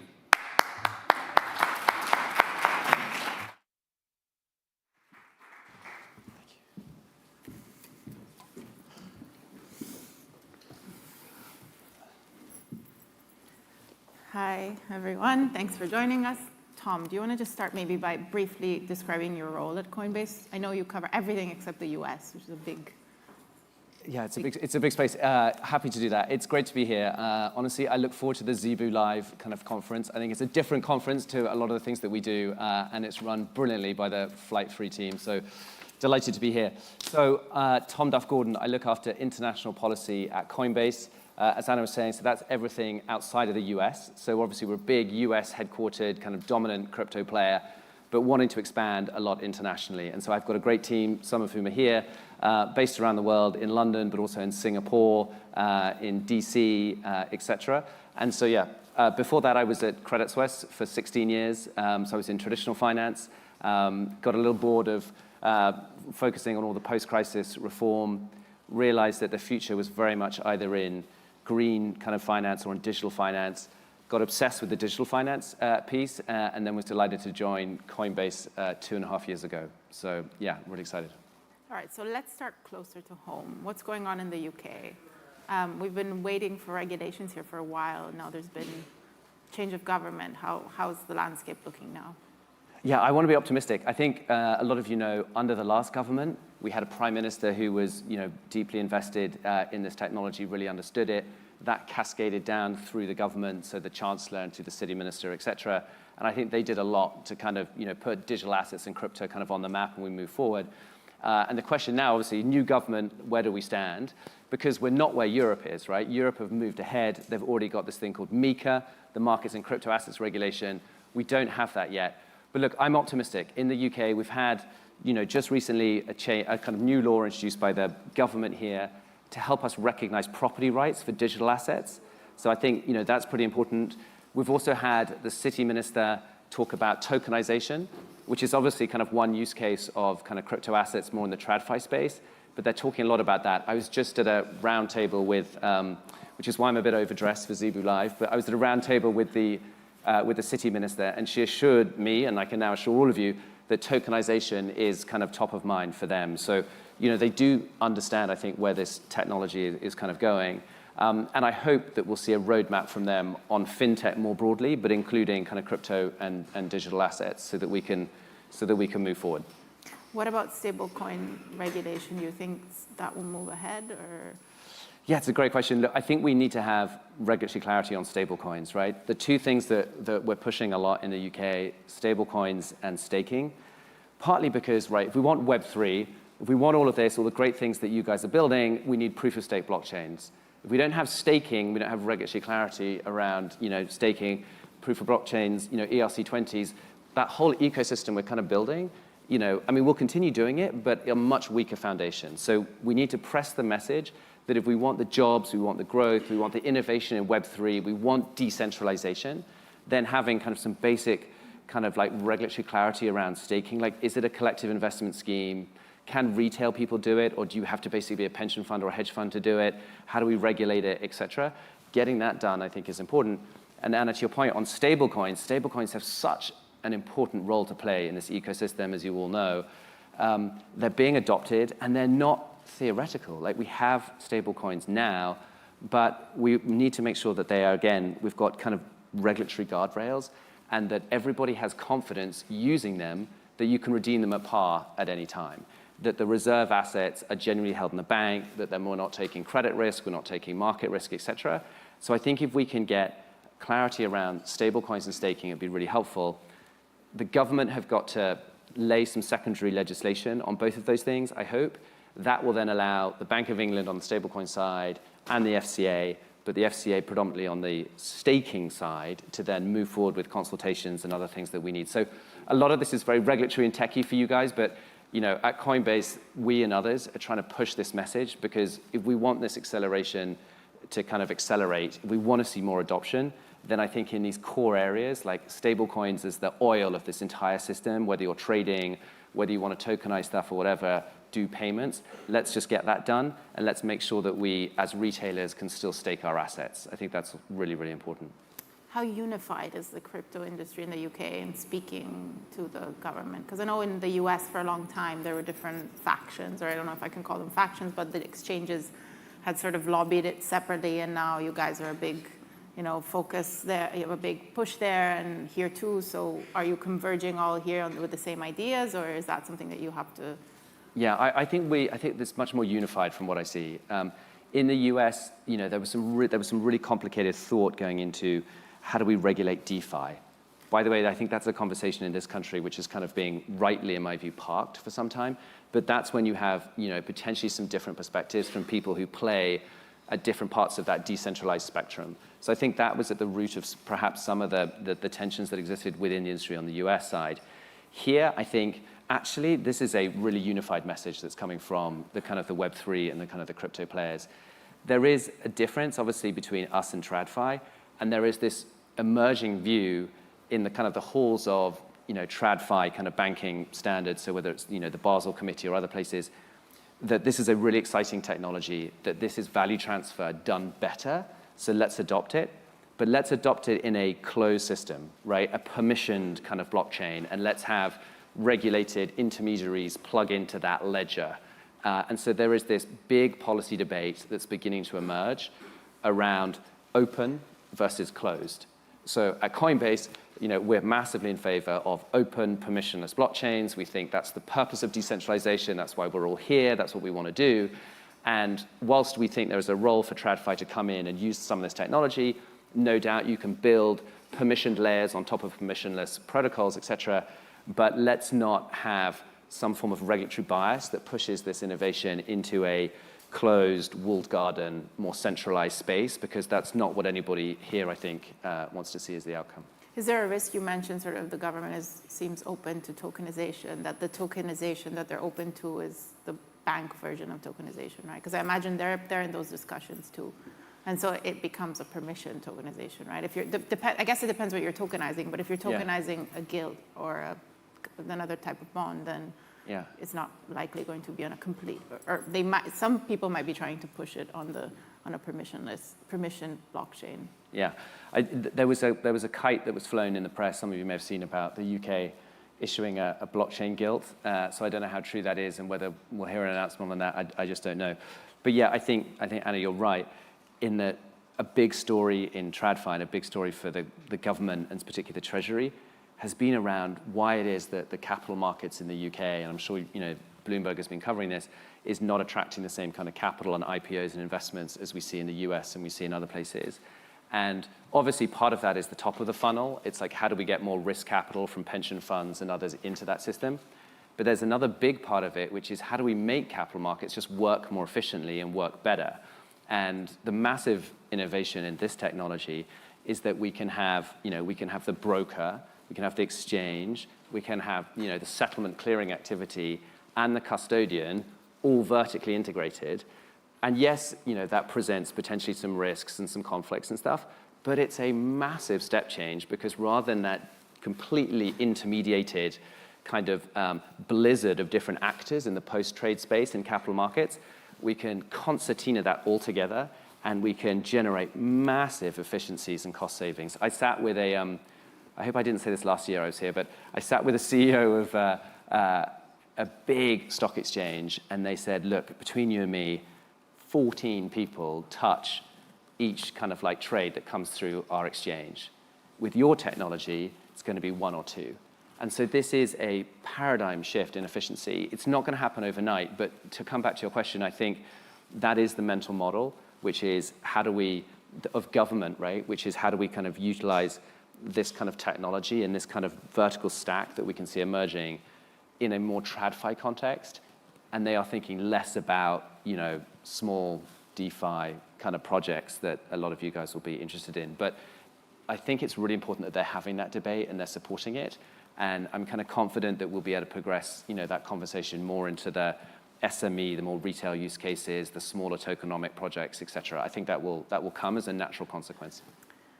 And let's move to Europe, I guess. So what about MiCA? Like, the industry welcomed it because I guess it was the first big piece of regulation around crypto. And now it's time to implement it. So what works, what doesn't? What are people concerned about, I guess?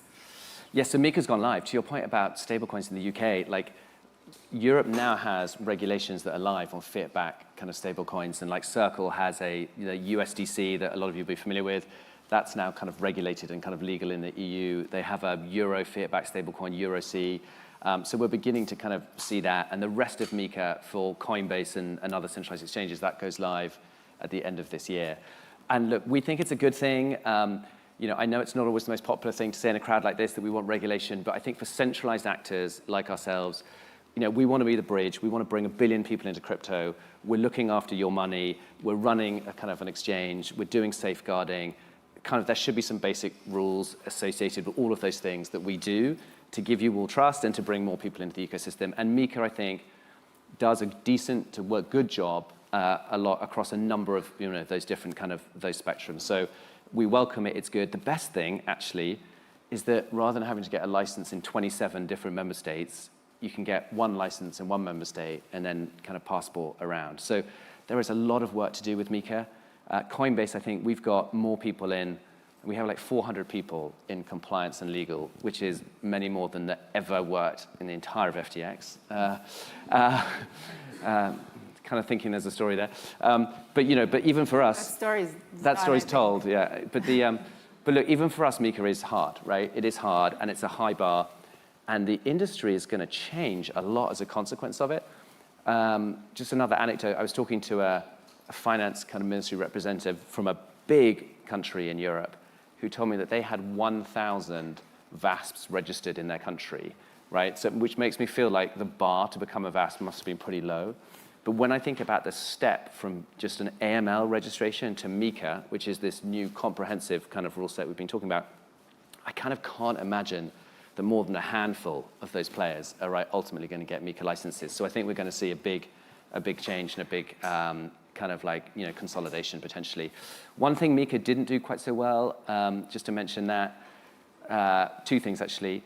There's a lot of disclosures that we have to do. Look, we want to do white papers. White papers are a good thing, but, you know, there's just a heck of a lot of, you know, sustainability information, other things that we have to do, which is kind of fine, and hopefully it's kind of helpful, but, you know, that is, you know, in new processes, we've got to do a lot of building for that. There are questions around the liability for some of those disclosures, et cetera. So that's one area.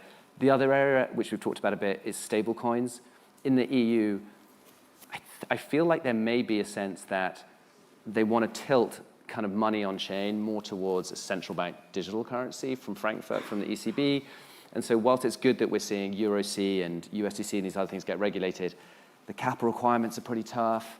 There's a ban on interest, which is pretty tough. You know, right now you guys can, you know, hold your stable coins and you can get yield. Like, that's not possible now in Europe. So, you know, coming back to the UK is not the first mover, but there's a massive opportunity here. I think a lot of work has been done by the FCA and the Bank of England, a lot of really good thinking. And if we get some of this legislation from this new Labour government, they can go ahead and, you know, they can make those rules. And then we can maybe have second mover advantage, where we can look at MiCA and say, this was kind of good, but it went a little too far here, here, and here. Where do we need to kind of like sand off those rough edges, et cetera? So MiCA is very impressive, particularly given that it was started in 2018 and the UK doesn't have it. The UK is one country rather than 27. So super impressive, creates a lot of investment opportunity, and I think hopefully it will drive trust and adoption. I think banks will come in as well in Europe now. Not perfect though, and maybe there are some lessons that the UK can learn off the back of it. What happens to the stable coins that aren't regulated then in the imminent future? One big one that everybody always has in mind, but what happens to regulated exchanges like yours or ones that are... Yeah, so we communicated, and we're not the only, so Coinbase, we put out a statement, I think 2 weeks ago now, saying by the end of this year, we would delist, or we would take the necessary regulatory action on non-MiCA compliant stablecoins. So we didn't name any stablecoins, and frankly, we would love to see the big stablecoin that you're talking about and various others, to understand if they are going to get approved and regulated, and they should come let us know. But we will be prevented in Europe from doing certain things with non-MiCA compliant stablecoins from the end of this year, and so that's just a consequence of the new rules that have come in. There will be more nuanced questions around self-custody, right? Presumably if you're custodying yourself, right, and it's not a custodial wallet you're using, that might be different. If you're sending money to somebody else using self-hosted wallets, so let's see what happens. But yes, this is going to be a big moment. So I know that's the only country you don't cover is the US, but it's very hard not to talk about it now, given the elections. It's me, I think, the elections. But what's kind of Coinbase's thinking on that? I think the industry is very much waiting and hoping one side or the other. Do you think whatever the outcome of the US election is, the change will be that quick? Will there at least be like a reprieve from the current sort of aggressive nature of regulators in the US? Like what should people expect? Yeah, I'm glad you said aggressive nature of the regulators, not me. I meant aggressive in the amount of action they're taking. Yeah. No, so look, again, I don't cover the US, but I can speak to it at a high level. Look, I think a massive win for this whole industry is that both presidential candidates in the US have been talking about digital assets, and they've been talking about crypto. There are some people here in the audience who've been doing a lot of work on this. Coinbase has done a lot of work. To have, the Dems say, AI is a strategic technology, but so is crypto, so digital assets, I think is really important. So our view is, regardless of what happens, regardless of whether it's Harris or whether it's Trump, I think we're going to be in a better place than we have been historically, because I think the topic has been elevated. The crypto voter has been elevated. This might be a good moment to mention Stand With Crypto, which I think has done a good job in the US, but is going to do a really good job in the UK, I hope. But look, I think it's going to be better. People are saying, there's likely to be a leadership change at the top of the SEC, regardless of who wins. I'm old enough to remember when people cheered when Gensler took office because he had been teaching courses at the MIT. So yes. Yeah, there was a sense, this guy knows crypto, so this is going to be good. And I'm not sure history played out quite like that. But look, it's becoming more bipartisan, which is great. So Fit 21, which was this kind of, Congress bill on digital assets, that was kind of passed. And we had, I think, 71 Dems vote for it, something like that, which is super powerful. It shows that actually the work that we've all done as an industry to kind of show that this is a real technology, it's a better way of doing value transfer, it's a new version of the internet, all of that stuff. We're elevating the voter. Both sides are taking it seriously. Leadership change at the SEC, I think we'll be in a better place. We've got bipartisan support in Congress. Whether or not, the Senate will flip. Let's see what happens with kind of Congress. But there's a better chance. So I think net, there will be a better chance for us passing pro-crypto or decent crypto regulation in the US in 2025, right? And I think that's down to a lot of the great work that others have been doing. And the US is important because it's a big trading market, 350 million people, and if the US is starting to move positively in that direction, it'll be great. If Trump is elected, I will say things will move faster, I do think. So let's see, Polymarket, I don't know where Polymarket is right now, but if those of you that look at Polymarket, the prediction markets, it still looks pretty finely balanced. Do we have time for some questions from the audience? If you could. There's one there. There was a mic coming, I think. Okay. On Polymarket? Yeah. 54%. And how big is the market? I think it's 1.5 billion or something, isn't it? 1.6. Okay, yeah. 55-45 now. Yes, 1.6. And 1.6 billion, yeah. It's amazing. It's amazing. It's a great use case for crypto, I think, Polymarket. For those of you who haven't checked it out, to have a 1.5 billion book on that, it kind of is very interesting. And I have understood that Bloomberg, I think, are now using Polymarket, or you're getting a feed, or it's becoming more mainstream. Certainly, if you read the US press, you hear Polymarket stats being mentioned a lot more. Yeah. This one. Yep. There's at the back there. Yeah.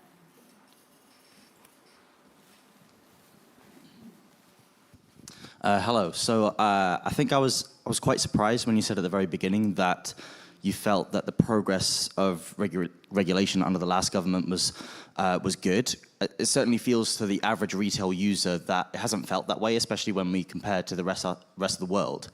Is that just kind of unrealistic expectations from us, and this is just how quickly regulation can get through in the UK, or is it actually a lot of good work is happening in the background that we're just not aware of? And how do you see that moving? How do you see that developing moving forward? Yeah, it's a good question. I think it's a mixture of things. So the government, I think, was very supportive, right? And they had a really good vision for this and the importance of it, and that was elevated through the regulators.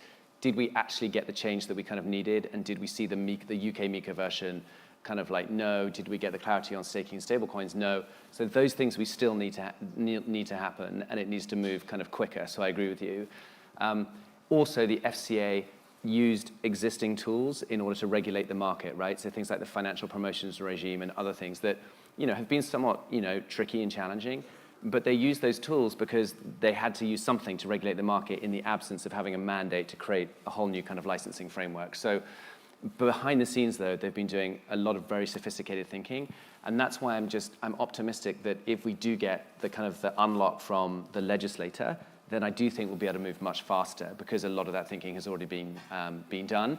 And then potentially we can de-emphasize some of those tools where we've turned up the dial, right, to regulate this sector. We can maybe turn some of those down because we then actually have a fit-for-purpose regulatory kind of like regime. So look, I think you make a fair point, but I'm kind of optimistic that a lot of that work was happening in the background, and I think it can accelerate now.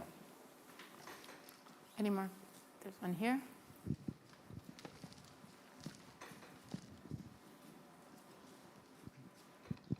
Hello.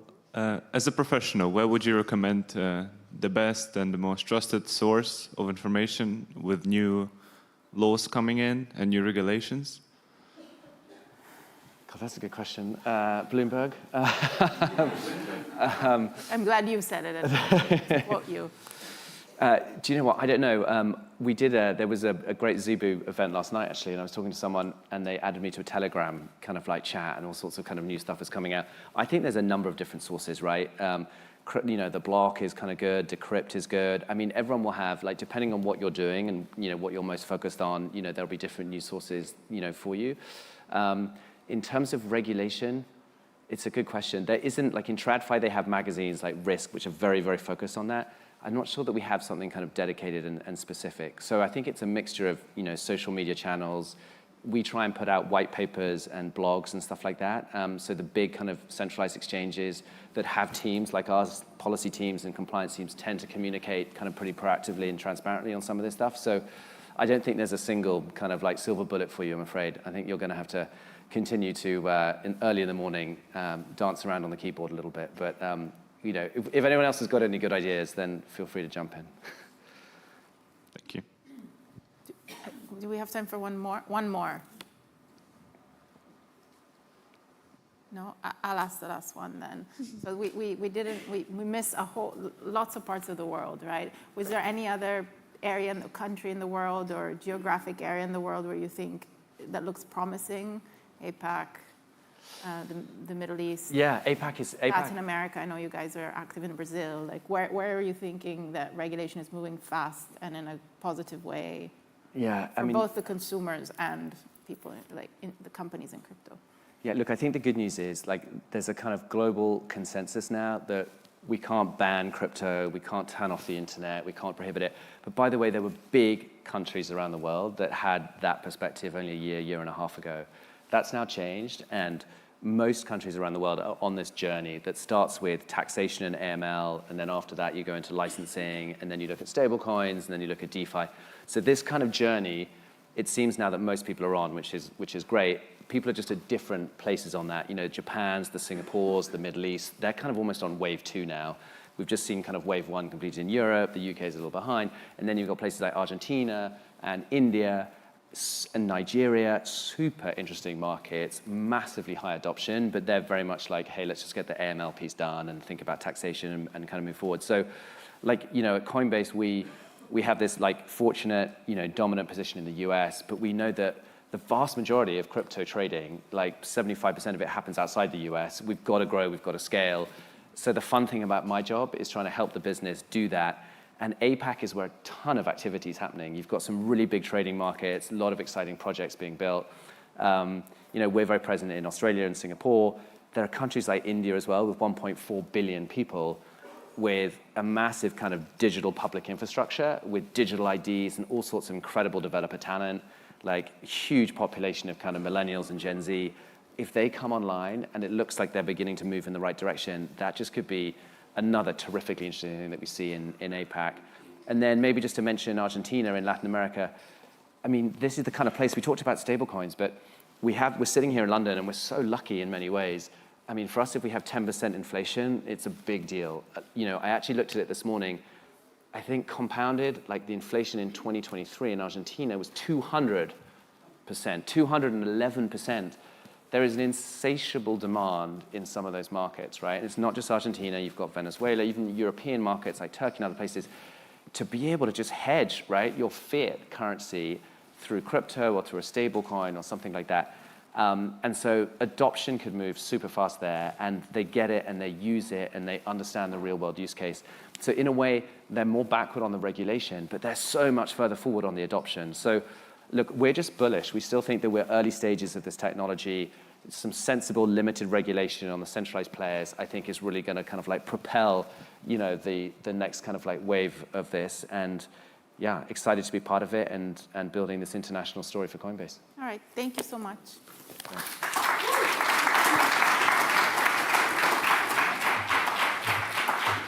Thanks, Anna. Thanks, Tom. Okay, so just to answer your question about where do you go for information in terms of keeping up to date, I was talking to quite a large bank yesterday, and they went to a firm of lawyers and got some advice. They went to another firm of lawyers and got some advice. They went to a third firm, thinking they would get collaboration between the first one or two. They got 3 lots of advice. So it's a very, very tricky topic when it comes to regulation, mainly because the regulators themselves are trying to work it out themselves. And that's why some of the markets, one of the markets that Tom didn't mention, is Korea. Korea has got a massive crypto community. Over 21, one exchange has got over 20 million users on their platform. So this very much is a global industry, and you'll see from your colleagues here today coming from literally all over the world. But if you want to get involved and you want to get a job, then don't talk to me, talk to Sarah, because Sarah's going to moderate from Plexus, and she's got loads of job opportunities, she said, in the Web3 space. So Sarah, if you can come up with your panelists and tell us a little more about Web3.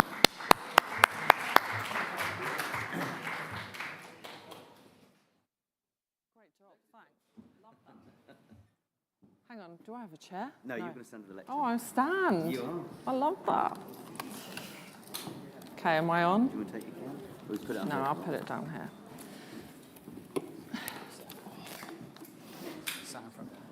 Hello, hello. Oh, I'm on. How are you guys? Are we still feeling alive? Yes. Wow, that was so lackluster. Okay. Thank you, everyone, for being here. So, yeah, I'm Sarah from Plexus. We are going to be talking all things hiring and being hired. So that is our intention for this panel. Thank you to my lovely panel guests. I'm going to do the usual of, please do a very short introduction, because I know we've got loads to talk about. We want to cover, the candidate side and the client hiring side as well. So we have got a lot to cover. So Go for it. Go fast? Yeah, cool. Hi, I'm Alex from Aragon. We're a DAO platform. I run all of the operations, so everything hiring, finance. So yeah, we normally hire like 3 or 4 candidates from around the world every quarter. So yeah, that's normally what I do. Sure, and I'm Simon. I'm the founder and CEO of Rare Labs. We've created Rare Network, which is one of the leading trading optimized networks in the whole space. Hi, I'm Sean. I'm one of the co-founders at Plexus. Since 2017, we've been one of the biggest Web3 recruiters in the space, placed people across Europe, placed over 1,000 people in the space since we started. So yeah. Awesome. I'm Fleur, currently at Serotonin, previously at Coinbase, and you've just heard from some of my awesome Coinbase colleagues. Yeah, heading up recruiting services for lots of our smaller, ever-growing client base. Thank you, guys. So Sean, I want to put you on the spot first. So obviously at Plexus, we get like a really good bird's eye view of what is happening across like Web3 hiring. Is there anything that is happening at the moment that you think is particularly interesting, or what's your kind of like overall take on the space right now? So I think the market's in a pretty good space, hiring-wise.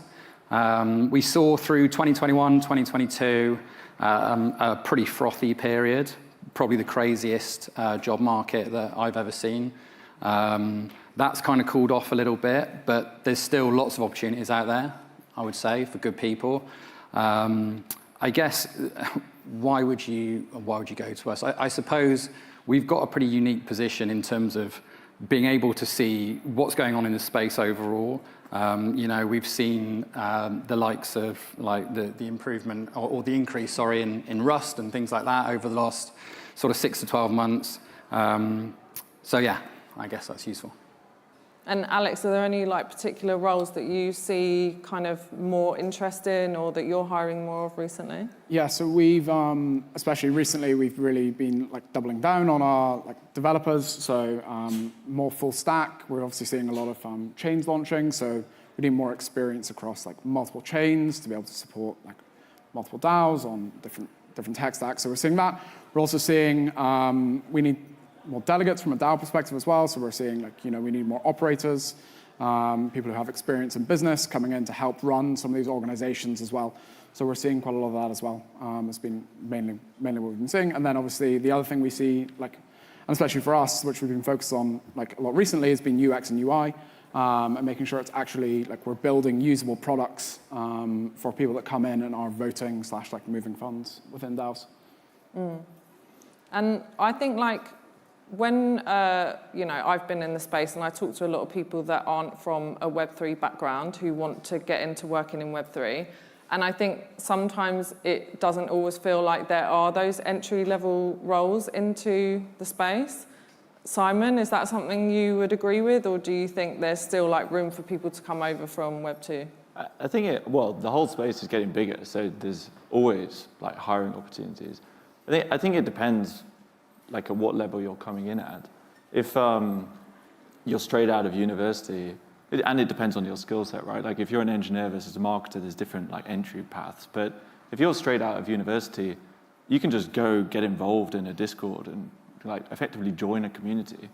And more often than not, if you're any good at what you do, then you get noticed and you get promoted and kind of find your way into the project through that path. And actually, as a good example of this, we've got quite a big like Japanese community that exists within the Rare DAO. There's a guy that came through very early days, very active in the Discord, started being active on Twitter, and he's now become our like community lead. And actually, I don't know how old he is because you kind of just interact with him at a distance. But I'm pretty sure he's 18, based in Japan. He just, by being active, he found his way in and kind of got his kind of job in the space. So passion can kind of like offset maybe a lack of experience? It depends on the role, but if you're junior and you're trying to get in, I think there's lots of paths. If you're more senior, then you've got to be interested in the space. Like we, I think in the past have hired people that have, say, worked at some of the big tech companies like Facebook and thought that we could train them on crypto and get them involved. And honestly, I think more often than not, that doesn't work out. You need to have an actual background and interest in the space. You need to understand the culture, understand the way that people interact. And you can then find that path across, but if you don't have that as a starting point, I think it's quite difficult. And Fleur, like, do you think there is such a thing as an entry-level job in Web3? Have you seen?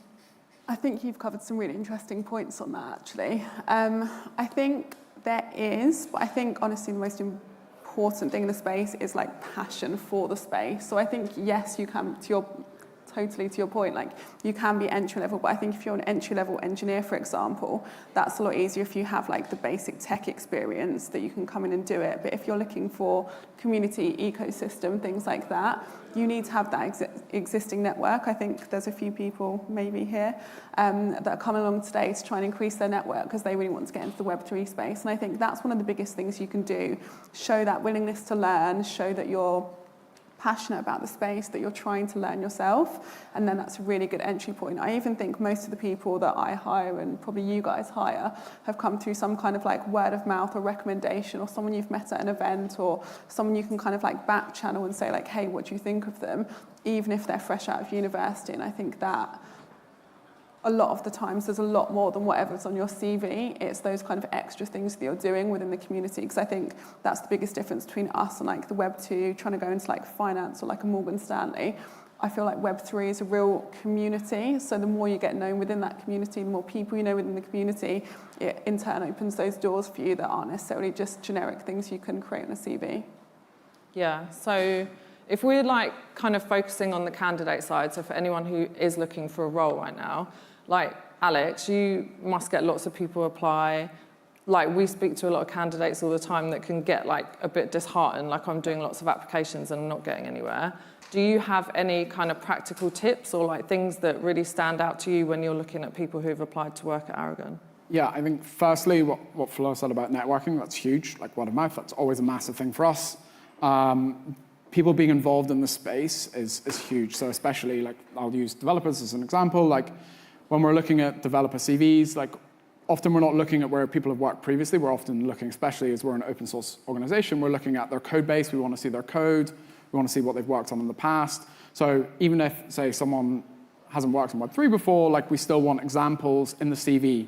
Especially for us when we're hiring Solidity devs, for example, we really like want to see the code before we like start moving forwards with the hiring process. So we want to see code in the CV that we can actually review. That's one of the things we like try and review like quickly. If it's marketing or BD, like what projects or like where have you been involved, and like making sure, again, as people said, like that some people actually have a passion for the space, because the leg up and the education if someone isn't passionate about Web3 is so massive that we want to, like, even if someone isn't involved in Web3, like demonstrating that they have passion for that in the CV from the beginning is going to be like super crucial. Yeah. And Sean, I wanted to speak to you about like applying through a recruitment agency, like specifically. Do you think there's anything that people should know if they're applying to roles via a recruiter that would be different to like if you're just applying to a company directly? Well, I think, I mean, I guess candidates kind of know this already, but we get absolutely inundated for roles, you know, and probably like 95% of the applications that you get are just like, you know, not really relevant for the role. So we spend a lot of time filtering, but I guess as a candidate, you want to kind of stand out quite quickly. So, you know, recruiters are going to very quickly look to see where you've worked and all this sort of stuff. And, you know, when crypto was kind of a slightly newer thing, 2017, 2018, you know, it was, people were sort of hiring slightly more on potential, but what we've seen over the last kind of couple of years is that people or clients will look slightly more at people's, you know, their skills, their experience, where they've worked, stuff like that, because it's just slightly more quantifiable. So I guess you've got to kind of be prepared for that, and also just be prepared for a little bit of cynicism as well, I guess, from a recruiter. You know, we get inundated with fake devs. You know, there's like armies of North Korean devs out there, you know, and it just makes our lives, and I'm sure you guys have sort of seen this as well a little bit, like it's a nightmare. So yeah, like we're going to put people through their paces a little bit, and you know, clients are going to want to do code tests, and we're going to want to jump on video calls and all this sort of stuff. So I think be prepared for that, you know, because yeah, it's a big problem. Just while you're on it, the whole kind of fake dev thing, have you guys experienced that as well? And like, what were your kind of experiences with that? Because it's something that I guess like maybe a few years ago wasn't a thing, but it seems to very much be a conversation now. I had someone crawl out from behind the person I was interviewing. So if none of you have come across this before, quite often it's like a room full of people, like a room full of devs, but they are actually quite technical, but they're just trying to get information out of you. And they'll sit in a big room, like a big call center together, with their if you're lucky enough to get them on a call with their background blurred, but this person, obviously there was someone in the background who moved, and then you could see like the entire call center behind them, and you could tell that they then got noticed on video. They ducked, and I could just see them like crawl out of eye line on it. And I was like, I'm just trying a really polite way to wrap this call up. But you do get a lot of it, and I think to your point, like, I know recruiters sometimes get a bad rep, but we do have things like that. And like when I was at Coinbase, we would have like 1,500 people apply to like a front-end engineer role when we were going through great expansion, which was awesome, but also gives us some like real fatigue. So please forgive us if you don't get the speediest response, because we also deal with people crawling out the back of our interviews. Yeah, fair. Okay, so coming back to kind of what we look for in like the perfect candidate, Simon, I know like you've built out a founding team. What are there like any kind of star quality things that you're looking for in someone that makes you just go, yeah, that's the person that I need? Yeah, well, I've never had someone crawl out in the background, but I think hunger probably more than anything. Again, it depends on the seniority. If someone's very senior, one of the main questions I ask myself is, am I actually going to learn from this person? So if I'm hiring a head of marketing, like I should be learning stuff from them. It shouldn't be the other way around. And so that's at the very senior level. But I think across the whole board, it's about being hungry. And startups are tough. They're kind of ups and downs. You only ever really hear about it when it goes really well. But I can promise you, there's ups and downs. And crypto startups are even more like that. There's This is now my fourth startup. So the first two are fintech, the past two have been DeFi, and the most recent one before Rhea. We launched 2 weeks after Terra Luna crashed, which then ended up being 4 weeks before FTX blew up. So as a team, you just have to be unbelievably resilient through that. And if you don't have that hunger as someone joining a startup, you're not going to be able to survive that. So like on the other end of the spectrum, are there any kind of red flags that you guys would look for and just be like, that's obviously apart from them potentially being a North Korean hacker, but Fleur, is there anything that you would see like on a CV or a resume that just makes you think, like, actually they're not going to get through? Job hoppers. And I know that sounds like probably something people have heard before, but I mean, as a frequent founder, you probably know you really want someone to go on that journey with you, and you don't want someone that's going to come in just when it's really easy. Like, it's hard. It's a hard space. There are so many ups and downs, and you want people that are going to stick with you through those ups and downs and through the journey. So really, you're looking for like trajectory in someone's CV. Have they been at a place more than 6 months, 18 months, 4 years? Like, have they seen that company go through like a downturn, but then stuck with it through the upsides? Because that's really what you want to do as a business and a team. You want to grow together. So yeah, job hoppy CVs, it just shows like a bit of a lack of commitment. And I get the last few years have been hard. We've definitely become more lenient in the last few years, thinking, right, I know there's crashes or Coinbase laid loads of people off, etc. So like, we know those kind of things and we're more lenient with them. But yeah, that's, I think, one of the kind of biggest things for us. And also just actually looking at the projects themselves, like, was it a legitimate project? Was it a company that resonates with like our mission, our values, where we see ourselves going? That's something we really want. If it's lots of kind of like very unknown things or unsuccessful things, there's a slight flag of like, okay, are they really going to understand like what we're doing as a business and how we want to be operating? And Sean, I wanted to ask if you were to give advice to anybody on like doing a job search, do you think it's better for them to kind of apply to lots of different things that they like kind of feel that they could do, or is it better to be very intentional and like box yourself in to one role? I think you want to try and be quite targeted. You know, in the Plexus office, there'll be chats about candidates that are, just desperate, right? They're just applying to everything, and that can give you a bit of a bad rep, right? So I would definitely advise against doing that. I think decide what you want to do and think carefully about it. Don't just fire things off willy-nilly. And I think, I guess candidates might not want to hear this, but I guess as recruiters, we work for the clients, right? Our job is finding candidates for jobs. It's not finding jobs for candidates. So I think probably just a bit of I guess most people know that, but a bit of a kind of acceptance of that a little bit. It's a business first and foremost. So you kind of have to play the game a little bit. But don't you think if you are someone who is kind of multi-skilled or multi-passionate, how do you then pick which career you're going to push forward, if you know what I mean? Would you say to do that, specialize in something? I would say to specialize in something as much as you can, yeah. Yeah, cool. All right, I want to move into kind of talking about stuff from the, a founder or a hiring manager's perspective. So, Simon, when you're building out your initial team, you're obviously balancing lots of different things. What are the lessons you've learned during the hiring process that you think you've taken forward? Yeah, I think one, if I just look back as I've learned through different businesses, is the importance of getting those senior hires right. And I sort of had this belief that you hire fast and you fire fast, and that's the way that startups operate. And I think for some startups, it's true. If you're Monzo at the point it's scaling or Revolut at the point it's scaling, you just need people. And you kind of don't have the time to extend the hiring process. But for crypto startups, particularly ones that are natively Web3 and built on blockchain infrastructure, actually what you're building is so scalable. We did 30 billion of volume with a 10-person team.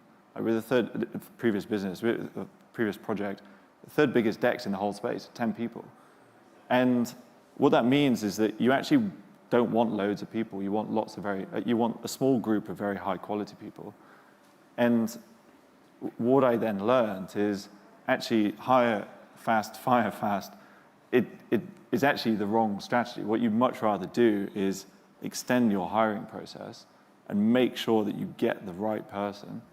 And then once you've got them in, you've kind of accelerated the process to actually getting that leverage into the company, which is what you're trying to achieve. I think it's slightly more than just a question of speed, though. I think, as the old adage goes, hire slow, fire fast. But actually, it's not a fast or slow thing. It's how thorough you're being as part of that process. And we see some clients dither and dither for ages and ages over people, months and months on end, and that just obviously doesn't work. But we also see people kind of rush into it after a couple of stages or whatever. You want to do, I completely agree with you about the quality thing, right? I think you want to try and identify the key people quickly that you want to hire, but you want to take the time to find the right people for those jobs. You can be thorough about that process, but still relatively fast, because good people are not going to hang around on the job market for ages. They're going to get a lot of offers. So you need to move fast with the right people, but not rush it. Yeah, maybe that's, if I add to what I was saying, so when I'm saying you extend the process, what we actually just started to do as a team is put more stages in. And you can still condense those stages. If someone's really good and they're going to leave the market very quickly, you can condense that down. But we actually added kind of stages which were with the whole team, but not the whole team, a good group of the team to do a proper cultural assessment. We obviously have technical assessment. I actually then added for senior hires, would always try and meet the person in person for at least an hour before making that final decision, which for anyone that doesn't work remotely, that just sounds obvious. But as soon as you're a global team, actually trying to meet someone in person for an hour, not only can it be hard, but it actually became such an important part of that process. And to Sean's point, if someone's good, I mean, we've hired people in the space of 10 days. We just accelerated through the process. But it's just making sure that you have enough time and enough people involved in that to make sure the decision is right. Yeah. And I think as long as you're clear about that process from the outset, you know what it is, then you're going to be okay. It's fine to interview somebody 5 or 6 times or whatever, but if you're kind of halfway through that process and you think you're coming towards the end of the process, but then, you're sort of thinking, oh, actually, I kind of want them to speak to an investor, or I want them to speak to, another member of the team, and it's kind of dragging out, that's what alienates candidates, It's about, from the very beginning, this is how we do it. We're going to do 5 or 6 stages. There's going to be a technical test. You're going to meet these people and these people and these people, and just managing those expectations. If you can do that, then you're going to be able to hang on to the good people. Yeah. Alex, what have you found in terms of like a process that works well for you? And is that like a tried and, evolved process thing, or have you had something that's worked from the get-go? Yeah, we've really evolved. I wish we could meet people in person. That would be great. We hire from all over the world. We are completely country agnostic. We try and keep people within a time zone. But anyway, process of work for us. Yeah, so depends which role we're hiring for. From a dev perspective, we normally do try and do a lot of research up front, so we're not wasting people's time. We'll really deeply go into people's code. We'll spend, often people are flicking through CVs, and you'll see it. They'll flick through very quickly. We'll try and actually, before we go and interview someone, we'll go through their code base before we even ask for an interview. And then, to your point, Simon, yeah, we try and accelerate people through those stages. So we normally have three or 4 stages. We're upfront about that, but and we try and accelerate through those within 2 weeks. So our hiring time is normally 2 weeks, 14 days, and we try and get through it in that sort of time, and then we try and make a decision at the end. So normally we try and avoid coding challenges because we always feel it's a bit we don't want to put too much work on the candidate, so that's what we try and do up front. But most of the time, we are going to send out a coding challenge if it's a dev, or if it's someone doing marketing BD, we'll definitely do a task to make sure they're actually able to do what they say they're going to do. Because I don't think it's been said, but a lot of the times what we see is a lot of stuff is AI generated now in applications. A huge amount of time. So actually understanding if someone's actually able to do the work now is becoming more challenging. So we try and find ways around that within the process. And then the final thing is we double down on references as well. We always check on references now. We didn't used to, but that's a big thing now, is we want to hear from past employers or past people that people have worked with. And Fleur, you kind of did that process with Coinbase, obviously. You built the team, or helped to build the team, from when it was quite small to when Coinbase obviously became a very large company. What do you think those early hires meant to the people that you were then hiring a few years down the line? I honestly think they're crucial. I loved what you said, actually, about having that cultural piece in it. And I think I was speaking to some founders earlier in the week about how important that is, really... When you're building those first few people in your team, or even the first 100, 200 in your team, I was asking them, what are your values? What are your company values? What is your culture? And I think even if you're remote, you really need to nail those down, because it's so important. Like you were saying, you want to learn off people. Just understanding, at Coinbase, we had a whole values interview. And as the company grew, it was a lot of those founding people, the first people in the door at the company, the first few hires, that then became our core values interviewers, because they really understood the grit, the determination, the kind of person it took to work at Coinbase to grow us. And when you're growing, you still want to feel like that 10-person company. You still want to know 200 people's names. And I think having those kind of things in the process is really essential. We used to fly, we had a very funny Telegram conversation before we met in person about this. So in 2018, when I first joined Coinbase, we flew every single employee out to San Francisco to interview. I remember flying out, I was there for 24 hours. I did 8 back-to-back interviews in San Francisco. They wanted you to see you in person, to have that kind of element, and then fly them back again, which 1 is very costly, and 2, obviously, COVID put a stop to.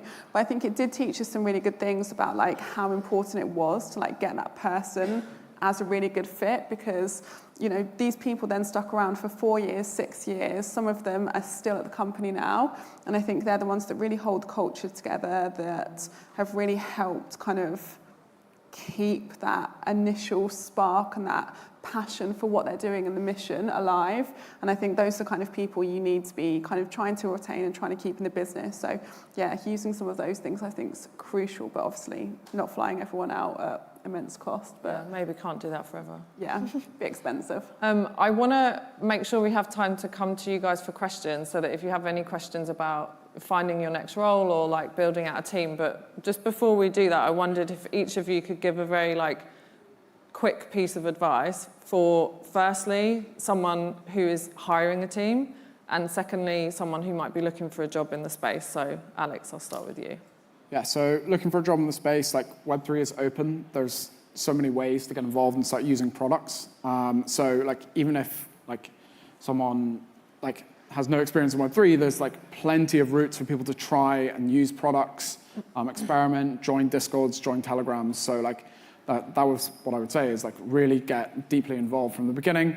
And then on the hiring front, like I mean, a lot of what we do is code-based. You know, like Web3 is an open source tech industry in a lot of cases. So really getting deep into people's code and finding developers who are adaptable for us, that's a massive priority. The space moves so fast, so making sure people can keep up with the space and the innovation that's going on is crucial. So finding those people, especially early, is what we've tried to do. Simon? I think, so if you're hiring, I'd just say hire hungry people over and above everything. If you're trying to get in the space, honestly, I just get involved. Go join a Discord. Go join a community and interact. And that's typically your fastest path to both understanding the way the space works, but also getting involved with the project. Yeah, I completely agree with that. I mean, I think the most important thing that you can get right is culture. You know, and it's like you've got to get your culture right for your company before you start plugging people into it. You know, so if you're hiring, then you have to figure out what that is and fit people into that rather than the other way around. And don't think that hires will change your culture, because they won't. That comes from the top down. If you're looking for a job in the space, I think find your home, like find something that like fits for you. You know, a lot of these different ecosystems have very different cultures. You know, you might find that, you know, what's Solana like versus Base or whatever, you know, they're pretty different. They have different values. So find something that fits to you, you know, and then through that, you should be able to find a startup or whoever that maybe fits that values more. And then you have the passion for that a little bit more naturally. And that's what you need. And that's what hiring managers, founders, that's what they need to look for. You absolutely have to hire people that are super passionate about the space, definitely. So I completely agree with that point.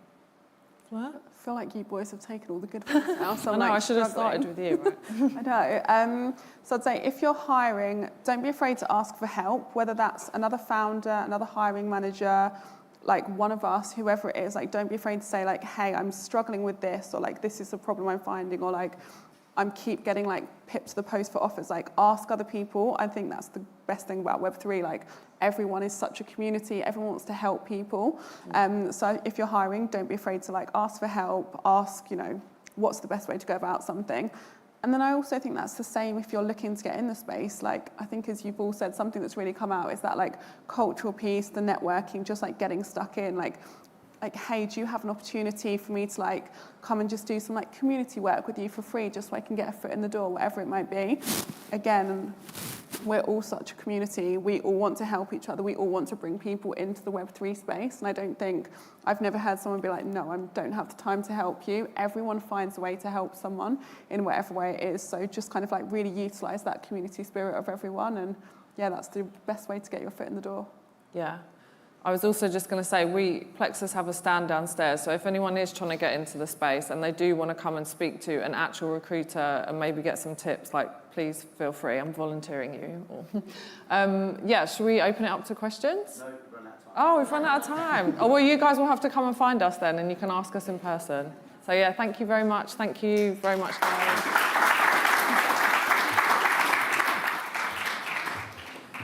Cheers. Thank you.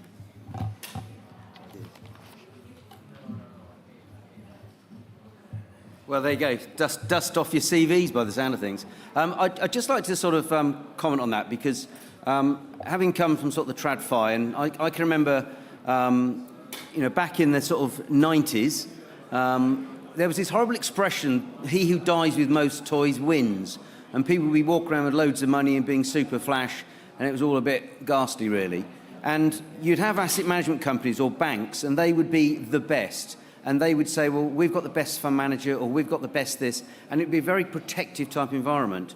And what I find very, very refreshing in the sort of, if you like, this sort of Web3, let's say, or the crypto space, is that it is very, very community driven. And for those of you who were here earlier, I mentioned about Memecoins and saying that it's an interesting thing. I think that's a really good example of a community driven global online way of engaging with people. So I would fully echo what they're saying in terms of, if you're trying to get into this space, just ask. And it's amazing what happens when you go to someone and say, can you help me? And certainly in this space, you'll find a lot of people will actually do that. But coming up now, I've got Eva Pro, sorry, not Eva Pro from Argentina. I've got Sol from Argentina, from CoinDesk, and she's going to be talking about, it's not KFC, it's KYC. Know your client, I suppose. Sol, please come up.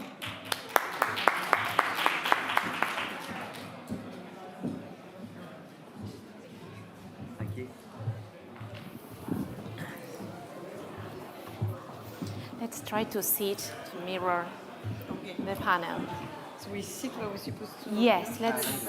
I know. Fantastic. Have Sophie next to me. Excellent. Do we have it? What is happening? Everyone taking their seats. Good afternoon, everyone. Can you hear me okay? I hope you've had a great day so far and that you've been enjoying London Web3 Week and Zebu Live. I want to thank the team at Flight3 for having me this afternoon to moderate this discussion on KYC, crypto compliance, and all these very fascinating topics. More often than not, I do this type of sessions abroad, so it's very nice to be here in London in this wonderful weather. A change from Singapore, definitely, and from Austin, for that matter. For those who don't know me, Johnny kindly introduced myself. I am Sol. I'm head of partnerships for CoinDesk. I am based here in the UK, and I am delighted to be joined by this excellent lineup of regulatory experts. As you can see, we lack gender diversity in this panel. We do not lack knowledge, understanding. We don't lack glamour, obviously. So we only have 40 minutes for this, or thereabouts, so I will let my panelists introduce themselves, starting by Sophie. Yeah. So hi, everyone. I'm Sophie Bowler. I'm the Chief Compliance Officer of Zodi Custody. So Zodi Custody is born out of and owned by Standard Chartered, and we're a crypto custodian for institutional clients, recently expanded across the globe, UK, Europe, Hong Kong, Singapore, and even more jurisdictions. I've been at Zodia for about a year and a half, previous experience in consulting and government. Natalia? Hello, everyone. My name is Natalia, and I'm a Director of Public Policy and Regulatory Affairs at Merco Science. This is a blockchain analytics firm, so we offer different on-chain compliance solutions, for example, for private firms operating in a crypto market, but also we support efforts of regulatory authorities and law enforcement agencies to track crypto and make sure that illicit actors are actually captured. Thank you. Thank you. Hi, everyone. I'm Delphine. I'm a policy lead at Solidus Labs, where we provide trade surveillance system for crypto assets provider.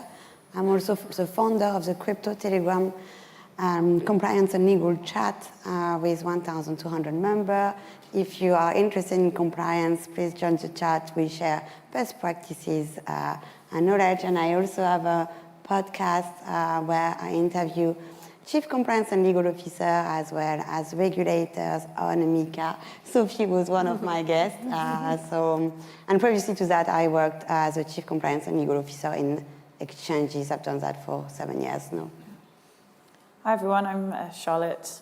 I think I'm a wolf in sheep's clothing here, being from traditional finance, so apologies, everyone. But yeah, I'm from Deutsche Bank. I'm in their digital asset team covering regulatory adherence.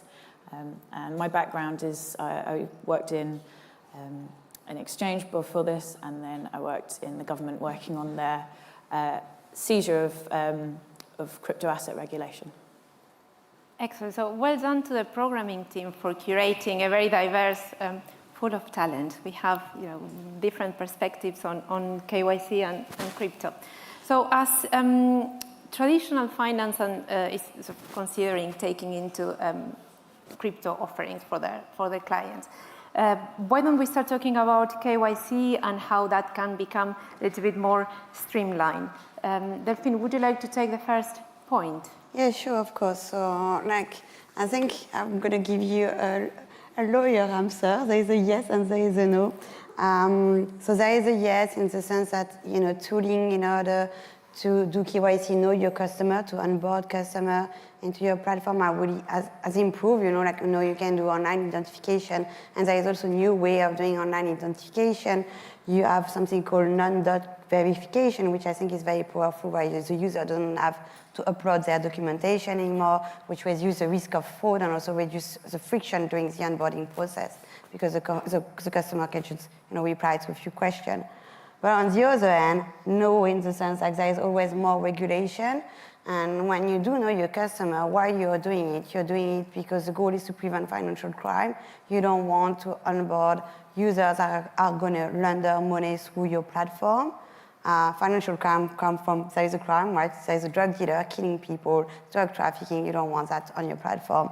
So regulation are picking up, and what you want to do as a compliance officer, you need to ask the customer a lot of questions. And if there is more regulation, you need to get more information out of your customer. So yes, it's more streamlined, but no, in the sense we need to ask more.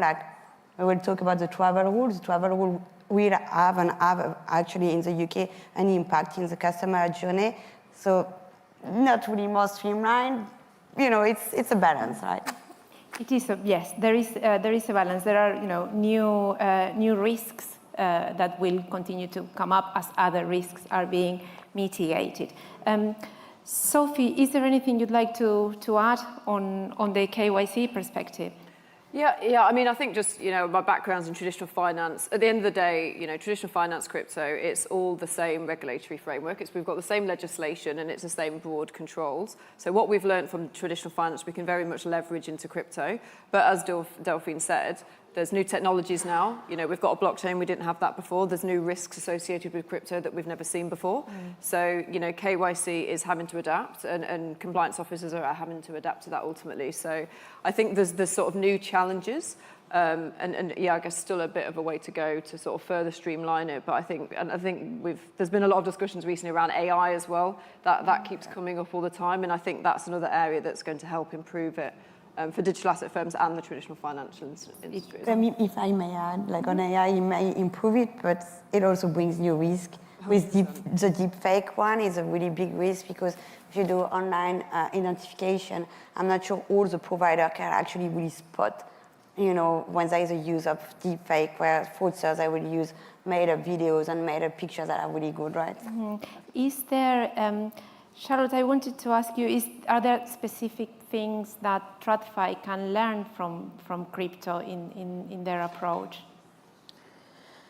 I'd like to say that crypto and TradFi can learn from each other, and also I don't think we can really, and I think people in the room might disagree, but separating them now, I think actually they're coming closer and closer together. So I think the lessons learned is actually the similarities between the two, and it's bringing into the point as well that Sophie said that actually a lot of the regulation and a lot of the tools being used in crypto are already being used in traditional finance. And you can see the similarities. So transaction monitoring, for example, that's in banking already, that's there, and crypto uses that. Whereas now, traditional finance, we're using things like KYT, blockchain analytics, to help us. So I think actually learning from each other and moving down this road together, you can actually build out incredibly robust systems using parts of traditional finance and parts of crypto as well. Natalia, and as a service provider, is there anything you'd like to add in terms of how you're helping? I think that it's quite important to know that currently we have more tools at our disposal, and we can actually blend this traditional financial crime metrics with on-chain analytics, because we have blockchain, which is inherently transparent. So it enables us risk management and also tracing of the funds. So we can blend these two different criteria and generate a holistic overview of the customer, whether it's a natural person, whether it's a VASP. But it's also quite important to know that there are few red flags that are traditional finance red flags. So there will be present in every industry regardless. It's not just inherent to crypto, but also we have virtual specific red flags that could be implemented at transaction monitoring level. So we have guidances from regulatory authorities, but also industry associations such as GMLSG here in the UK or FinCEN in the US, where we have the red flags dedicated for specific crime typology. So I think it's quite important to understand these typologies to implement these rules in your transaction monitoring rules. But I think it's also important to know the importance of like localized approach to KYC, because I also come from traditional banking, so we used to have a global policy, but we actually had to implement the nuances that were there because different jurisdictions approach KYC differently. So it may be different type of data that has to be collected, but also different ways of verification. So for example, in Germany, you need a video verification as a part of your KYC process if the service is offered in a digital way. So I think it's just important to remember that we have this automation, but we still have to make sure that we comply with local regulations, which may be different in different jurisdictions. Yes, we were, something that came up in our prep calls was, I think, two things. One, and it's what we're going to dive into now, the role of the compliance officer and how that is changing, and also the fact that there are so many tools available. But I think it was you, Charlotte, who mentioned how important it is to know how to use those tools to make the most of it.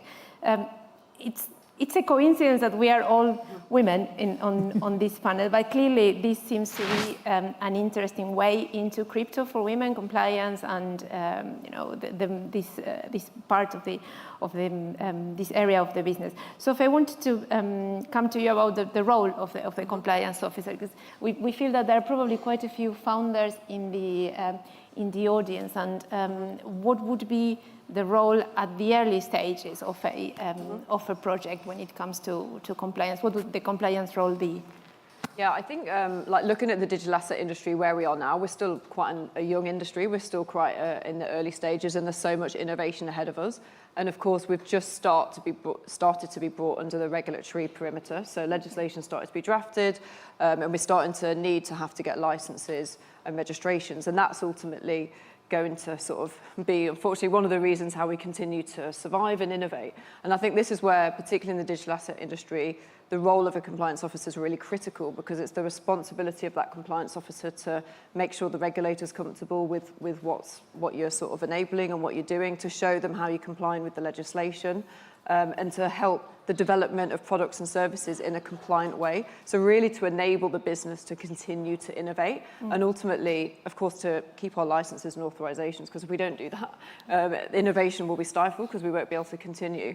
So I think this is where, particularly in such a young industry, that's why the compliance officer's role is really critical, and we need to get involved at an early stages. So really be involved in the strategy, really work closely with the product team such that we can help and support and advise on how to develop new products in line with the requirements and in line with what the regulator would be happy with. And then ultimately that will enable innovation and further thriving of the industry. So I think it's really, really helping to enable the industry. From the start. It's hard as well, because innovation will always move quicker than regulation. So sometimes it's difficult to not be perceived as business enablers. Sometimes compliance, the other blockers, and then don't let us do anything. But it shouldn't be like that. I think that if there is I'd like to know the perspective from the panel, but I think that the message that we would like to leave here with the founders is that compliance being embedded from the start of the project facilitates growth. Because you will not be doing things that you're not supposed to be doing, let's say, to speak in plain language. Yeah, and even in areas that are not regulated, it's just to help ensure that we're sort of, I guess, doing it in the best way possible and sort of making regulators comfortable for in future. So. Yeah, and is there anything anyone would like to add to that? Just to say that, if you've got a good group or one compliance officer that is good and has a good head on them, you will have a competitive advantage in the market. You will go further than others that do not have a compliance officer that is there at the start with you. It will help. Yeah, I fully agree. I think like you need to think like, you know, when people ask me what do you do and I say compliance, they're like, oh no compliance. I'm like, when you build a project, as Sophie mentioned, like compliance is an enabler. We're not here to say no. We're here to find ways to make the business happen. So you will come to me and say, this is my project. I will say, okay, that's your project. So what you want to do? What is your budget? Because if you want to get a license, then it's going to be expensive. But maybe there is another way to start your project without getting a license. But like doing it in another way, you just reshape the product and you go step by step. And yeah, I think a good compliance officer is someone that is creative and has a business mindset. And I think all of us who are here, we have the business mindset. We want the business to strive. And it's very important that you have a compliance person to help you design your product and be here with you to make it successful so that you comply with regulation and you don't have a surprise when you launch a project. It's interesting you said about being creative. I think that's it as well. I think actually, and maybe it's just, if you look at all the women on the panel in compliance, maybe that's it. Maybe we do have creativity that comes into this sort of area, and it's just interesting to see. Observation. Yeah. Yeah, if I can just add to that, I think that the product compliance is quite important here because we should design the product in a compliant way from the very beginning because there are so many areas where we are not exactly sure what would be the regulatory treatment of the product or service that you provide. So it's quite important to embed it at the very beginning of your journey. So later you don't have regulator knocking at your door because they say, hey, you are actually within the perimeter of our regulatory review. So it's particularly important in case of DeFi because the regulation is not exactly clear there, which I'm sure we'll discuss later on. But this product design, compliance by design is very important here. And just to basically agree with what you just said before, I also worked at banking before, and us as compliance people, we were just seen as an obstacle because we were saying no to earning money. But actually, on the other hand, we prevented business from getting a regulatory fine, which is obviously a huge reputational risk as well, not to mention financial. So I think we just need a general shift in mentality to see compliance officers, as you all said, as enablers of the business, rather than an obstacle that just says, no, you can't do that. That's not what we are trying to do. We just want to make sure that the business can actually grow and allocate resources efficiently, rather than pay a huge monetary fine because we were not compliant and decided to go beyond our risk appetite. It's a very important point, and not to be disregarded from the early stages of the startups. Right. We're not going to dive deeply into regulation. No, we don't need another regulatory panel. But there was one point in particular that we wanted to address because it's been a year on. It's been the UK. Europe will be implementing it as well.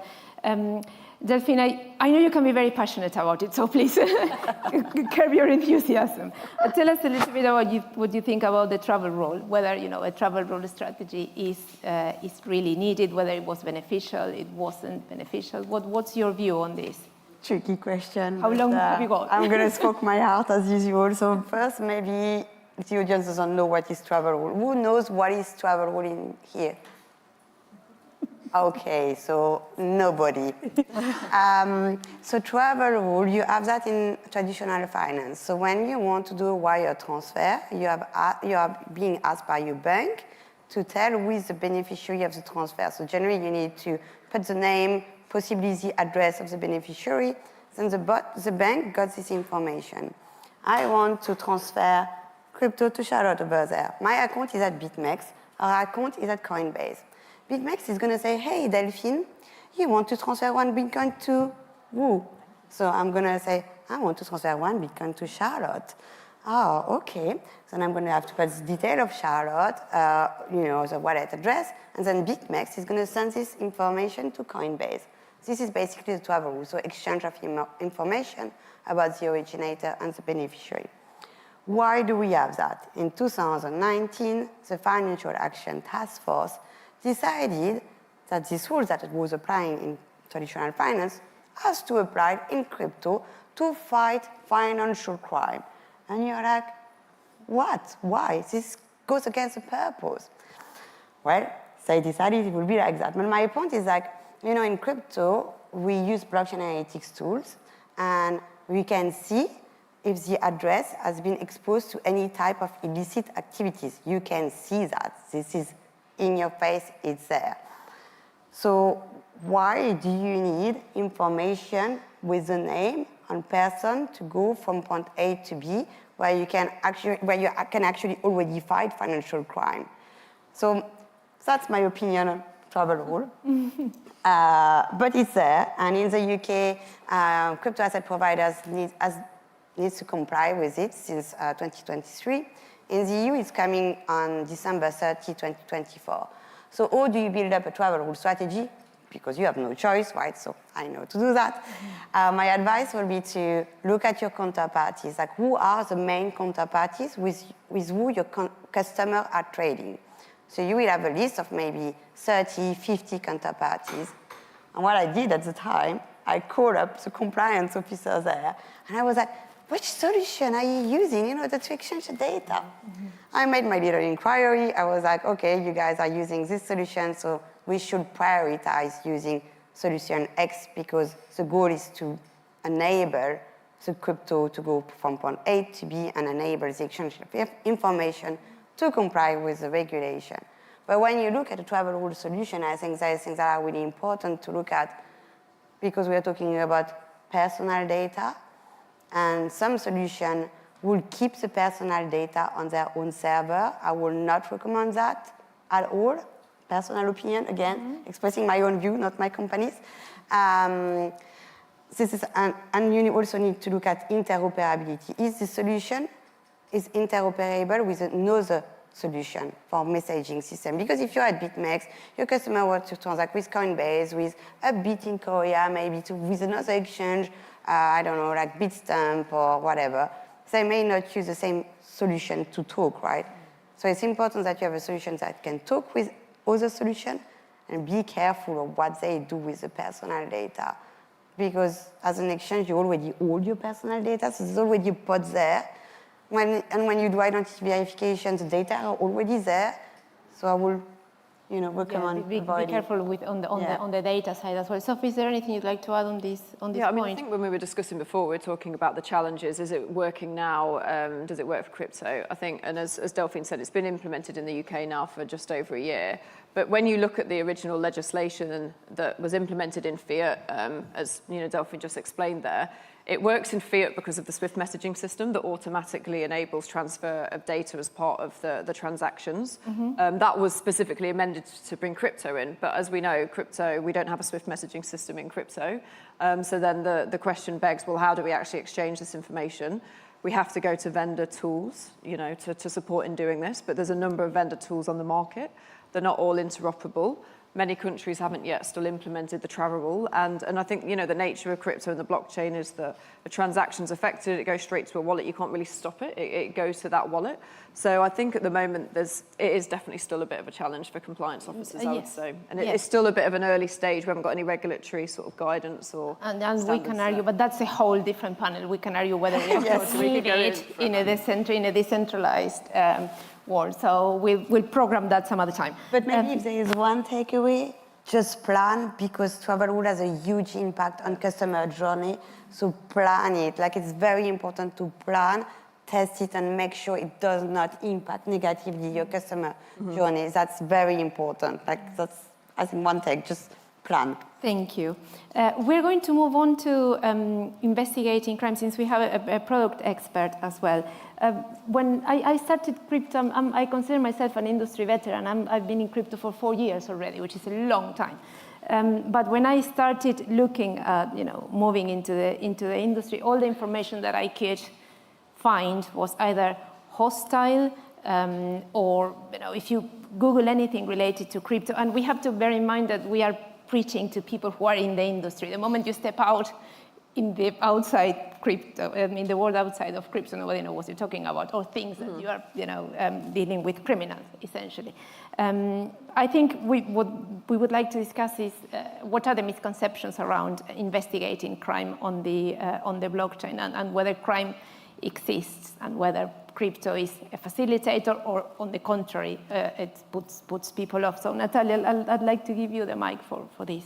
Yeah, so I think it's quite important to note that crypto is obviously not inherently criminal. This is just a medium to achieve certain goals. So just like with cash or internet or any financial asset or other asset, even like a car, it's just facilitator. We don't have such thing as crypto crime. We just have traditional crimes, and criminals just use different tools to facilitate that crime. So I would just like to say that this is a huge misconception. When I see titles crypto crime, there is no such thing. There is such thing like crypto enabled crime, because crypto can be enabler of the crime. But it's not inherently criminal itself, because it's the behavior of the user that will constitute criminality, but not the tool itself.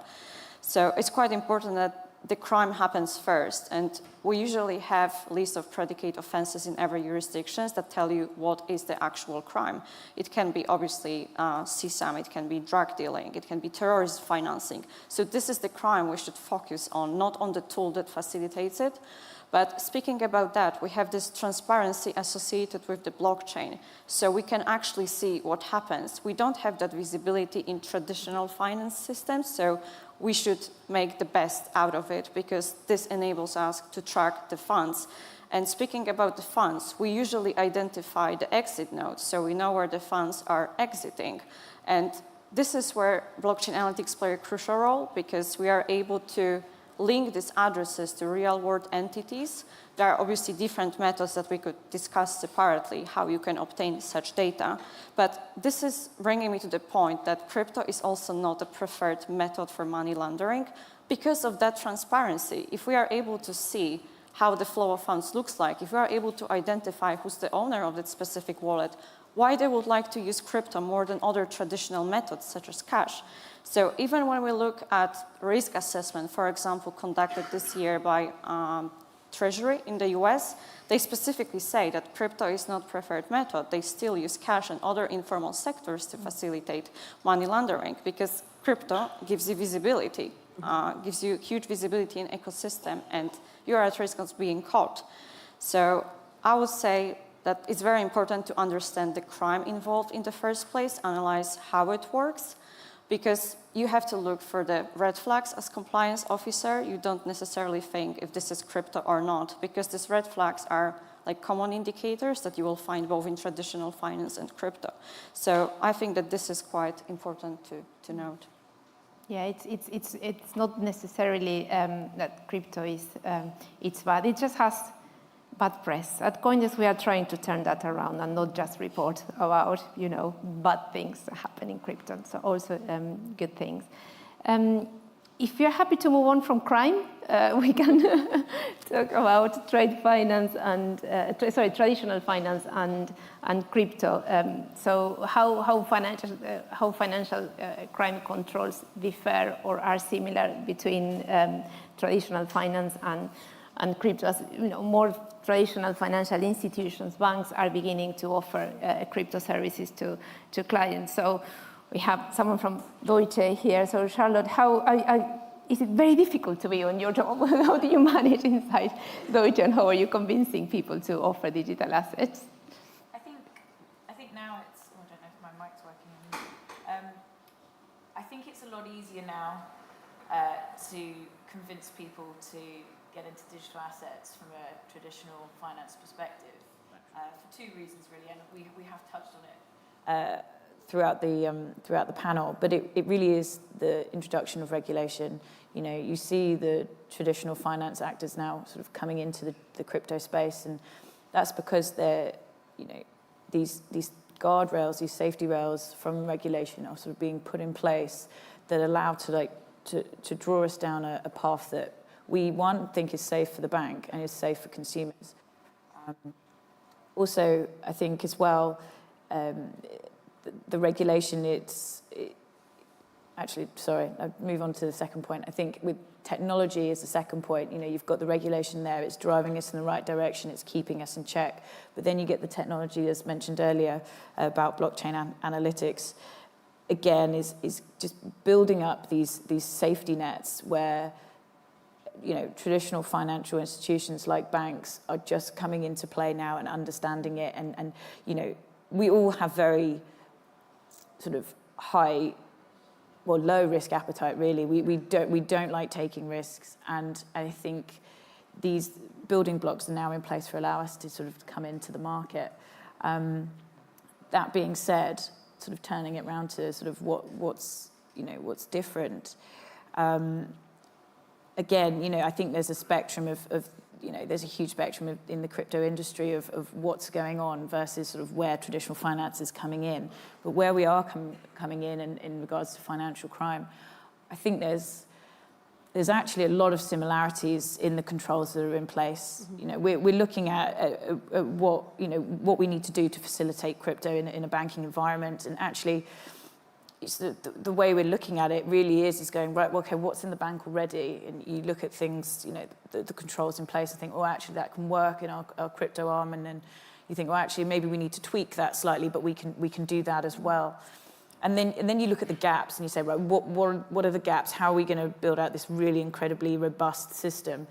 And the gaps there is where crypto really comes into its full force, and how the blockchain analytics tools are so integral to our business, at least in that they fill the gaps. They create this sort of robust system that we can now bring crypto in and in a safe way within our risk appetite. And it really is sort of, that's the way we're moving. Crypto is really just enhancing our tools, and it's great. It just means that we have a safer system than we did before, and it allows us to go on the crypto journey. So what you're saying essentially is that it works both ways. It does. So the traditional financial arm can learn it comes from back out. Yeah, yes.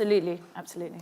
Sophie, you were nodding. Is there anything you'd like to add on? Yeah, I mean, obviously Zodi is owned by Standard Chartered, and we implement Standard Chartered's policies and standards. So I directly implement sort of bank grade standards, but of course, so it's largely all applicable. It's just sort of tweaks here and there, further enhancements, as Charlotte said, with blockchain analytics. Everything we've sort of learned from traditional finance and what the regulator expects there, we can apply here. So it's we're just sort of utilising our previous experience to apply to crypto. Interesting. And then one other point I wanted to touch from, we've had so many things to talk about. We had to narrow down the topics. It's how compliance operates in decentralized finance. Is there really a need for compliance as well? And how do we manage privacy, as we were talking about earlier about the travel rule? How do we manage privacy with compliance and doing the right thing? Yeah, no, I can kick off. Yeah, I think so.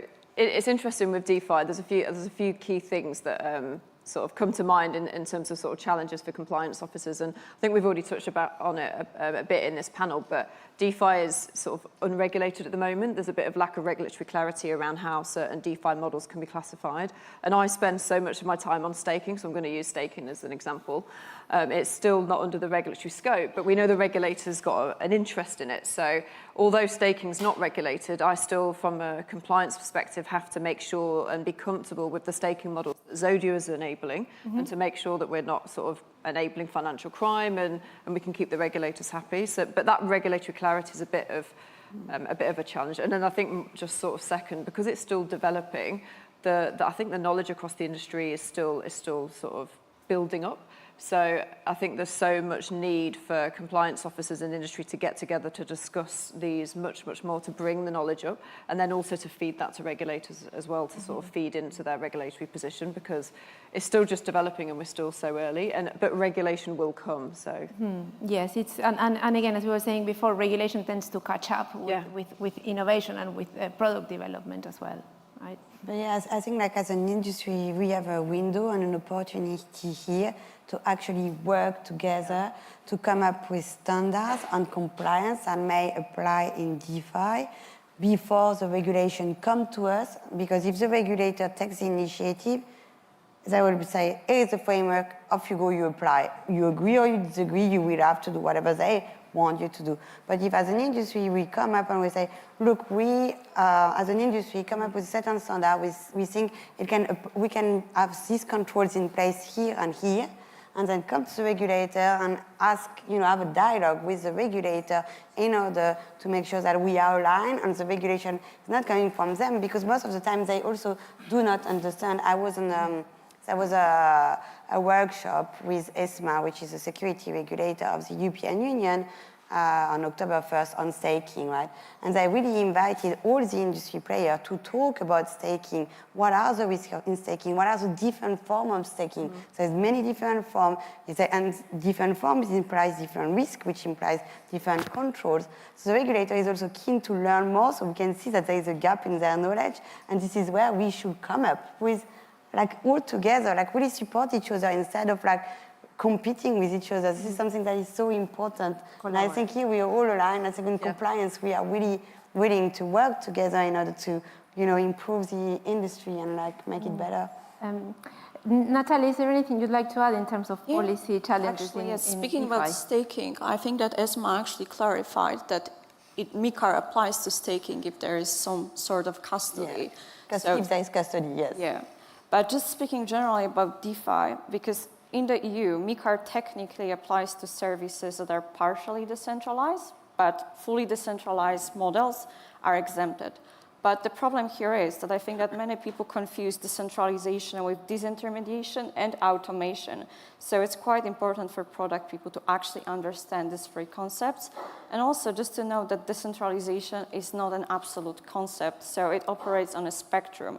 So you can also look into a different DeFi stacks, because technically when you have DeFi ecosystem, you can still provide different services, whether it's, for example, lending or trading. And these stacks may be completely different. They may have different governance models. So there are a number of things, number of metrics that you could look into to see if the project is decentralized. But I think that ESMA itself clarified that it's very difficult to say if this project is decentralized or not. And I think it's quite difficult for product builders, because they have to understand what meets the criteria of being sufficiently decentralized, which in my view, it's ridiculous, because there are so many metrics that you could look into, and where is this line where something is decentralized or is not decentralized? Because in my view, such thing as decentralization doesn't really exist. So we have to entertain the concept of sufficiently decentralized. But again, we need definitely more clarity on that. Thank you. The clock is flashing, which means we've run out of time. Sorry, I've gone on and on and on. I hope we will leave you with the message that compliance officers are there to enable business, that there are very important tools that people can use to facilitate the role of the compliance officers. And you can find us all on LinkedIn if there's anything that you'd like to ask. Thank you for staying to the end of the panels, those who did. Enjoy the rest of Zebu Live, and please thank my panelists.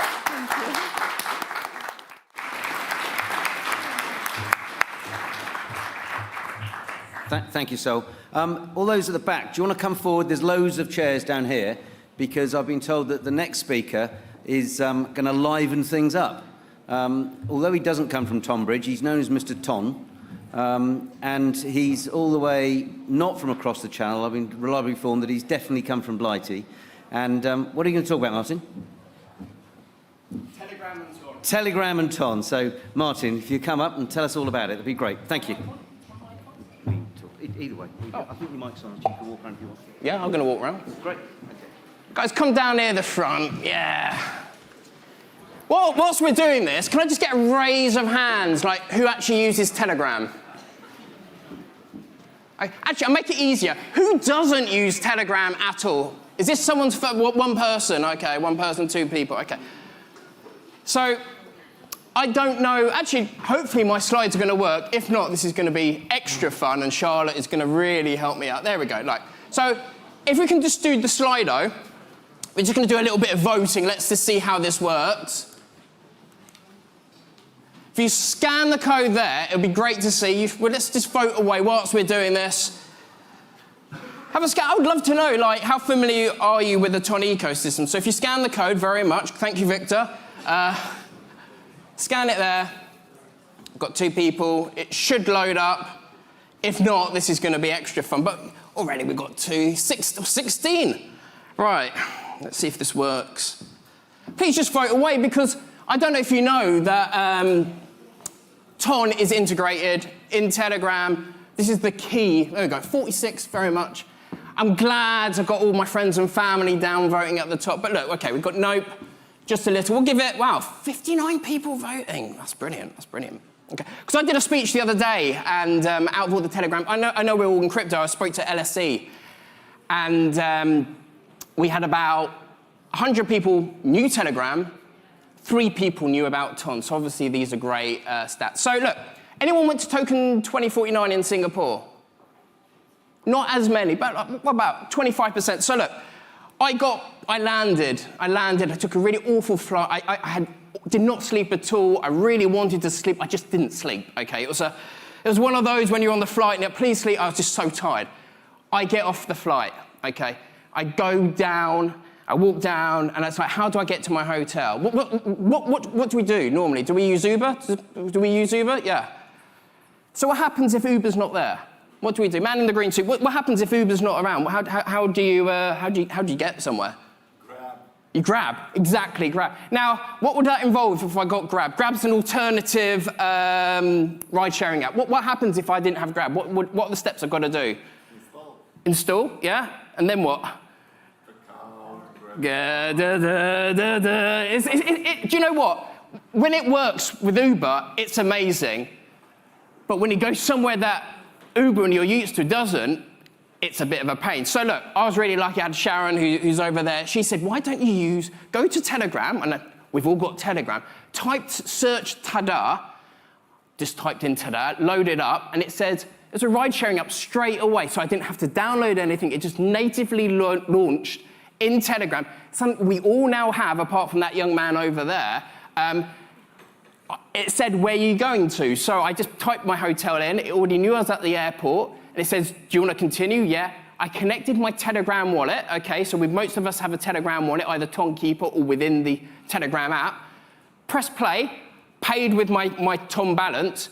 Taxi showed up straight away. Okay, can you just imagine? Okay, and I'll just show it up there. This is what it looked like. Okay, so basically loaded up my Telegram. Tonkeeper, we've got Tonkeeper people here, loaded it up, booked the TED.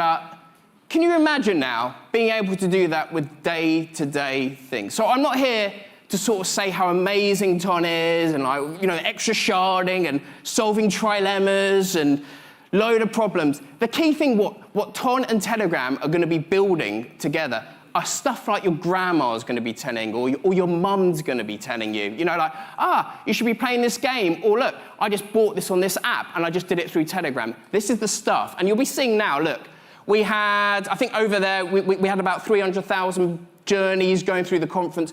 It works. And when stuff works, you start using it, okay? So, just want to know what your Uber rating is. Let's just see if everyone's attention. Like, what type of people have we got in the room, okay? So, they go 4.7. Okay. Got some very polite people in the room. Sadly, I'm 4.61. Never ride with a friend that slams the door when they get out of an Uber. It's just a way to ruin your Uber rating there. There we go, some very polite people there. Look at 4.9s as well. Anyone want to give me a lift? Please let me know, because I can't get Ubers anymore. It's just a bit of an issue there.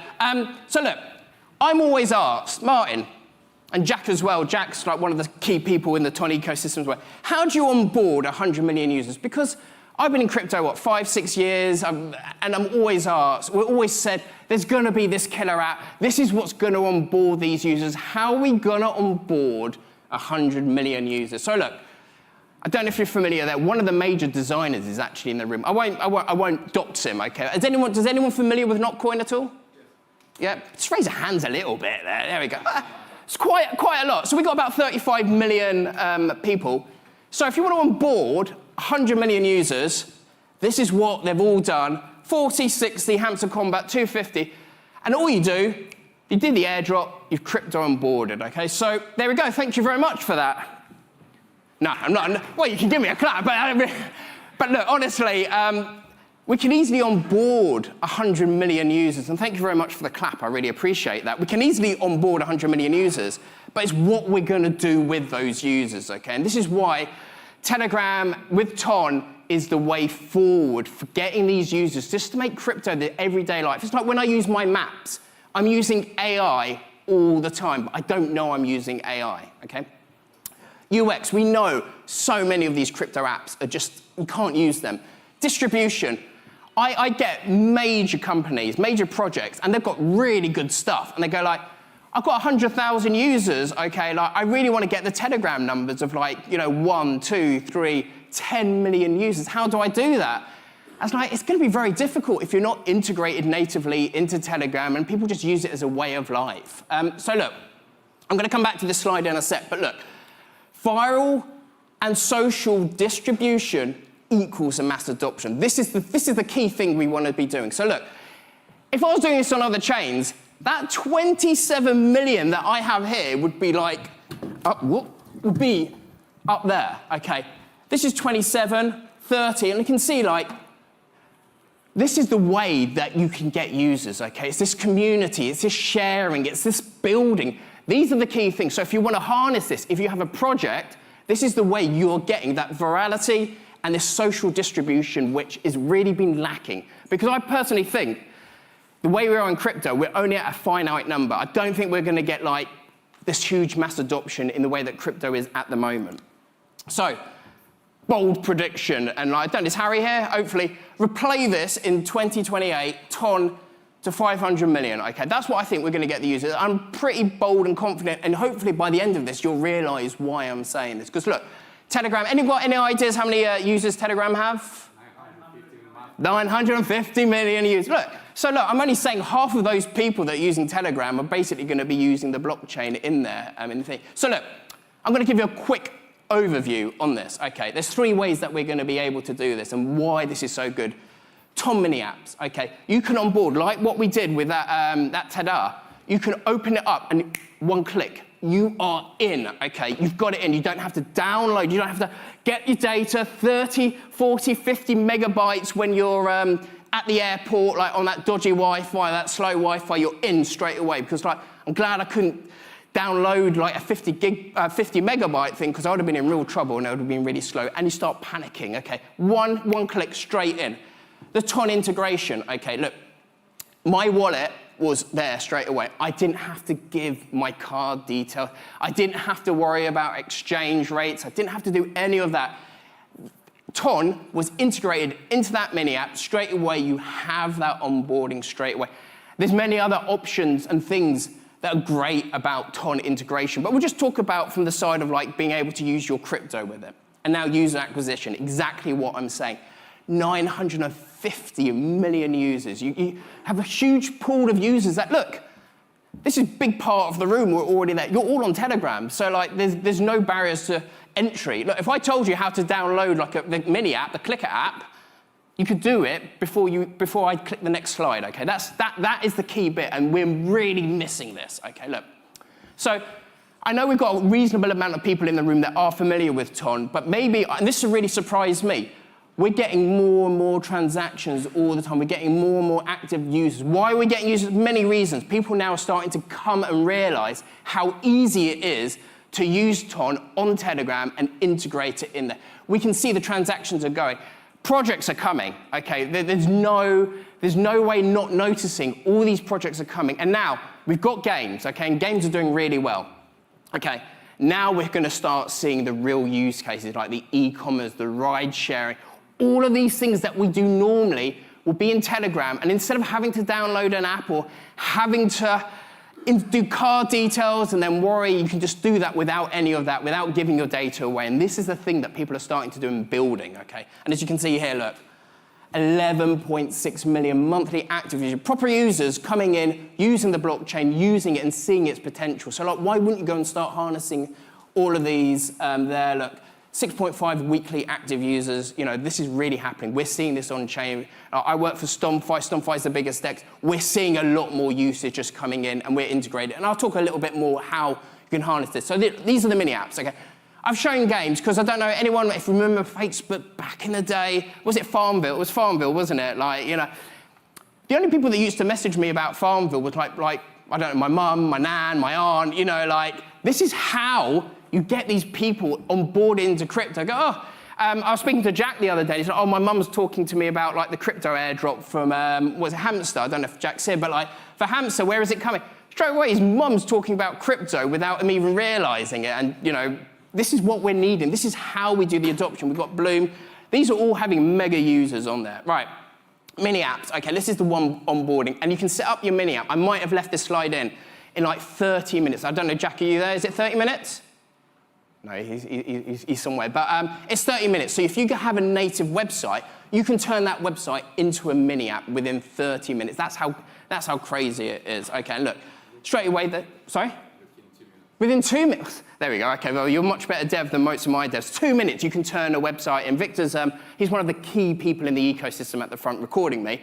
But look, 2 minutes, if you have your website, why wouldn't you do this? You know, like, what's the barrier to entry?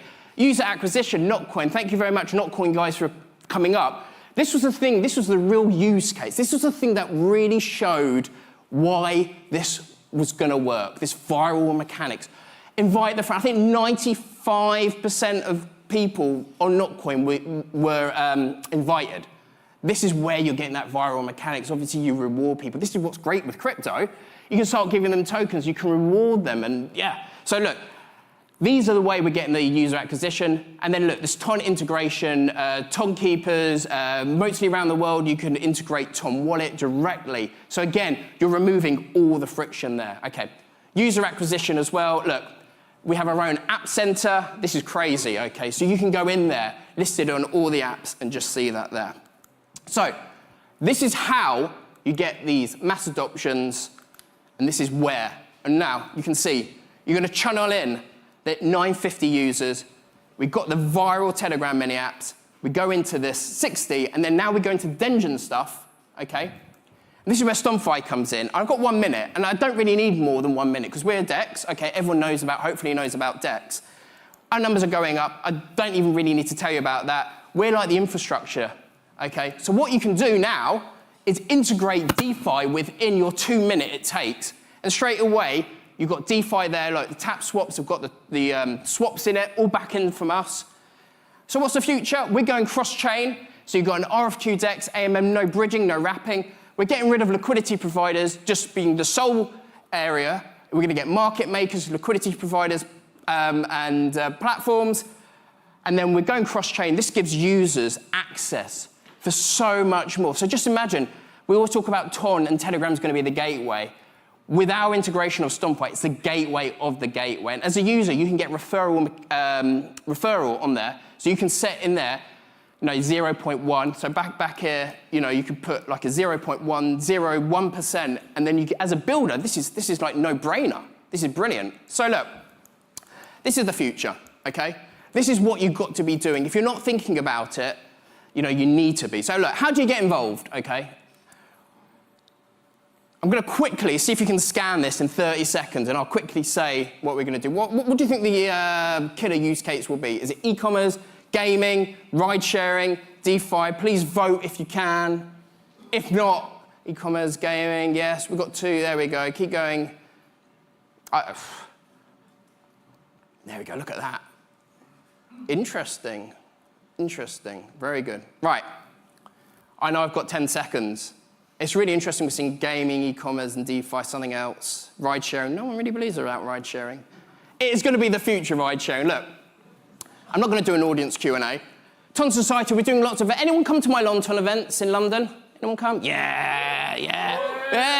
They're great events, honestly. Like, we don't really talk about crypto. They're just fun events to be at. So obviously just reach out, try and find the London event there. Charlotte's giving me this sign. Get involved in the Open League. It's like the Premier League. If you've got your tokens, we reward them. Ton Foundation do this. And then look, if you want to join Ton Society, do that. If you want to join the Open League, do that. If you want to give me a round of applause, do that. If not, I'm off. Thank you so much. Enjoy. Thank you so much. Do you want me to intro you, or you? Wow, thank you so much, Martin and Ton. Huge shout out to Ran from Orbs for the intro, who told me about Ton last year. But next up, I hope everyone's having a good time. Amazing to see a full room. We're really, really excited to have the CEO and founder of 1inch. So please, big round of applause. We're really grateful to have him, and let's go.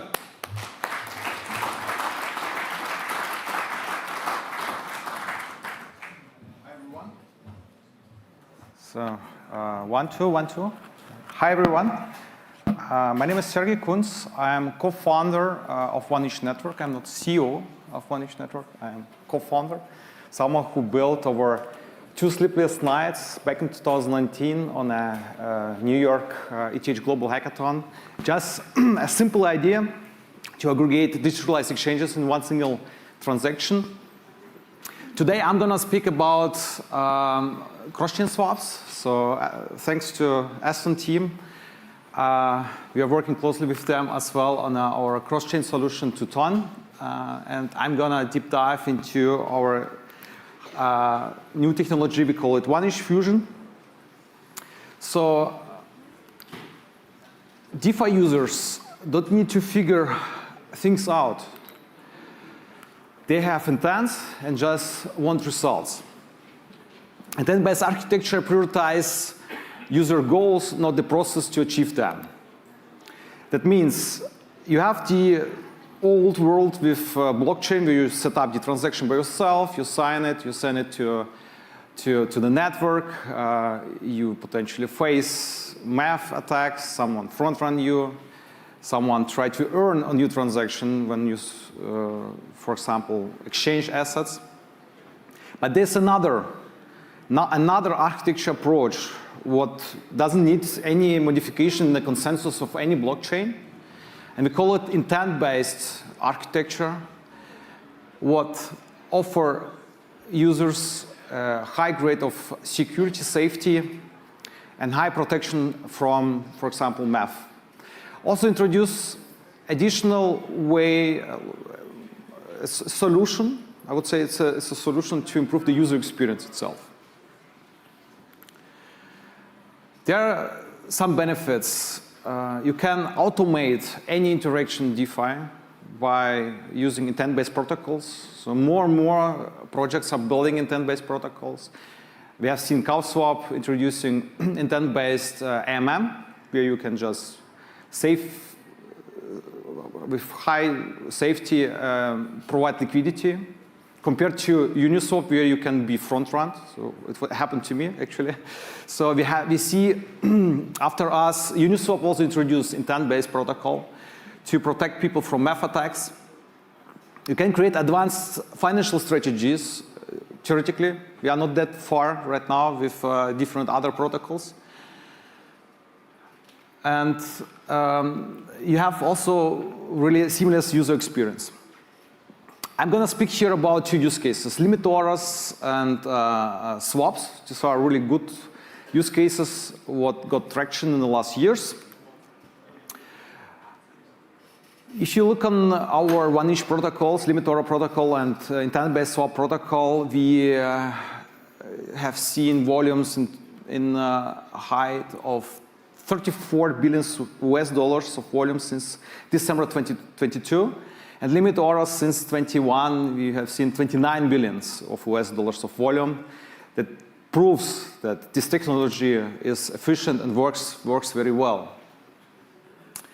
And now, cross-chain matters. We are not just on one single chain back like what it was back in 2019.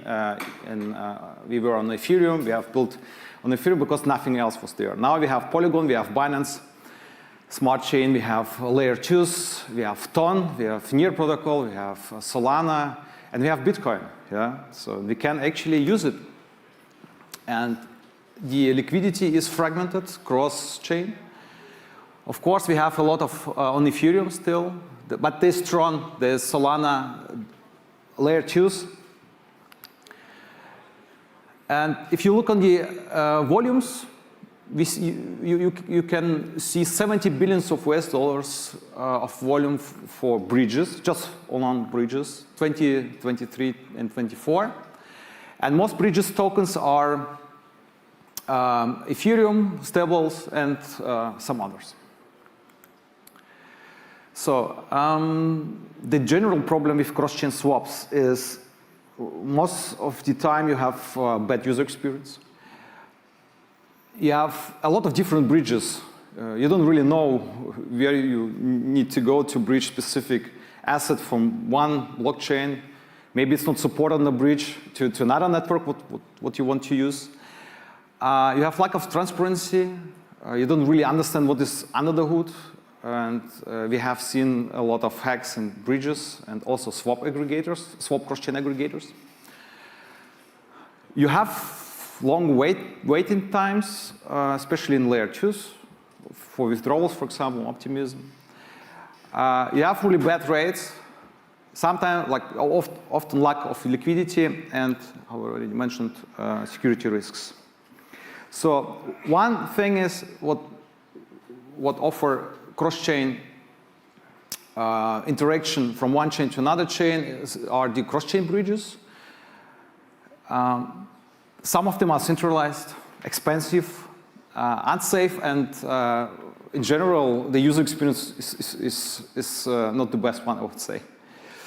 But we have also cross-chain swaps. So people created new projects on top of the bridges, for example, and there are some bridge aggregators who offer to exchange any asset to any asset across networks by aggregating all bridges and using under the hood aggregators like 1inch.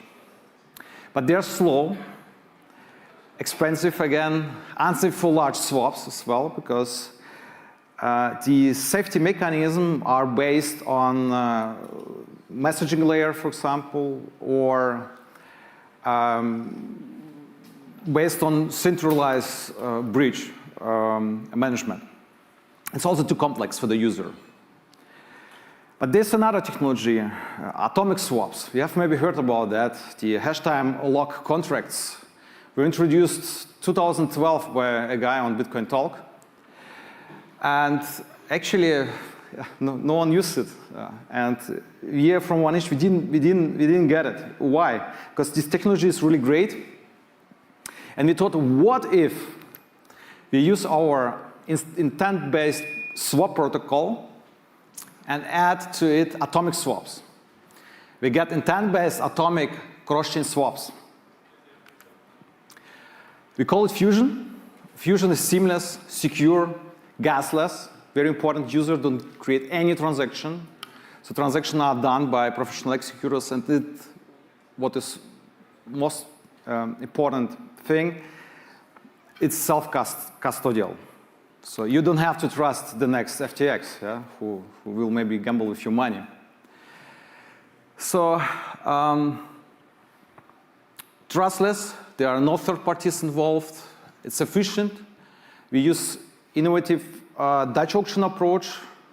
We have options that every team on any layer 1, layer 2 can integrate the protocol. It's open. It's under MIT license. And we have a really competitive environment. I will explain a little bit later. Where our market makers who are involved in the auctions compete with each other to provide user better rates. How does it work? We have a specific flow. User create order, it's off-chain order, it's not a transaction, user don't pay anything. The order is shared with market makers in 1inch network. Market makers try to execute the trade as soon as possible, also if they just make 20 dollar cents or maybe less. So who comes first, they take. And we ensure that the user have never risks. So if settlement cannot be done by the resolver, there is another resolver who could do the settlement. In the worst case, the user would just get the funds back without paying anything, not even for the gas execution what was done in the process. Of course, we ensure through, these are some technical things, we ensure that we have specific timings, that nothing can go wrong, and the user is highly protected. This is our engine.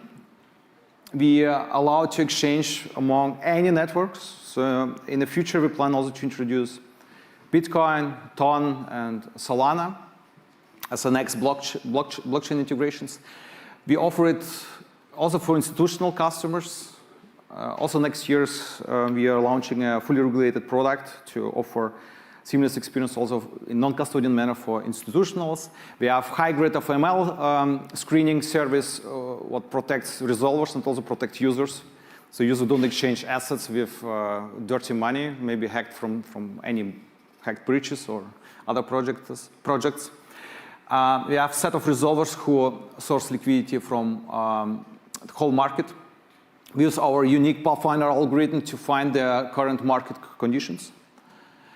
And of course, we have only highly audited smart contracts. And the whole environment setup is highly audited.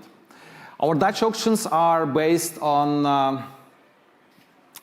specific approach. It's not linear interpolation from spot price to the market rate and the minimal acceptable rate for the user. We did it a little bit in a different manner as the others. We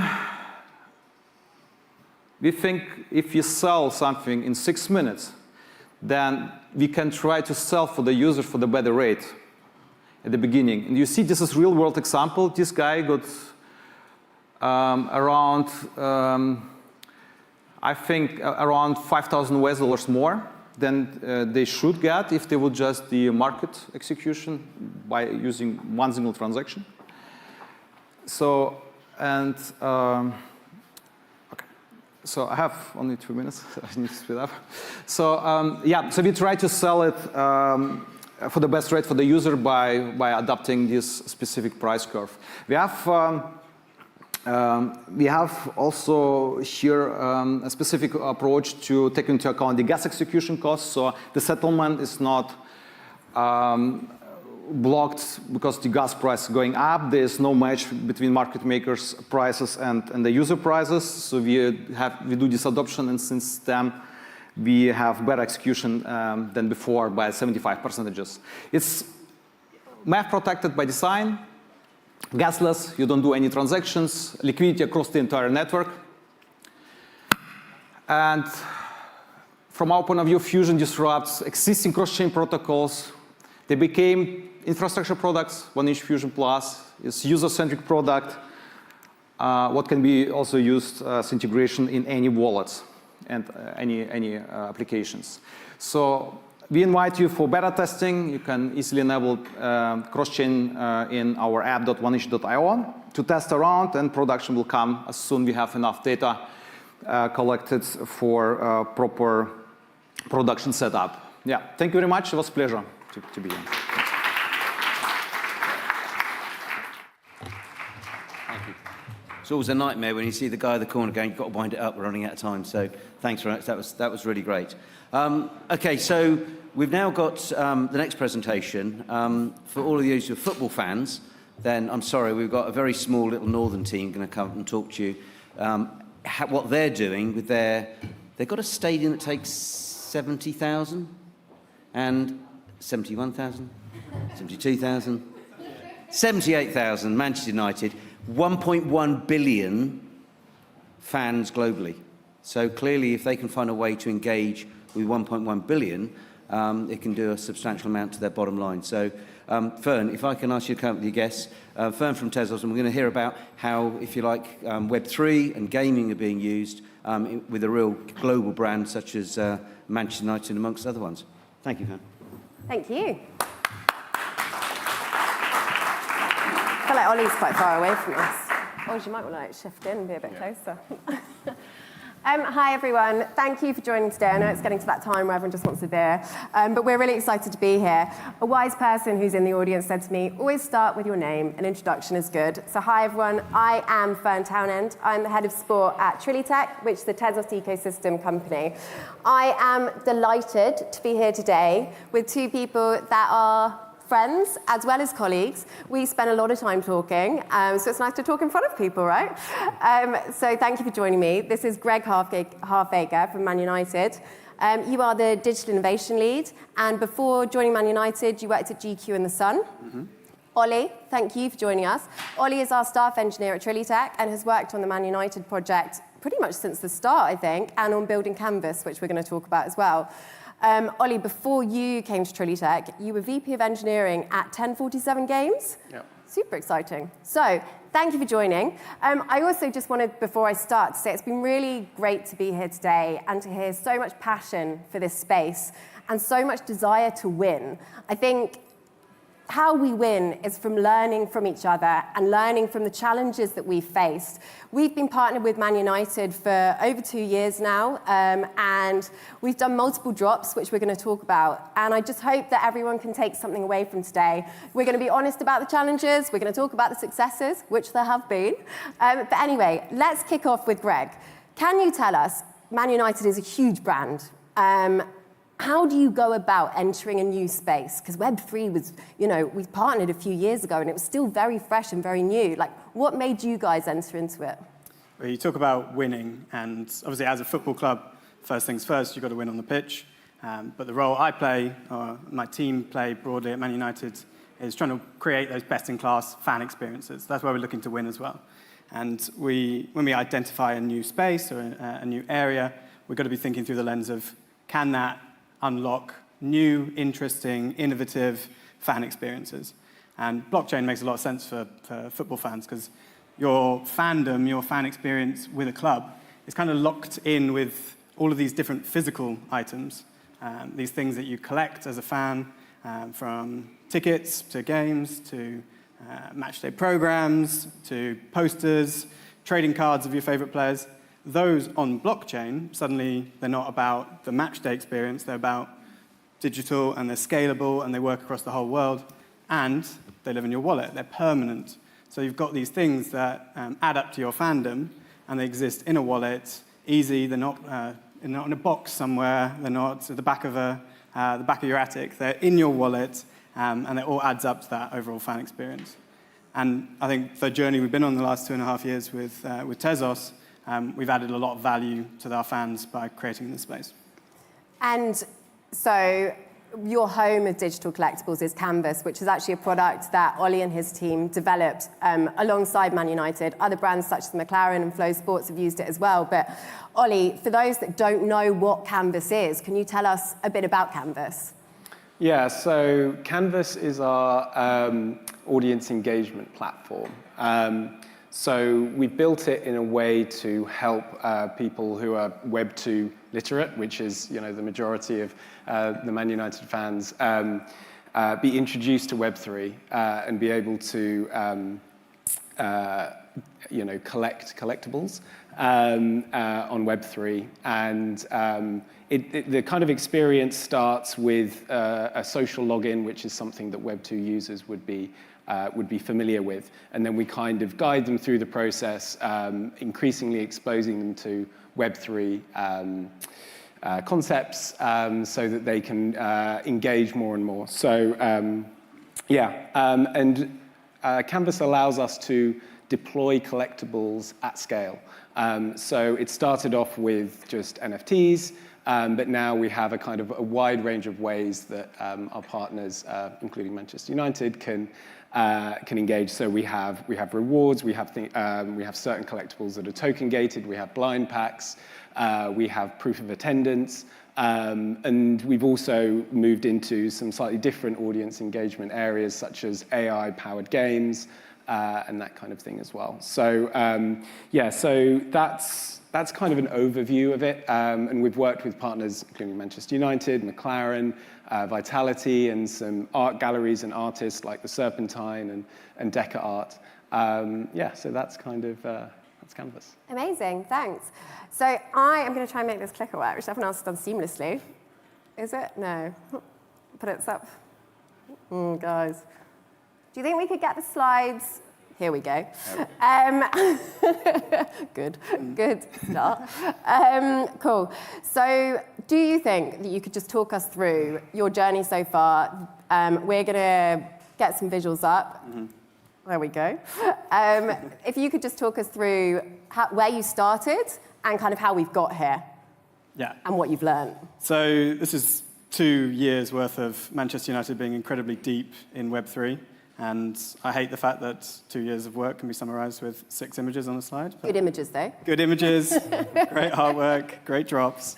I'll walk you through it chronologically. So the keys at your top left, this was the gateway to Manchester United fans entering Web3. So they signify unlocking that journey.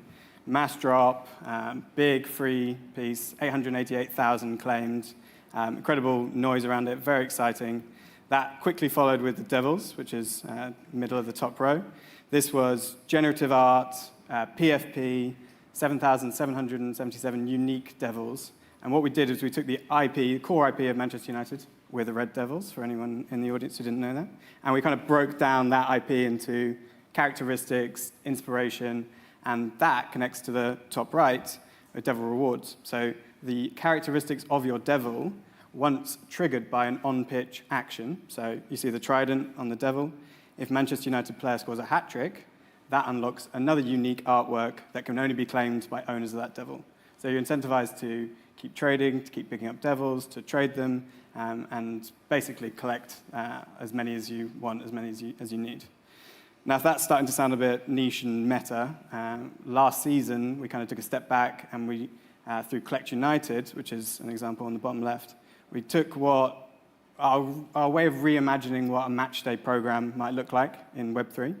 So there's a unique piece of art for every home game for the men's and the women's team.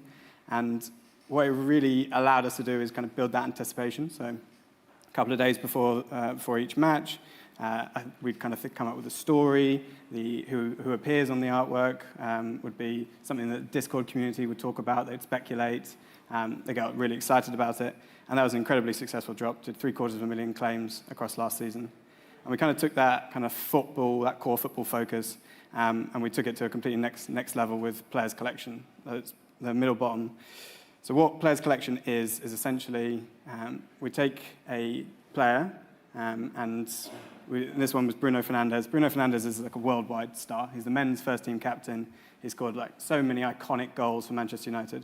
So we got him to sit down and rank his top 10 goals, and the way he described them, the technique, the emotion, how the crowd was that day.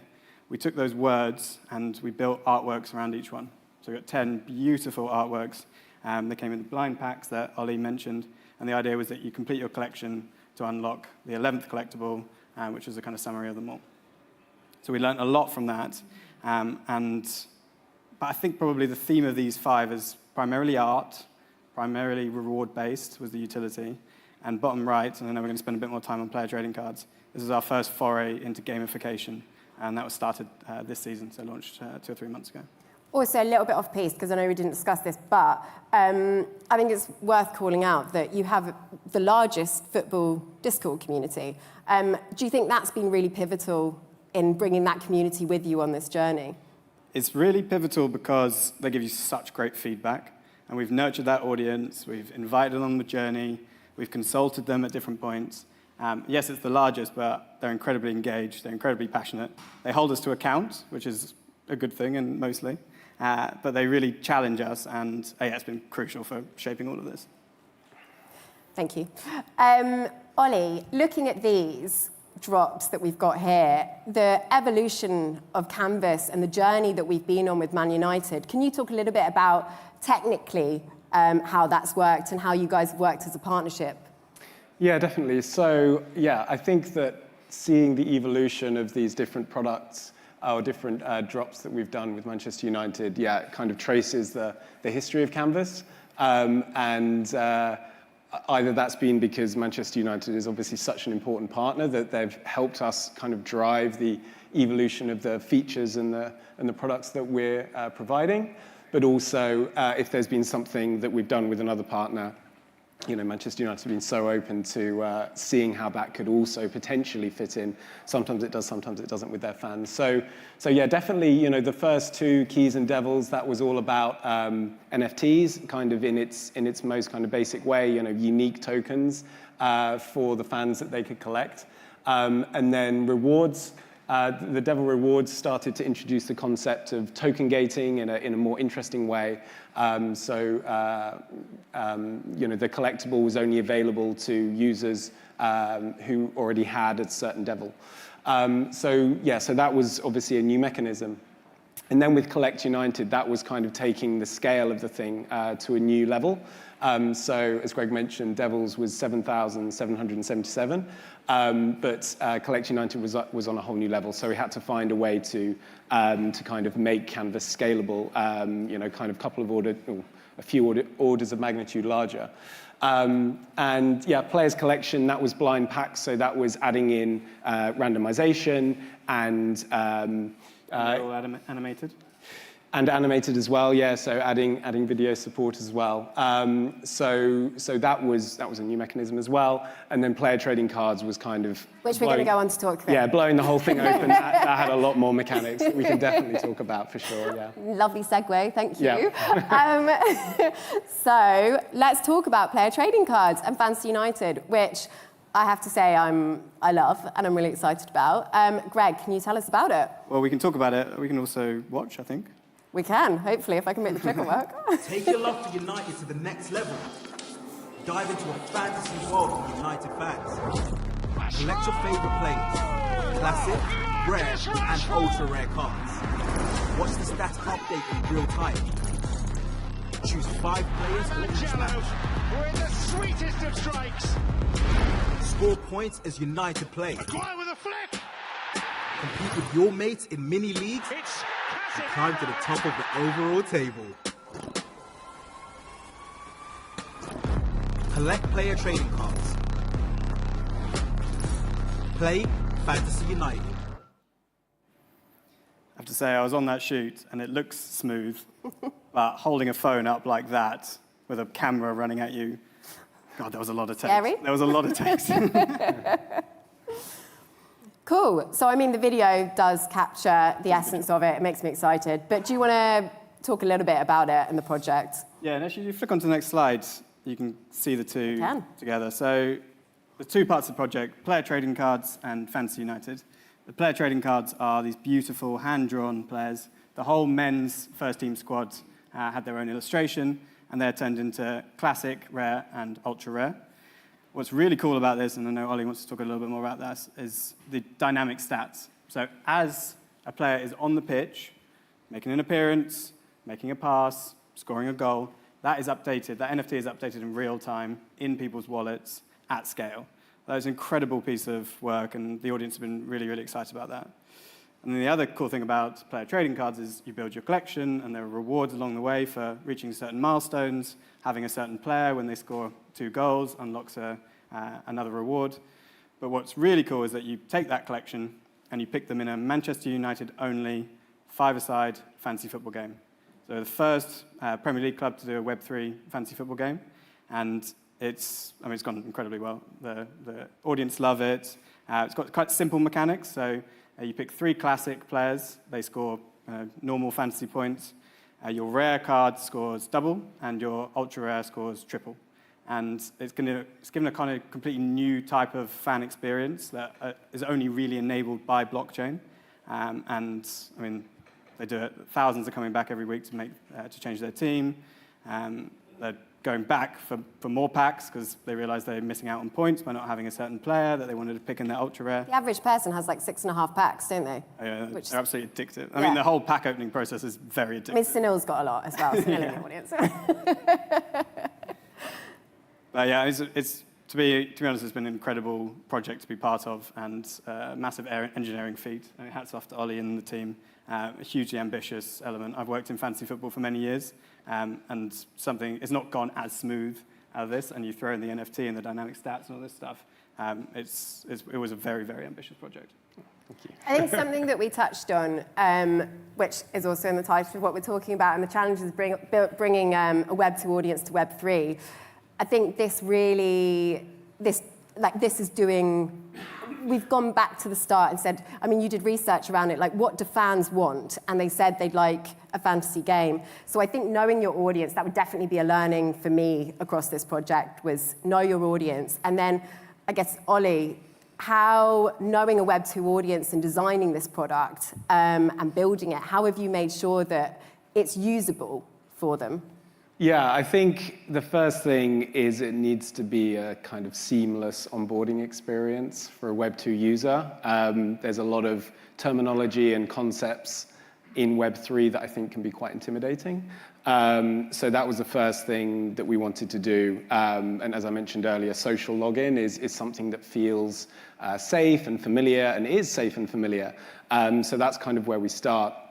And then making sure that each step through the process is just a small increase in maybe the complexity or the terminology.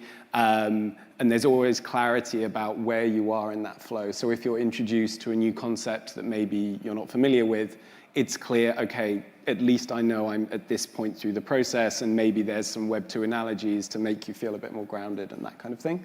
So that was kind of the first step. I think the second step as well was to allow payments using fiat, through Stripe, so that they could use credit cards instead of having to use crypto or something like that. Because again, that's a whole process that can be very intimidating and complicated, and with KYC and all these kind of things. So that was number two. I'd say the third one was probably performance. Web3 has the kind of performance timing issues are sometimes quite kind of unusual to Web2 users. They expect their order to be completed instantaneously instead of having to wait for 3 blocks for their transaction to be verified and all these kind of things. So we wanted to make everything feel snappy and feel responsive, and that also comes to the web experience as well. If you're got bad cell phone reception or something like that, it needs to feel Web2 standards, because users don't tolerate a rubbish experience. And then the final thing, as Greg mentioned, was those live updates, making sure that if Bruno Fernandes scores a goal, as soon as possible, you can see in your wallet that the NFT is updated, and you can see it in the image, because that really, really excites users and engages users and makes it feel responsive and makes it feel real and organic and all of those kind of things, which are maybe terms that some users wouldn't necessarily associate with Web3. And the mini leagues, I think that's been such a core part of building a community and bringing new users on. Because I think, Greg, you were saying earlier, there's some amazing stat around like 60% of owners are new to Web3, which I think is fantastic for this project. I think you break down what Ollie's talking about in terms of the onboarding journey, and lots of the features within this are core Web2 features, like a fantasy football game, mini leagues, all of these things that drive fantasy football in the Web2 world. We've replicated them, and then you add in all the exciting things that are only enabled by blockchain. Yeah, amazing. Can you tell us a little bit about what's to come with this product, where you see it going? How are you going to keep people engaged? Yeah, so one feature that we've got coming up is called head-to-head. So, I mean, I guess as an engineer, maybe I'm best placed to kind of explain like how it works, and maybe you can explain, why. So essentially what it is, for example, I could set up one of these head-to-head challenges and invite both of you. And what that would mean is that over the next 3 games, we would, well, I suppose 2 games, we would each play each other in 2 rounds. So, and depending on who won and who lost, you would get points like you do in a league table. So let's say that, Fern beat me, she gets 3 points, I get 0 points, or if we drew, we'd get 1 point each, or something like that.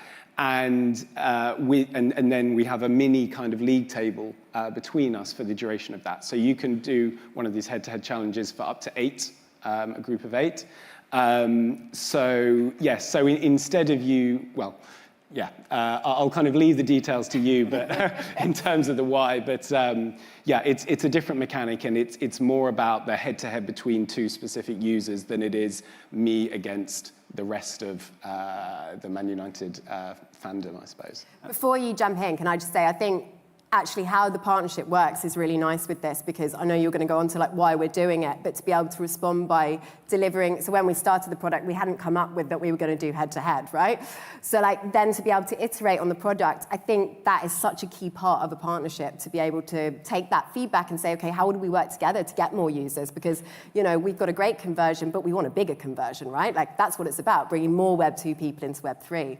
So anyway, you talk to us about why we're doing it. You're totally right. The idea came from audience feedback, personal perception, gut feel, and it really, head-to-head is all about 90% of fantasy football players are most excited, most engaged, got the best chance of win before the season's even started. That first game happens, you make a couple of errors, you're halfway down your mini league like Ollie, and you're out of it. Head-to-head is the antithesis of that. It's like you isolate a single game, you play against that game, and it's a 50-50 coin toss, but you've got a better chance of winning than you have with your mini league. And there was a moment, it was actually the first game of the season, we got a group together, we watched the game, we all set up a team, we all joined that mini league, and these were like well-read, interesting, smart people. They talked about Fantasy United for 2 hours. They were absolutely obsessed because it had that competitiveness on the first day of the season, anything can happen. Head-to-head bottles that up, you isolate a single game, anything can happen, you're against one person, and I think that is it's a wonderful product, and like you said, it's come from insight, perception, and just generally both being plugged into what works. Yeah, 100%. I'm aware we don't have that long left, so let's keep our answers for the next couple short. I know we've spoken quite a bit about barriers, but if you were to summarize some of the biggest barriers that you have seen, should we go Greg first or Ollie first? Greg first? I'll go. It actually builds on one of the strengths that Ollie said, that in Web3, the user journey is still a very scary experience for lots of core football fans. Some of the language is very scary. It feels fine to this group, but connecting a wallet can feel scary. Connecting via Kukai or Beacon, paying with crypto, all of these things are very alien. And you take Barry from the official Man United supporters group, who puts on a coach every week to Manchester United. You explain these things to him, and they sound very, very intimidating. And actually, a good example is, I did a load of calls with the supporters groups, the chairmans. They love the cards, they love the fantasy game. They think, oh, I'll take this back to my group, and we'll play this every week.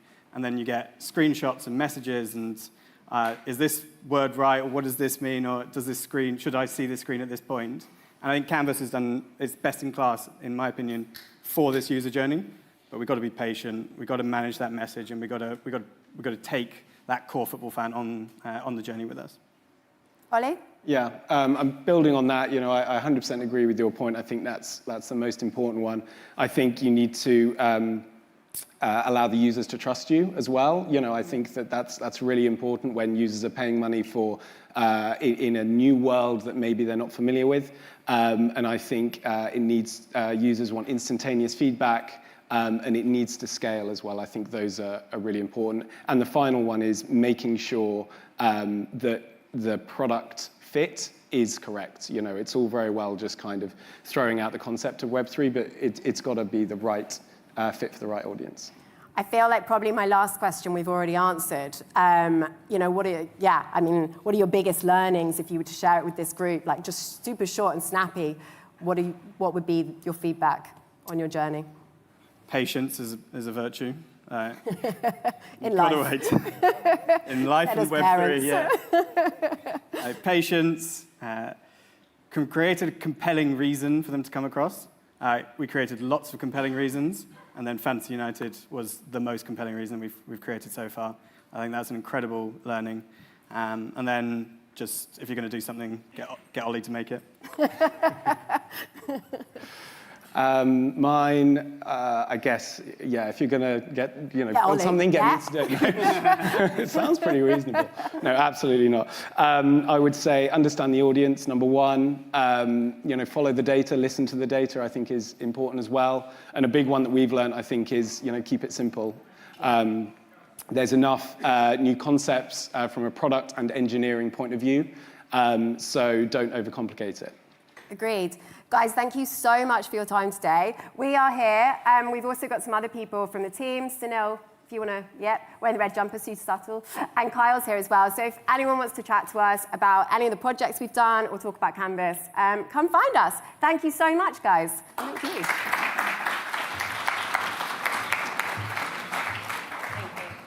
Thanks, Fern. So I think for me, one of the really good examples of that panel, it's a brand. I was down in Woking with McLaren early this year, and they've developed a whole new division out of capturing data from their cars and creating an e-gaming experience. And the reason I mention that is that globally, there are 3.4 billion people that are gaming. And it just shows you the huge scope. Now, if you're going to be wanting to sort of monetize that, then what are the sort of parameters around sort of marketing and advertising? And historically, if you went back, say, 20 years, most marketing and advertising budgets would have been on the TV or in the press. But what we've seen is a gradual sort of shift to sort of online, typically Web 2. But Ben, I'd like to come up and we've got another brand, a tiny one. It's is it Pepsi? Oh no, it's Coke. Sorry. So the other one. So they're going to come and tell you a little bit about how how blockchain can actually help with Web3 and advertising. So Ben, thanks very much indeed.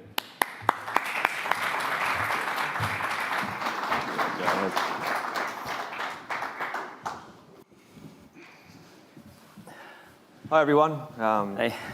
I'm back again. I don't know whether you saw the presentation earlier, but this time I'm joined by some friends and colleagues.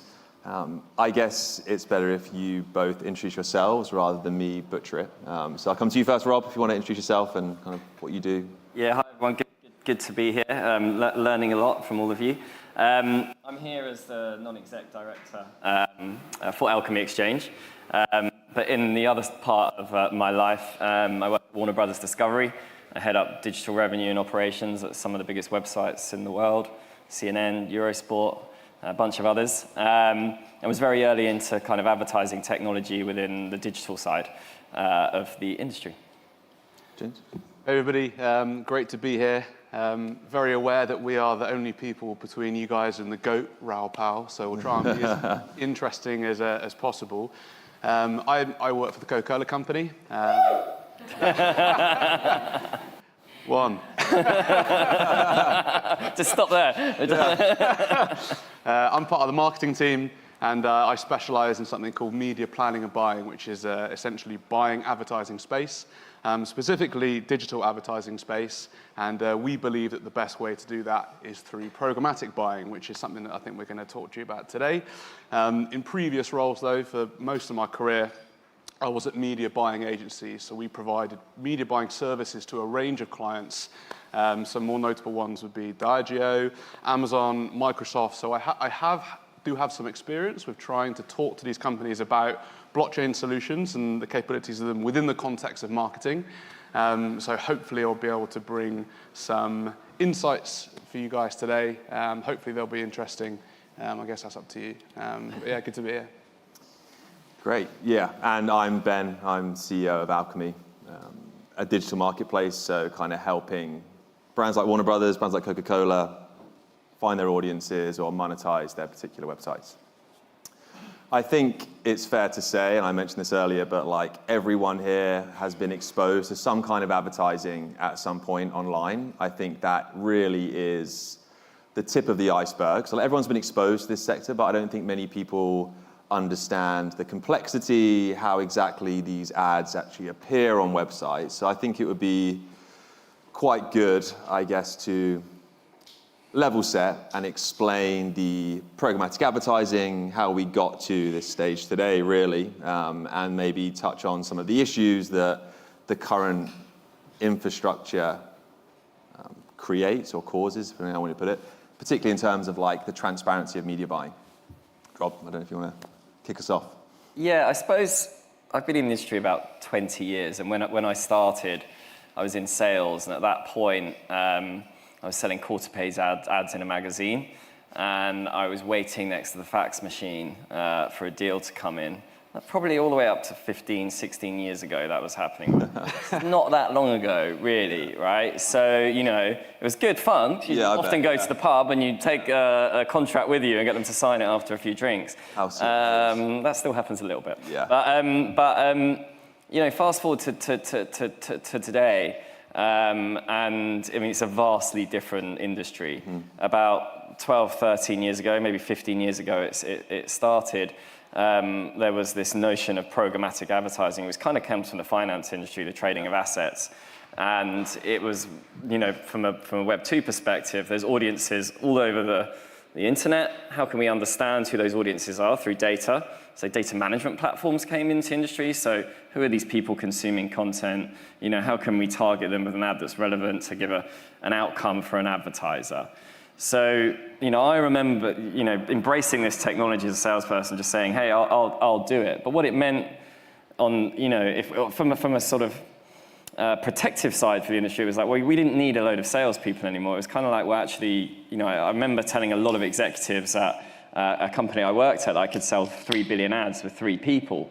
And some of them were like, isn't that kind of our job? And actually, but what's happened is actually the whole industry's got a lot smarter. So, you know, I'm a sales leader, but I run a huge amount of different technologies, you know, ranging from these programmatic trading platforms where we trade audiences to AI tools that are understanding what our audiences are consuming and kicking out sentiment of articles or videos. But ultimately, I'm a salesperson monetizing these environments. So what's happened, the whole industry's got smarter, and actually the salespeople are still here, they're just doing something else, right? They're actually just selling content-led sponsorships, branded content, which is like videos that companies we may make for brands.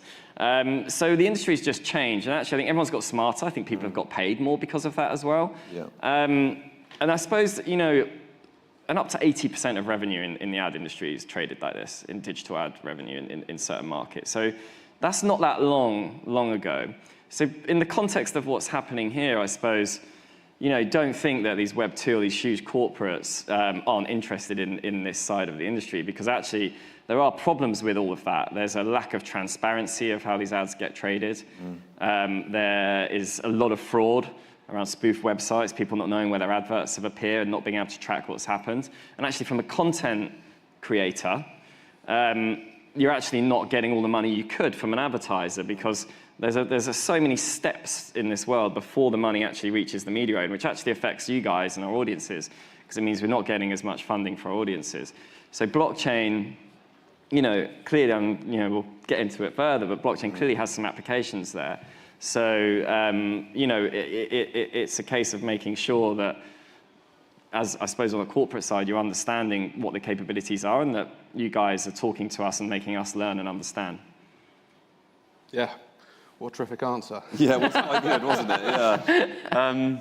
I was going to take maybe a different angle. Yeah, please do, yeah. For level setting and maybe how I've seen things evolve from the perspective of the buyer. And it would be just a quick 60-second sort of history lesson, won't labour it, but I think it can even sort of go back to the dot-com bubble, where investment was ploughing into websites like pets.com, for example, right, that sort of promised to deliver products or whatever. But the internet wasn't right for e-commerce then. It wasn't quick enough. The pixels were really poor. Yeah. So that's why the bubble happened, right? And funnily enough, the only successful business model at that time for the internet was actually publishers. Yeah. Right? They could actually create content and sell the advertising space around it, and advertisers would want to buy that because they would want to speak to their audiences. And it was a simpler time back then because there was a smaller number of websites that you would want to advertise on, because that's where the majority of the traffic was. Anybody's like, you know, remembers the days of AOL and MSN and these kind of websites, you could say to them, I'd love 1 million ads, 1 million impressions for my campaign. You give them a tracker. At the end of the campaign, you would reconcile how many ads were served, and then you'd move on. Brilliant, simple. I think that a number of things happened to take us up to the modern day, where we are now. Probably one of the most impactful was Steve Jobs launching the iPhone in 2007. Yeah. Putting the internet in everybody's pocket on a phone, mobile traffic exploded, and the number of websites that we have available to us to buy advertising on is in the hundreds of thousands. So no longer could you really just go to 1, 2, or 3 sales teams and give them 1, 2, or 3 trackers, right? You have hundreds of thousands of websites you want to buy across, and you can never talk to hundreds of thousands of sales teams, provide hundreds of thousands of trackers on a campaign-by-campaign basis. So enter programmatic, basically, which is what we're going to talk about today. 2 sides to that ecosystem. There's a demand side for advertisers and for buyers, people who want to buy advertising space, and there's the supply side, DSP on the demand side, SSP on the supply side, which Alchemy are a fantastic version of. But ultimately, in simple terms, these SSPs did do all the due diligence and all the hard work of talking to 100,000 different publishers and websites and integrating them into this piece of technology that would allow advertisers to simply input into the demand side, this is who we're after, this is what we want to achieve, and then it would access the SSP and it would buy that across all of those websites. I guess within that, though, you can potentially see some challenges with the idea that you give an SSP £1 million and say, this is where we want it to go, without having full transparency and full access and full understanding of whether or not that did actually happen. I must say, there are a lot of really good actors in this space, and we work with a lot of really good companies. But the reality is, there are also a lot of bad actors in this space, and that there is a lot of risk. And there are a lot of questions on, I think, a couple of things that Rob said around domain spoofing and people or websites trying to misrepresent what they are. You're not buying what you think you're buying, which are big sort of challenges in advertising in general, but specifically in digital advertising. So there is hopefully you can kind of see where the transparency issues are. And I'm sure we'll get into some of the solutions that blockchain can naturally bring to solve that. Yeah, I think at first look, just understanding where your money is spent or understanding where your money's being earned from sounds like table stakes, really. It's like that should be how it should be, but it's not, for the reasons you guys very eloquently explained. And I think that the potential for a blockchain, if you look at it in its purest sense, like outside of what we do at Alchemy with ads, just in terms of like displaying transactions on chain, like the coolest thing about a blockchain is that you can see all the transactions that took place between wallet A and wallet B. It gives you a complete immutable record of what went on. And I think that, probably for a lot of you, you're kind of getting exposure to what is a very complicated business that appears as like video ads or display ads or TV ads, but fundamentally that being 100% transparent, kind of the utilization of a blockchain and helping that happen can really be transformational for what is an enormous market. There's some big dollars that are spent on this kind of advertising. It's hundreds of $billions. I think, James, you sent me an article earlier. It was $700 billion by like 2 years' time. That is right? the projection, yeah. A growing market as well, which is... this kind of advertising does work. And I think if you can make it more transparent and see where your money's being spent, and a blockchain is a great solution for that, it can have huge impacts for people creating content. It can have great impact for people selling goods. And I would just love to hear from both of you, what role do you think a blockchain has to play in that process? And how do you see it developing in the future? Shall I go? I don't mind. Yeah, I won't take turns. Yeah. Very polite. Flip a coin.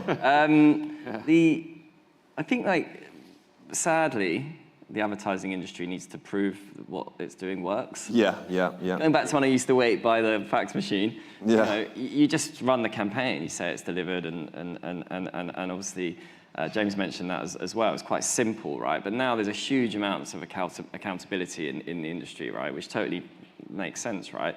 If you're a brand, you want to know what you've delivered has reached the audience you expect. And from a media owner side, we want to make sure and prove to our clients that what they did with us works.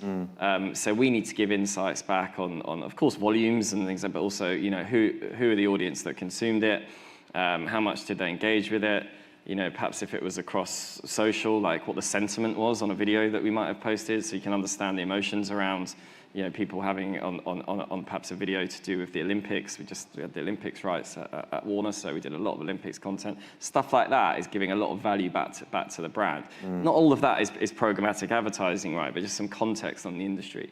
So like what we do, if I'm going to sell a 7-figure deal, I've really got to prove that it works, because that's not sustainable. It's like the next 7-figure deal, the one after that, right? We have to keep proving what we do works. So if you add a layer of I'm still learning about blockchain, by the way. If you add a layer of insight, which is truly immutable, it's 100% fact, it can be proven, particularly on the programmatic side, that exactly what's happened, what's delivered, you can see how that solves some of the challenges, because you're basically making it immutable for everyone in that chain. So, there's quite clear applications for blockchain in that. Yeah, and then to kind of go upstream, like, James, like what would the impacts of that be for you when you think about your media buying? Well, look, I mean, it's very, very much considered now, I think, the sort of like superior way of advertising, if possible. We always say, like, what industry at the moment is not looking at how it can use data and technology to deliver great business performance? Yeah. And you mentioned the sort of old ways of like TV buying and sort of radio buying sort of back in the day. That was basically like, let's reach as many people as possible. Yeah. And hopefully we're going to reach people that want to buy our product that weren't doing before. Like this day and age now, in modern times, we're a lot more sophisticated, and you can far better understand the people who are really valuable to you and you really should be talking to. Pepsi drinkers, for example.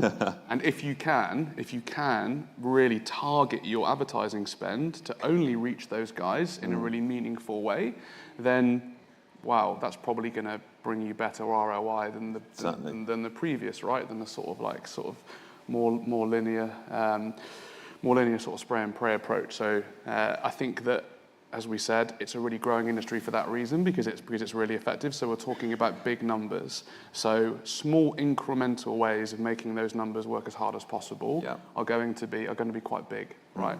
And I think that some of the benefits of blockchain, probably just generally, but in our space, is we've touched on the transparency, right? We've touched on, I think, maybe the security. So an idea that what you're buying is what you're buying, and that's publicly available to be verified, I think is very strong. There is, as we've touched on, terms like domain spoofing and websites and environments pretending not to be what they are. That is almost eradicated, right? If you use blockchain or at least a sophisticated, high-performing one, so the threat of fraud is reduced. And if you were, I guess, investing 2% of your budget that went on to fraudulent activity, again, we're talking about big numbers. So that is a lot of investment. So if you can eradicate that, then you're making quite big gains. What are the other things that we always talk about? Cost efficiency, right? Cost efficiency. The idea of the decentralized network, right? That is sort of taking a lot of the operational costs, means that you guys are in a position to, or by using a blockchain, it can be a lot more cost effective. And again, even if that's a small percentage, it translates into quite big actual absolute numbers. So there probably is more than that, but those reasons are big reasons. I would say. And as I said, it's like there's a lot of very complex applications of blockchains. And like very financially heavy ones. You like derivative markets, DEXs, lending, like really financially driven stuff that blockchains are great for. But equally, just reiterating what you said, really. But go for it. Yeah, it was good.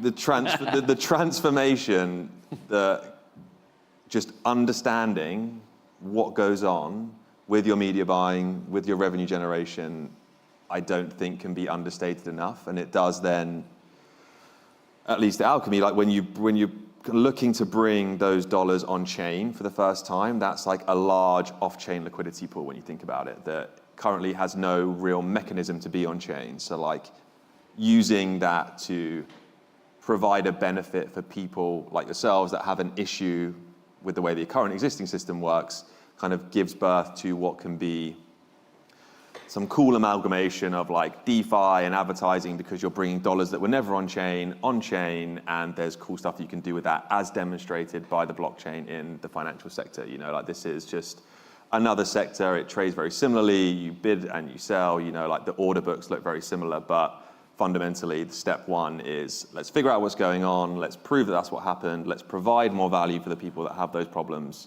and then see where that takes us. Now, me, are painting quite a rosy picture on like the adoption. You know, I think that, I've said this before, but like brands that have lasted the test of time, like the guys that you guys work for, like, you don't just jump into the newest fad, you know, like you need to be considered about your approach and make sure it makes sense, like as people that probably are very big fans of blockchains. Like, what do you guys think is like the things that you need to be wary of? Like, how does Web3 or blockchain as an industry need to act or behave to have it be taken more seriously or adopted more quickly by massive brands that have been around for a very long time?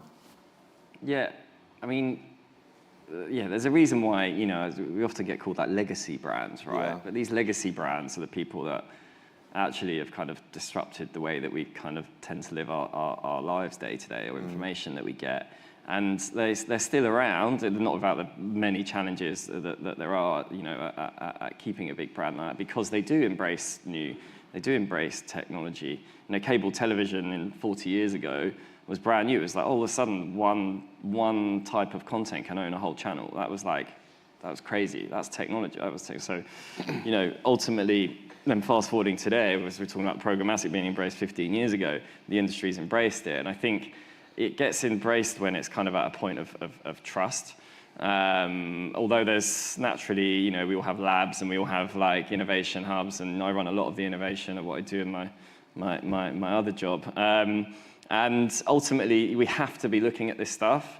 And my view is you have to look at it to understand it, to make it work for you. Because otherwise, someone else is going to do it and disrupt you.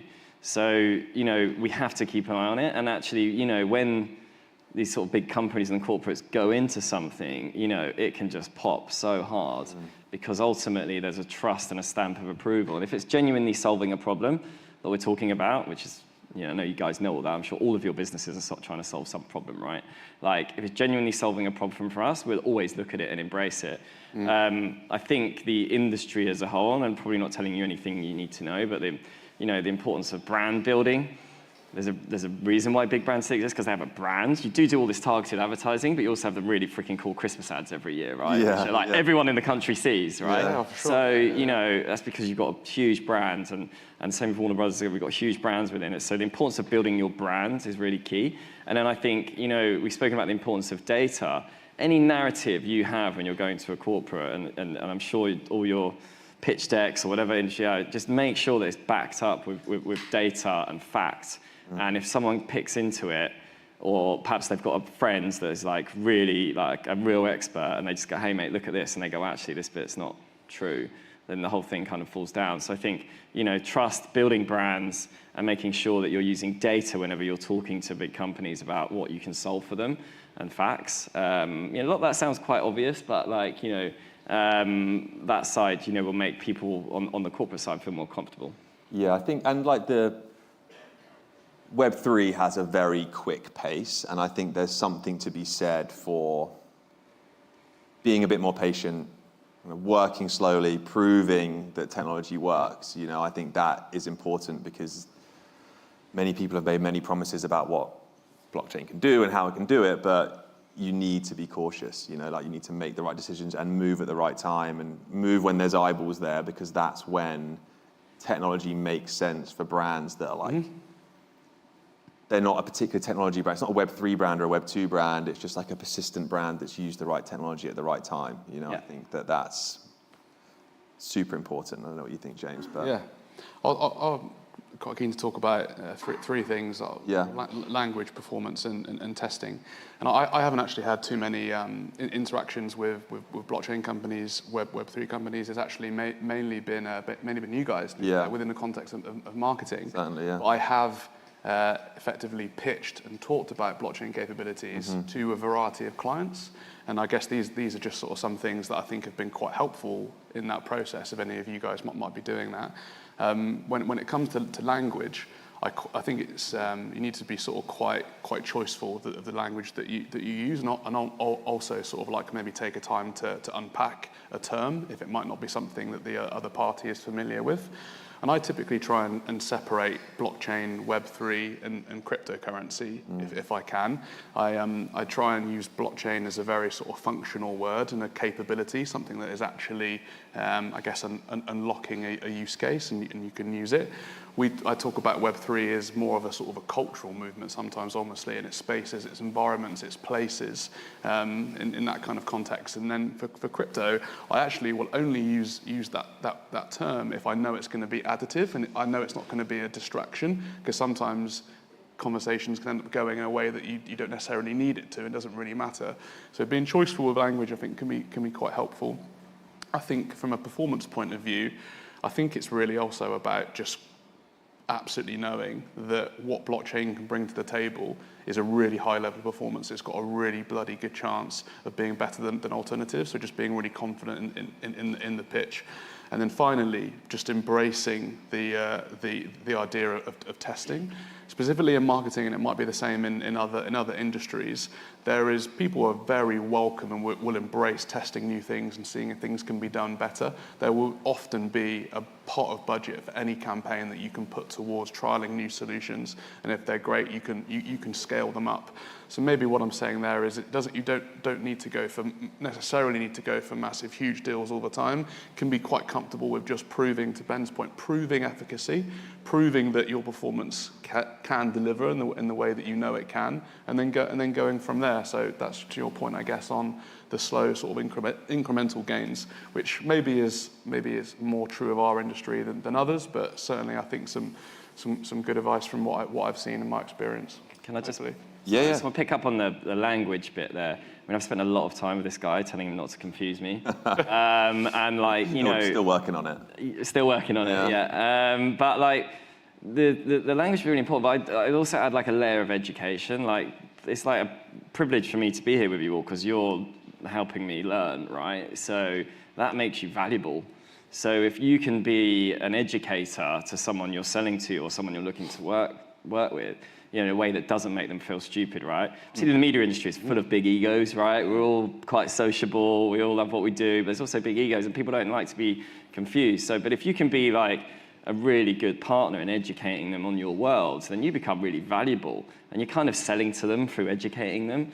And I think that is really, really important and a big opportunity.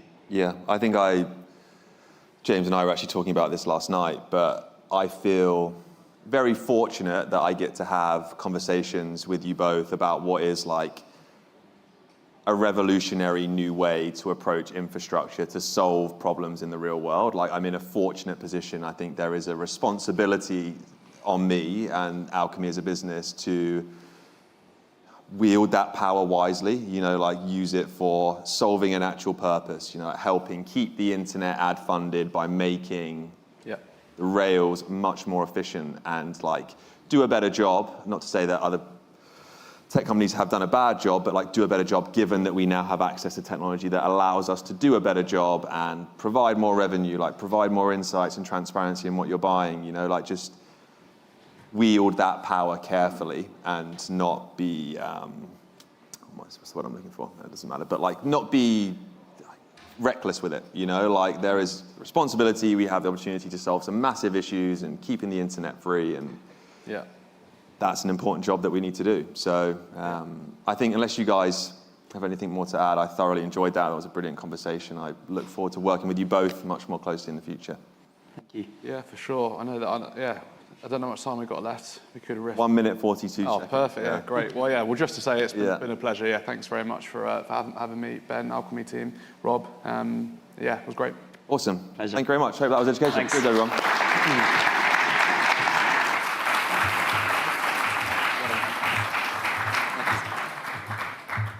Okay, so we've got a 10-minute break. After the break, we've got Raoul Paul going to come in and talk about sort of the more macro picture and in reference how also that plays into some of the themes and some of the topics we've heard today. So if you can be back here in 10 minutes' time, that'd be really great. Thank you.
As DeFi and Web3 applications become more and more complex, smart contracts remain inherently limited, as they run in a very tight sandbox.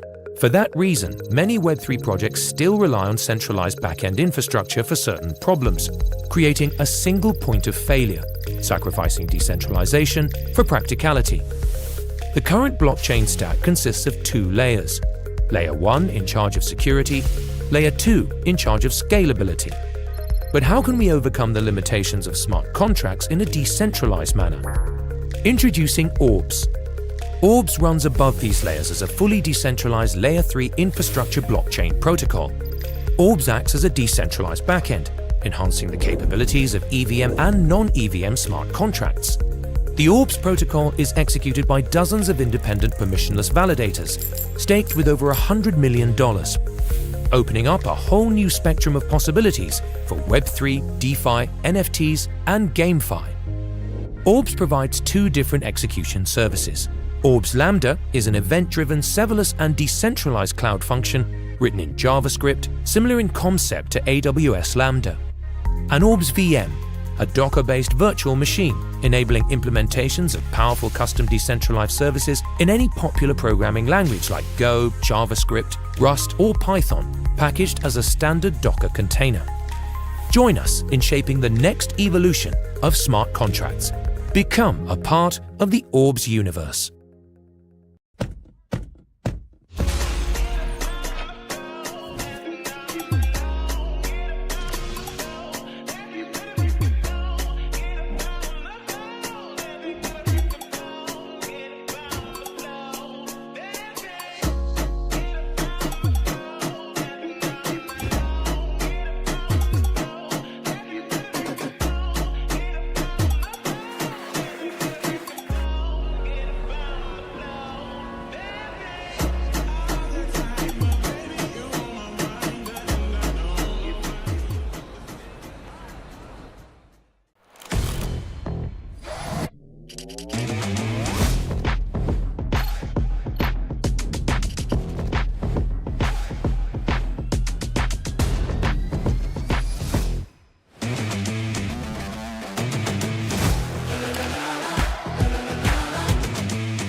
Brands must adapt or die. Social media is media. When we first launched, we were hoping for, maybe 400, 500 people. Internet culture is culture. Nearly half of Gen Zers go to social media platforms to get their information. We're democratizing everything, from the creative arts. I never thought I could sell my work like this. To finance. Retail traders aren't just taking on hedge funds, they're also trying to take them down. Driving trends, politics, and even our culture. Social media changed the way that politicians could communicate. And now, emerging innovations are set to change our day-to-day lives even further. So, ChatGPT, artificial intelligence. So you've probably heard about the metaverse. But in a world of change, the biggest risk to you is falling behind. So what now? Exponential change has created exponential opportunity, making traditional marketing and communication methods less effective. Your storytelling matters more than it ever has before. To be relevant, stories need to connect with culture. Those that can't communicate their story correctly will fail, but those that can, they're going to thrive. And that is why Flight Story exists. We understand what it takes to innovate through constant change. We deliver personalized and impactful strategies through our consulting division. We provide world-first tools that give you the insights that you need. We develop meaningful stories through our content creation studios. We distribute them far and wide through our extensive earned media network. Accelerate their growth through our performance media services. And now, we're helping brands get ready for what comes next. By telling the right story, we build your reputation, deepen the relationships with your community, and ultimately create value. For over a decade, our teams have guided leaders for some of the world's most successful companies on the planet. Having a great story, it isn't enough. Flight Story will give you the tools to tell it.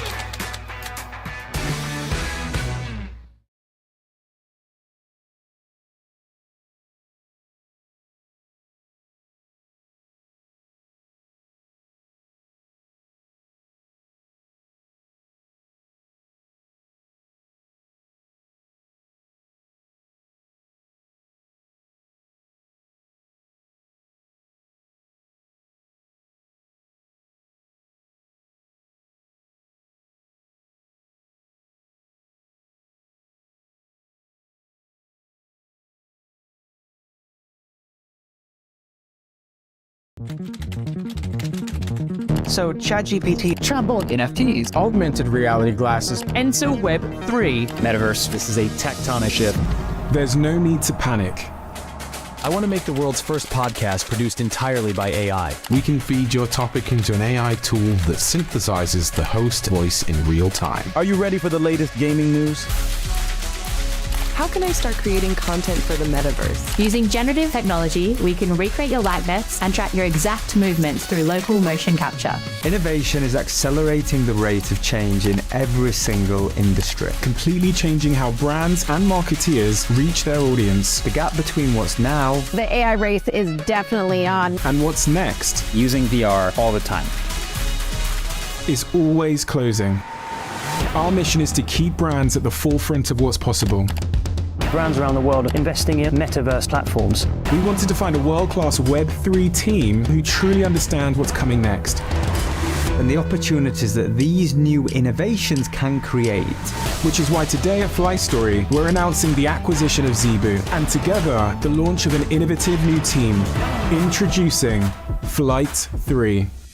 Our global team has led digital marketing for some of the world's most innovative companies and projects. We'll be bringing our combined experience of these emerging technologies and how they can supercharge brand ecosystems through services that help brands start and accelerate their innovation journey. We understand how to build highly engaged communities with global events across Web3, the metaverse, and much more. Brands that innovate now, that operate at the forefront of change, will define the once-in-a-generation commercial and marketing opportunities that are coming next. It's time for your brand to harness the future of innovation with Flight3.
Okay, so this is our last sort of formal session, and I'm delighted that the main speaker, he was online last year. He's actually physically here this year. But before we get into that, I just wanted to give a snapshot of what we've covered today. It's probably, and this is really unusual in my experience, there's more people in this room now than there were at any time during the day. That probably says something for the quality of this next guest that we're going to be bringing up. But there's been some common themes through today for those who haven't been here the whole time. And I suggest that some of those themes are topics like community. Actually, this space is more about how we can work together as opposed to competing and, you know, what I'm doing is better than what you're doing. I think the other one that's come across to me has been how many people in the traditional TradFi, if you want to call it, I come from asset management companies, banks, insurance companies, that sort of, they like to call it the real world, but they're just juggling bits of paper. That's a different story.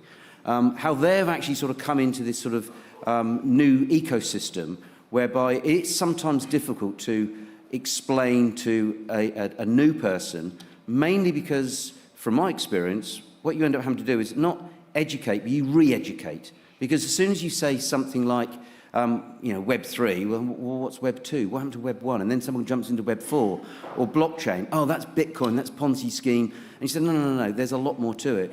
And for the skeptics, and there's always, or the realists, if it depends how on your stance, if you're not sure, I would suggest perhaps this evening when you go back, just put in blockchain plus fashion, plus agriculture, plus media, whatever the thing that you're interested in, and you'll be amazed at not just what's happening in the space, but the global brands that are actually using this technology.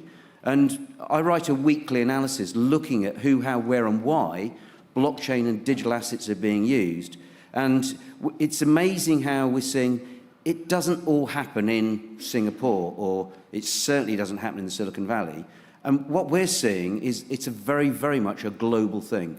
And going back to one of the topics this morning on meme coins, that's a global audience whereby some people say it's a Ponzi scheme, it's a scam. Others are saying, no, this is a new way of engaging with literally tens of millions of people in a matter of weeks. So be interesting to hear Raoul's some of his thoughts on what he's got. But we've got a crypto... No, what's your proper title, David? You're an evangelical... Oh, I know there's an angel in there somewhere. But if perhaps you can come up and introduce your guest. And thank you very much for coming, and thank you, Zebu, for putting on, which I think has been a great day. David.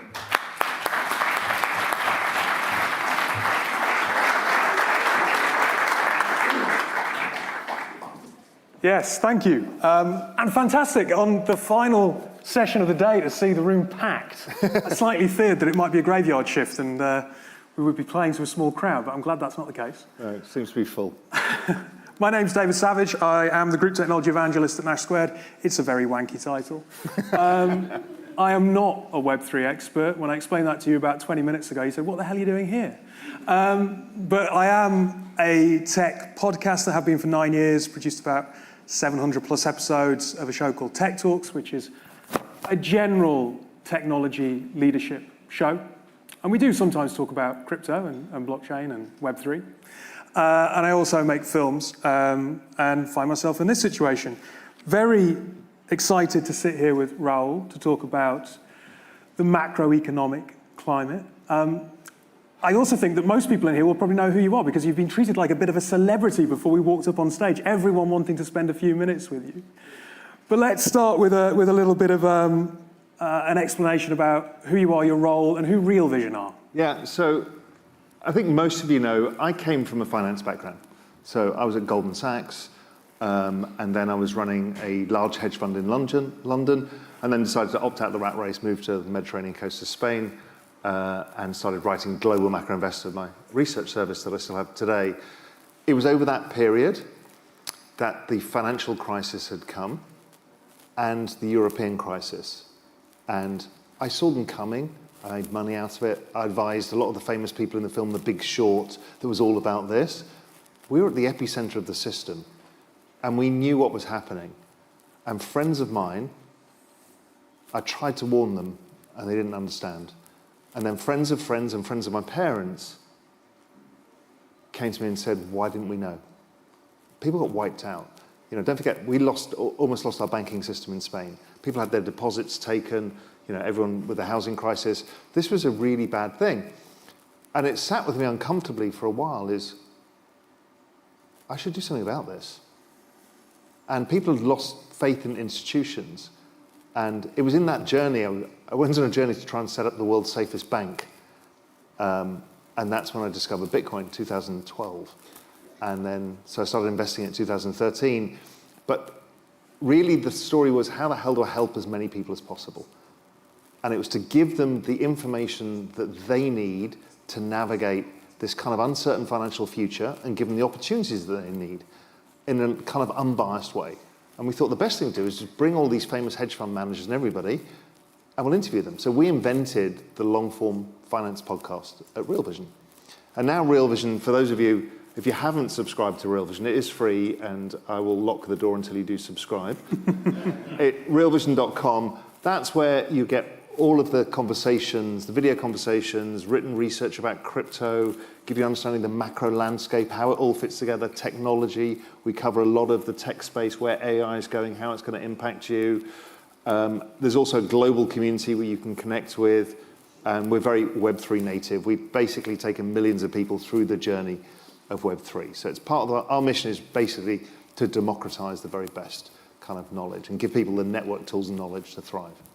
I mean, I wish I'd known you, given that you saw 2008, 2009 coming back then, because I took a job as a technology recruiter in 2007. It was god-awful. But if we start with kind of tapping into that future gazing, I suppose, and having a look at the broader economic climate, how do you see the ongoing tensions that we're witnessing with Russia and Ukraine, with the Middle East, China, US rivalry impacting the global economy and the financial landscape?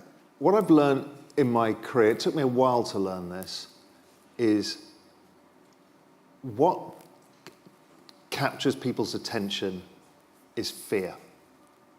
What the outcome is the opposite.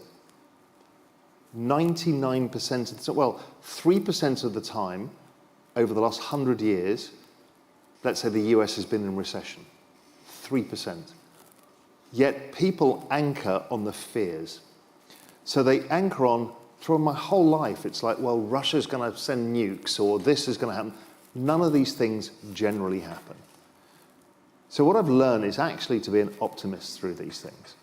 My particular view on most of the things happening right now is that I actually believe, contrary to almost everybody else's opinion, that the US and China and Europe have agreed what to do with Taiwan, and that's to give it back. Give it back is not theirs to give, but to allow China to do it. I think that Gavin Newsom, the governor of California, going to Beijing randomly, he's a non-geopolitical character. He turns up in Beijing.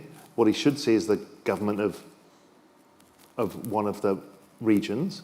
He sees Xi. Xi is not going to see, being the second most powerful person in the world, he doesn't see the governor of California who's just popped into... He went with something. And then he brought Xi back to California, not to the United Nations, not to DC, not to anything else. He brought him to California. The US is building 3 TSMC plants. The world does not function without Taiwan Semi. All of the AI future, everything we understand, every computer, every phone, nothing functions without these guys. They're the most strategically important company in the world. The US is building 3 plants. Germany 1, Japan 1. They're all done in about 3 years. China, nobody can go to war with Taiwan because we will lose the semiconductor manufacturing. Those foundries are foundational to the future of the world. Everybody knows it. So the only answer, because everybody loses in that case, is a compromise. Then we saw Xi go to Europe. So immediately goes to Europe, and the Europeans obviously have to be involved in this, and they asked one thing, which is everyone's making demand of each other. There's a lot of horse trading that needs to happen to make a mega deal, and their one thing is obviously we want Putin stopped. If you remember, Xi came straight back from Europe. The first person who went to see him was Putin. Immediately the press leaks came out of AP saying, I'm prepared to stop advancing. Somewhere within this, I think there was a big, very positive upside surprise that comes out of this. Because if you game it all out, there is literally no way that anybody's going to go to war just when we're about to bring AGI into the world. It's just not going to happen. You can't do it. And everybody knows it because everybody needs and wants that technology more than any other technology that has ever been except the nuclear bomb. They're of equal importance in terms of discoveries. So that, I think, is happening. So therefore, that neutralizes, I think, a lot of the Russian situation. The Middle East situation, I'm also more positive about that as well. Do you mind me asking why? Because, I mean, when I talk to the technology community, they are concerned. Like I was in the States a couple of weeks ago, people generally quite optimistic, looking to October and what the Fed might do, but the Middle East pops up, people are worried. Look, I'm less sure of this one, but it has been my opinion for a few years now, 3 years, maybe 2 years, that Saudi, Israel, and Iran did a deal, which is Saudi has been very strong in, listen, we need to rebuild this region in a way that's more commercial. MBS has been a big thought leader in pushing this through. Obviously, Abu Dhabi and Dubai want this as well. And they've seen Israel as a partner, and they've been in talks a lot, and they think of it as their Silicon Valley as part of the Middle East. And they started talking to Iran on many of these issues. Now, what's been interesting is, as Israel has had the opportunity to try and rid itself of ongoing situations being complicated for them over a long period of time, the retaliation things with Iran over Hezbollah has been super interesting because the Iranians have kind of called them up, sent a carrier pigeon, said, we might send a bomb, so if you just put up your thing, right, that's not how warfare happens. That is prearranged. Let's see what the Israeli response is. My guess it will be equally prearranged. If that is the case, then it's a signal that that this whole Middle East situation, there are more people trying to clean it up in different ways. So I'm actually more positive about all of these than most people are. Look, I would like to say as well, I'll frequently come out to the audience. So if you do have some questions, hopefully we've got a roving mic. I was told that we do. So do please get involved. Your questions will probably be better than mine. Do want to just quickly ask this as well, though. Given the current inflationary environment, what are your expectations for the central bank policies and their potential impact on interest rates and asset prices? I suppose it's interesting that you said whilst you're an optimist, fear often dominates other things. Yeah, so inflation was 2022 story. Yeah. And 2021 story. So all we've seen, if we look at the US inflation numbers came out today, everyone's like, oh my God, they came out 0.1%, more than expectations. Look at the numbers, 2.5 years, every single number has been lower. Inflation, headline inflation in the US is 2.4%. It's going to keep falling. So in Europe, it's been falling. In some countries, it's already been negative. So I think inflation is a story of the past. Now, inflation, don't forget, doesn't mean our prices go down. You're still paying that ridiculous price at the supermarket and the restaurant and everything else. So that is real. Wages did readjust somewhat. But the inflation story, i.e. the fear of what it does to financial markets and the Fed and Bank of England or whoever raising rates, they're all cutting rates now, and they'll be cutting rates for another year, year and a half. Some faster than others, depending on the structure of their labour markets and other stuff. So again, optimist. Okay. Just before I get into then digital assets and Web3 in a bit more detail, does anyone have any questions on the kind of the overall global economic picture in which we're operating? There's one hand at the side. I don't know whether we can get a mic over there. Go on, try shouting. I wonder how you keep track of liquidity flows, part one, and part two, how much you think that drives pricing in the crypto environment? Okay, so the question was about how I keep track of liquidity and flows and how it impacts the price of crypto. This is all part of the banana zone. This is all part of the big thesis that everybody knows. We'll come on to that. Spoilers. Yeah. So many people have got into this space because they understand that there is something going on where wages don't go up a lot. The central banks seem to do stuff and asset prices go up and your kind of future self gets poorer. An asset is purely future deferred consumption. Something you buy today that you can sell later. You're expected to make a return on it to compensate for locking up your money over a period of time. Problem is these things are getting more and more and more expensive. So when I first started in investment banking as a 20-something-year-old, I bought an apartment in London, and it was about 3.5 times my salary. If I look at the average investment banking, young kid in investment banking now, and the same apartment, it's probably 10 times salary. Why? And this is actually to do with central bank debasement that happened from 2008 onwards. When they reset interest rates to zero, the world broke with debt. Most of the countries, if you look at total debt, including private sector debts, most countries are 200 or 300% of GDP in debt.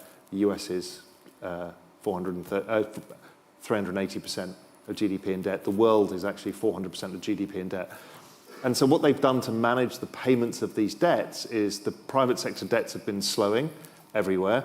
And what we've seen is using monetary liquidity or the balance sheet of the central banks and other things to debase currency. And they're debasing it by about 8% a year. Debasing a currency lowers the purchasing power versus scarce assets. And what happens is the scarce assets optically look like they're going up in value. But what you're actually dealing with is debasement of your savings and of currency overall. And so once I figured what was going on out, I started looking at the world through the lens of debasement of currency and liquidity. Liquidity is the thing that causes it. And so what I found is that, in answer to your question, liquidity, measure of liquidity that we have at my research service, Global Macro Investor, and is also found on Real Vision, is it explains 97.5% of the movement of the NASDAQ, and explains 87% of the movement of Bitcoin and of all of crypto. It's all based on liquidity. Liquidity is the driver. Now, what we've got, why crypto outperforms, let's say, the S&P 500, which is also driven by liquidity. The S&P 500 basically just moves by the debasement rate, which is 8%, which is the hurdle rate you need to earn on your assets before you're even making, your future self is going to get wealthier. If not, you're not making money. And then we've got inflation at 2 or 3%. And what you're doing here is crypto is also a secular trend. It's the fastest adoption of any technology the world has ever seen. It's the highest performing asset class of all time in the shortest period of time. You know, Bitcoin's average return is 148% a year. That includes 3 80% drawdowns. So that we've got a secular trend and debasement of currency happening at the same time. Liquidity is driving it. So where are we now in the liquidity cycle? So what's interesting is liquidity is driven by the refinancing of government debts. The government debts are every 4 years. They reset them back in 2008. And we are at the point, and this is what the kind of macro summer and macro fall that I talk about, crypto summer, crypto fall, is the point that these debts need to get refinanced. In the US, we've got $10 trillion of debt needs to be refinanced. Now, interest rates are here. Trend rate of GDP growth that generates the income to pay the interest is here. They're going to have to bring down interest rates. And they're going to have to inject liquidity to finance all of these debts. And that usually means issuing more debt. So that process is the process of liquidity. We're right in the teeth of it now. This is where it starts. So we've seen, and it's not just the US, it's China, it's Japan, it's Europe, it's the UK, it's Canada, it's everybody. And they all do it at the same time, and the Chinese have gone first. The US have cut rates, everybody else has cut rates. So that liquidity phase, using forward-looking indicators, and I use financial conditions, which lead it by about 5 months, just say it's up only from here. And you know, this is why we're waiting for this price action to happen, is the debasement currency is a real thing. This is the best asset we've ever been given. It protects us from this. Liquidity is the driver. We're just about the point where liquidity is starting to really increase. We're seeing the Chinese really lead it, but we're seeing global M2 rising around the world. So yeah, it's right here, right now, and it's the most important thing you probably don't know about macroeconomics that you need to know about. It's interesting that you talk about the growth of Bitcoin there, and some really startling kind of figures. As someone who's outside of the tent, I found it was interesting that you predicted that the crypto industry could reach 5 billion users by 2030. Just out of interest, what's fueling that adoption? Because again, to me, that sounds like incredible growth in a very short period of time. It's staggering growth. What it's basically doing, the number of active wallets, which is in your world with IP addresses, right? So I compare the two. So when the world had 5 million IP addresses and 5 million active wallets, so look, we all have multiple wallets and multiple IP addresses. From that point, the internet was about 1994, I think it was. And we take the snapshot of crypto at the same time. Crypto is growing at twice the speed of the internet. Staggering. Why? Because it's built on top of the internet. Kind of makes sense. When you extrapolate that trend rate of growth out and assume it slows by using how much the adoption of the internet slowed as you start to get larger scale adoption, you get to 5 billion by 2030 or so. If we're at 500 million today, or 550 million, I think Crypto.com, who sponsors here, I think do that, or blockchain.com, I can't remember who does it, but they, at 500 million, if it grows at 100%, well, next year it's 1 billion, and then it's 2 billion, and it's 4 billion. So it happens very fast. Technological adoption in these exponential trends are super fast. So what that means to all of us is, and I'll go back to what's driving it. One of the key drivers is this is now a $2 trillion market. And if we extrapolate these trends, it's going to $100 trillion by about 2032, 2034. 2 trillion to 100 trillion is the most amount of wealth the world has ever generated in a 100-year period, sort of 50-year period. The entire value of the US stock market is $50 trillion. It's twice the accumulated value of everything that the United States has produced in terms of public companies. Right? That's the scale of what is happening here. And why is it happening? Well, it's just a different layer to the internet. Firstly, the one layer, we talk about debasement of currency, also in financial inclusion and all the stuff that Bitcoin brought about, and stable coins. Really important, we've been given a globally homogeneous product, the only one that really exists that is available to everybody instantaneously. People will say gold, but gold, if you go to a village in India, the bid-offer spread from buying it from a gold merchant, it's not a currency, it may be a store of value, but it's not great. Everywhere in the world, with anybody who's got a mobile phone, which is 7 billion people, I think now, 6 billion people have a mobile phone, can now buy this asset, right? You can't buy Tesla shares, you can't buy dollars, you can't buy any of these things. Okay, so that's amazing. And this asset is fractionizable. So anyone can put 10% of their wages in. Everyone's on the equal playing field. That never happens. You can't afford most things, but here you can have something that other people can afford. So that has driven a lot of interest from people, particularly if you're in a foreign country where they treat their currency badly. Okay, this is nice. The other thing we've seen is there is really only one currency in the world. It's the US dollar. Nothing else matters. But nobody can get access to dollars. If you're living in the Philippines, you can't go to your bank and get dollars. Now you have the magic of stable coins. This is the fractionalized, mythical Eurodollar market, the largest market the world has ever seen. Now everybody gets access to dollars. Everybody gets access to an asset that grows.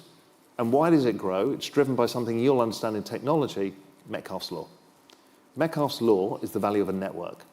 And this is a network that's built on the internet, which is the network that blockchain creates.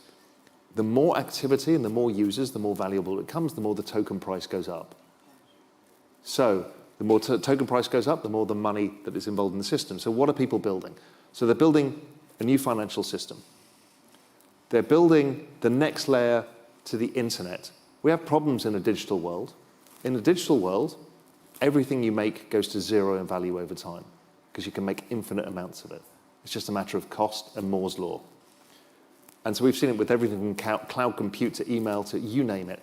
Everything goes to zero. So that's a problem. If we're living a more digital world, how the hell do we have value in a digital world? You know, people know that their kids use Roblox and there's money, but that money goes to zero. And then suddenly the smart contract arrives. Smart contract is a way of using blockchain and then attaching scarcity because it's a contract and it's a scarce thing. So now you've created digital scarcity, didn't exist in the world. Okay, that explodes a whole new other set of use cases, whether it's in finance or whether it's in digital assets, gaming, that kind of stuff. So we're seeing huge growth there. We're seeing huge growth in loyalty points, getting brands together with their consumers is what Web3 solves. It gets rid of middlemen. And you've got this incentive system of which you can use in this technology like NFTs or tokens. So I'm seeing giant brands building all around the world.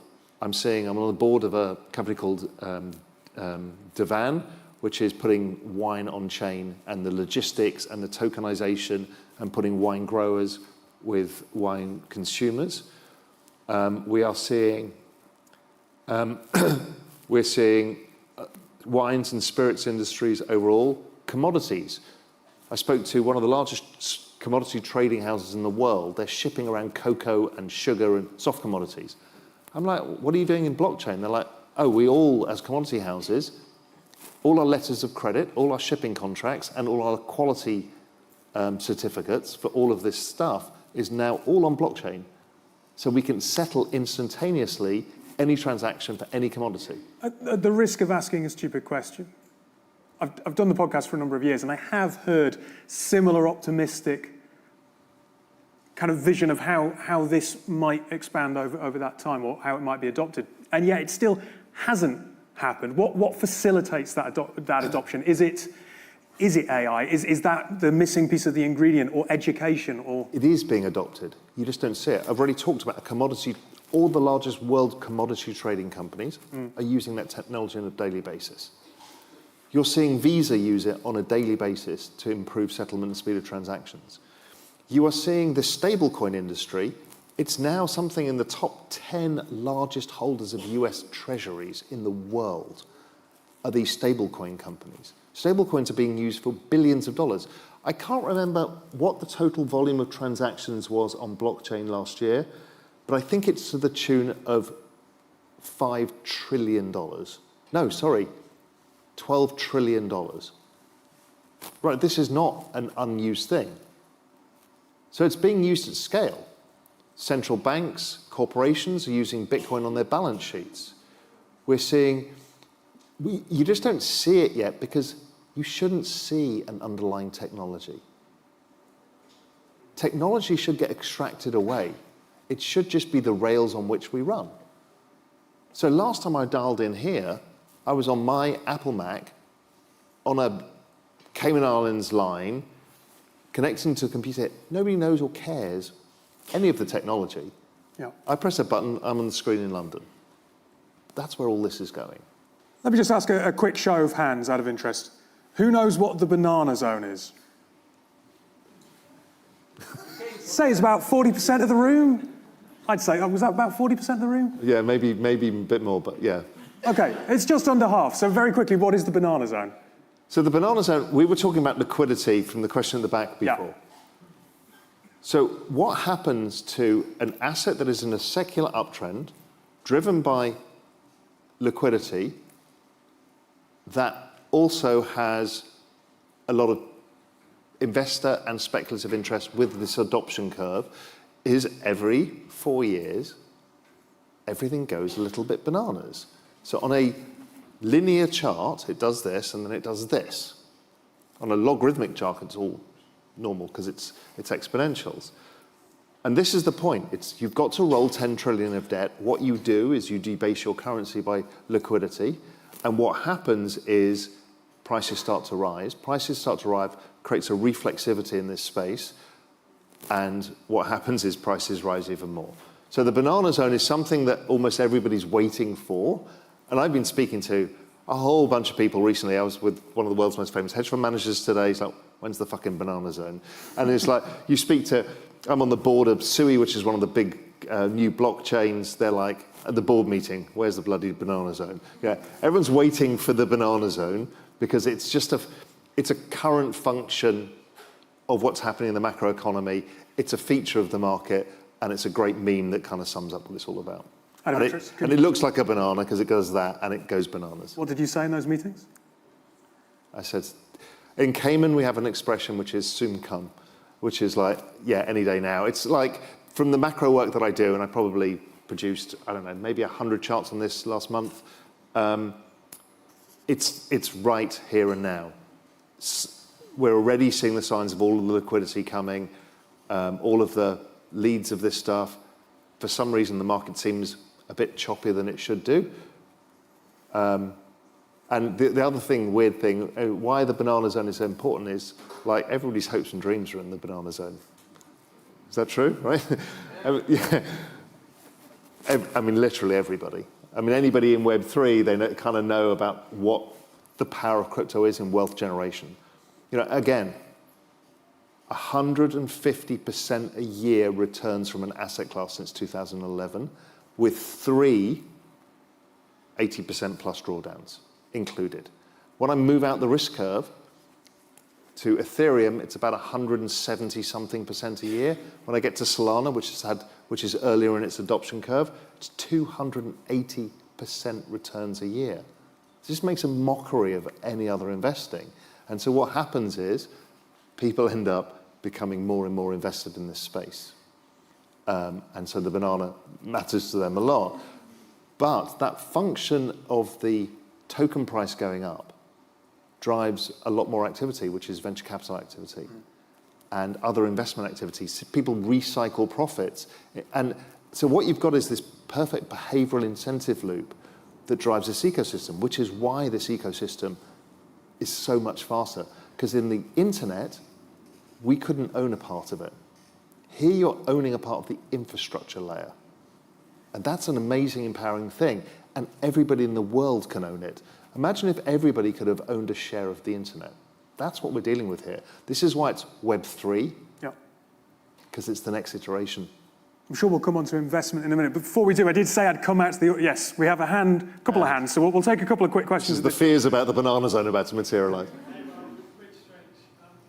just thinking, the current most powerful nation in the world, the US, they have custody, they have pure ownership of the dollar and everything it does to control the rest of the world. Why would they give that up? Why would they say, sure, crypto, come along, be decentralized, take the world stage? Why would they allow it to happen? So paraphrase for people at the back, why would the US why would the US give up the power of the dollar and allow this to happen? Last time I checked, Bitcoin was quoted in dollars. It's a dollar world. They're not giving up anything. Don't forget, stable coins, if they're not careful, they're going to dollarize the entire planet. I don't think they want that, but they're actually increasing dollar dominance. Nobody quotes Bitcoin against pounds or yuan. It's against dollars. So it is a dollarized world, and there's nothing they can do about the rise of Bitcoin. I mean, they've tried to fight it. The Chinese have tried to fight it. The Chinese don't want it because of capital flight issues. They try and fight it, but you can't. It's a decentralized technology that exists everywhere and nowhere. So you kind of have to learn to live with it. So the US answer, well, let's regulate Bitcoin ETFs, and then they get kind of custodied within the financial system. We can let them share in it, so it doesn't disrupt everything in one go. But what we're finding is as you start turning over younger people within governments, they all start pushing for this technology. And we've seen it pretty much everywhere around the world. So it just happens over time. So one other hand, and then we'll move on. Sorry. Hi, Paul. Would you say that Bitcoin is actually dead? Because the reason why I'm saying that is it seems to me that we're coming back from where we started. Like the whole reason why Bitcoin was created was, this reactionary movement about centralized, centralized power of finance. But now we reach a stage where, with the adoption, with the institution coming in, the BlackRock who are buying, a lot of Bitcoins now, countries that are even getting involved, we end up with a system where a lot of, the Bitcoin custody is now in the hands of the people that we didn't want it to be in the first place. And it seems to me that in 10 years down the line, those who were controlling the market will end up controlling that same market. Okay. Basically, those who benefited from Bitcoin was the early adopters, and now retail who are going to be adopting it, they're basically the losing party. Thank you. Paraphrase that quickly.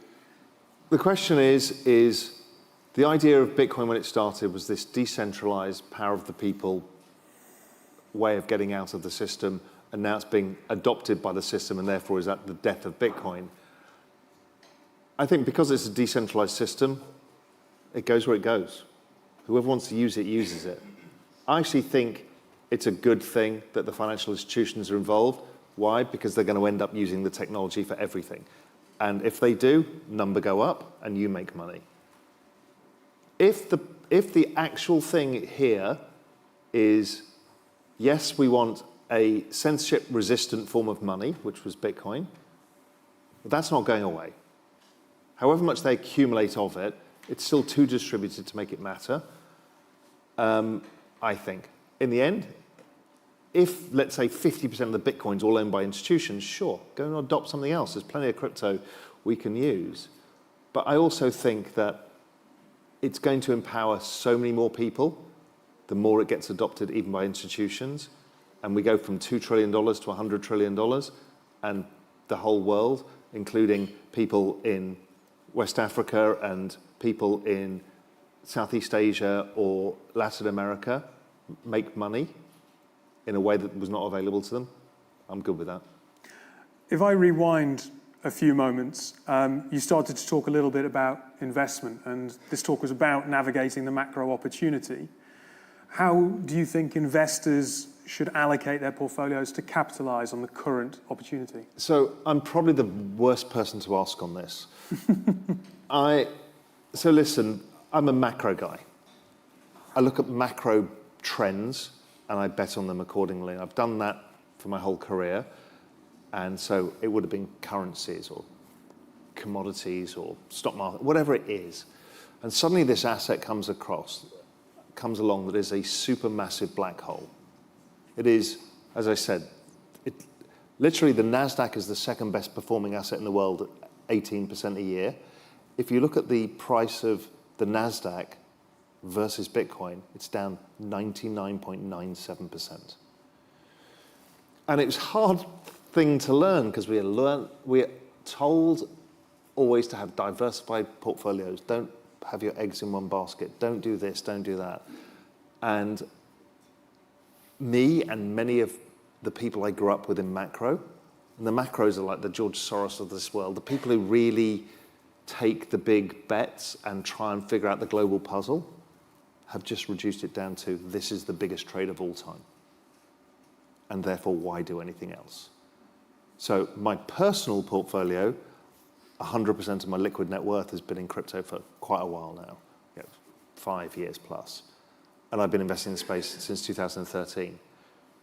And I think people who know me are familiar with the general asset allocation. I've got more Solana, I've got some Sui, I've got some meme coins, and I keep it very concentrated, super concentrated. I do not recommend that for everybody. But I've been in this space for a very long time, and I probably do more macro work on Real Vision itself. Again, if you haven't signed up for Real Vision, you're not leaving the room. Realvision.com. Than anybody else in the world on this. So I have a level of comfort that allows me to take that risk. The average person, you have an 8% hurdle rate on your savings. And you think, oh, great, rates went up and I'm earning X% in the bank and this is great. You don't realize that you can buy less assets every year. Think how screwed young people are. They can't even buy the houses. They're having kids at the lowest rate in history. Why? Because they can't afford to. Their future has been robbed from them.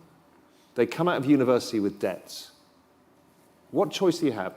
Oh, buy the FTSE. The FTSE's gone nowhere in 25 years. What are you going to tell them? Oh, work 3 jobs. Well, that's what they're doing. Their answer is, you're going to have to invest, and you're going to have to take risk, and they are. And for all of us, we've got this 8% hurdle rate. To a young person, it's worse. They can't even get on the ladder. So crypto investing is one of the most powerful things you can do. We're also, many people here are building in the space because we see a better future for the internet using this technology. But investing in it, I think it has to play an important part of people's portfolios. And most people start, when I speak to, let's say, large family offices, they always have a fight about it, about allowing it. They invest a bit, it's like 2% of their portfolio. Before you know it, they're at 20%, and then before you know it, that's all they ever do. And so, I would say, even if you want to be really conservative, if you were to buy 10% of your portfolio, of your savings, your assets, your net wealth, put 10%, and let's say in Bitcoin, because it's easy, without complicating it, and it goes up on average 150% a year, your entire portfolio goes up 15% a year from that one asset. That beats your hurdle rate immediately. Now, there are going to be years where it's going to go down 70 or 80%, and you're going to have to deal with that. That's why you get paid 150% a year returns. But if you've only got 10% and it goes down, you lose, if it goes down 50%, you lose 5%. You don't care. It's not going to kill you. So just think of the optionality of how much it can change your life. We've never been given this number go up technology before. And yes, your mileage may differ. The future returns may not be the past returns. All of that. But anybody who's here understands the breadth and depth of what is being built in this new world. And therefore, investment is about probabilities. What is the probability that these hundreds of thousands of developers, business people, giant brands, all of these, what is the probability that this technology gets adopted at a broader scale? It's got to be very high. Pretty good answer for the wrong person. Before I let you go then, and hopefully this is something that you feel is more kind of comfortable for you to answer, but what are your top picks, for those who are privileged enough to be able to invest, what are your top picks for the emerging markets that are poised for growth? Emerging markets? That are poised for growth. In crypto or emerging markets generally? Generally. Okay, in crypto. I'll cede to the audience. 3v2. Smoking chicken fish. That's the one. The Church of the Smoking Chicken Fish. Okay, so crypto is like all investment markets, there is a risk curve. Stable coins being the least risky, but you're getting the dollar debasement and everything else. Bitcoin, Ethereum, Solana now. These are the proven network adoption. They're pretty safe money. Of course, they will go up and down a lot. Then it's the next phase of adoption. What is the next one that's coming in? I've said for a while, people knew that Sui might be the one. I couldn't say a lot because I'm on the foundation. Not that I know any inside information. I just look at the charts and I thought, this technology is amazing. It's the ex-Facebook team who brought Facebook Libra. And then there's going to be some others. I don't know what narrative's going to catch. Is the AI narrative going to catch? We're going to have a second DeFi season going to catch? I don't know. How I structure a portfolio in all of this is and many of you know this, the don't fuck this up thesis. That is, when you've got something like this, you are going to make a lot of mistakes. It's a very volatile space. Everything looks amazing. Your friends are making 100 times more than you're making, and it's just ugly. Keep 90% of your portfolio in the top 3 tokens, Bitcoin, Solana, ETH. Then with 10%, knock your socks off. Take crazy bets. Invest in the smoking chicken fish. It's a meme community. Why? Because you need to learn about memes. Memes are actually tokenizing attention and culture. They're really important, and they're a lot of fun. And it's like this crazy wild casino of young people, and you'll go, what the hell is this? And then you'll realize, okay, culture is happening in front of my eyes. Also, that bet with, is it going to be AI or DeFi? Put that in that 10% bucket. Because so many people I know go through this crypto cycle and they lose their minds and they start doing things they shouldn't do. And suddenly they've gone from making money because the number go up. It's easy. Do nothing, number go up. But what everybody does is, oh my God, I need to buy this. And isn't this the new hot token? Before you know it, number go down and you're really angry with yourself. And literally you have a chance of making, and I've had so many friends do this, life-changing wealth. And what you end up doing is fucking it all up. So please don't do that. Use the 10%, go and have fun. You can lose all of that 10%, or maybe you are that genius who can turn that 10% into the 100 or 1000x. But this has been fascinating. I imagine everyone in the room would want a bit of time with you. In a weird way, they might soon be able to do that. Or can they do that already? Well, yeah, I mean, I've alluded to this before. We are building, because AI is something that I think the world that, a lot of you know from Real Vision. If you haven't signed up to Real Vision, sign up for Real Vision. You see me on Real Vision or you see me on the YouTube channel, it's a one-to-many experience. But why we like this is more of a one-to-one. We get to talk to each other, we ask questions and all of this. And what I've been building is, I'm building a voice chat with me, so it's trained on my voice, all of my Twitter feed, all of my YouTube videos. I've probably got more long-form finance content than anybody else in the world.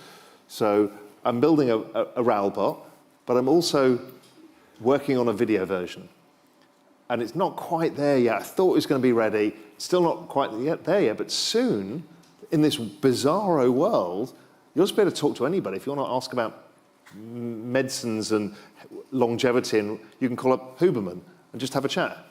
Hey, what do you think about this, blah, blah, blah, what are your thoughts on that? You'll be able to talk to me about crypto and bananas all day and smoking chicken fish, or you about tech. It's like, this is amazing. All the more reason to sign up to Real Vision. Realvision.com, don't close the door. You haven't got your phones out, you're not doing it. Raoul, thank you so much for your time today. It's been fascinating. Thank you, really enjoyed it. Wow, thank you so much. Wow, thank you so much, Raoul. He's flown in all the way from Cayman, and he said a phrase, why do anything else? So, why do anything else? I couldn't have done anything else, and 10 years ago, I couldn't believe this room would be that full. So thank you so much to all the sponsors and everyone. And if I could borrow 2 minutes of your time, we have James Bowater, who's going to tell us a little bit about the digital Commonwealth, because, you know, we're all here today to celebrate the London British community. So if everyone can just stay for 2 minutes, and James is going to tell us about that. Thank you very much. Hey, everyone. I'm really not going to keep you from the drinks downstairs, but I think you might have remembered the Crypto AM Awards. The first one was on March the 11th, 2020, the day we declared a global pandemic. And we've learned a lot since then. The good news is I'm bringing the awards back. So on the 13th of December, we're going to have the Digital Commonwealth Awards, 25 categories, going to be a 300-head banquet in the Mansion House, and everyone should enter. It costs you nothing, all right? It costs you nothing, and if you get to be a finalist, you get to come along. And it's a good way to celebrate our community and look after ourselves and actually enjoy Christmas. So I invite you all to take part, and yeah, let's have fun with it, okay? Thank you. So that wraps up day one. Have some drinks, hopefully see some people for day two. Thank you so much to all the sponsors. Most importantly, you guys. The time is now, the future is here, is the theme. So thank you very much.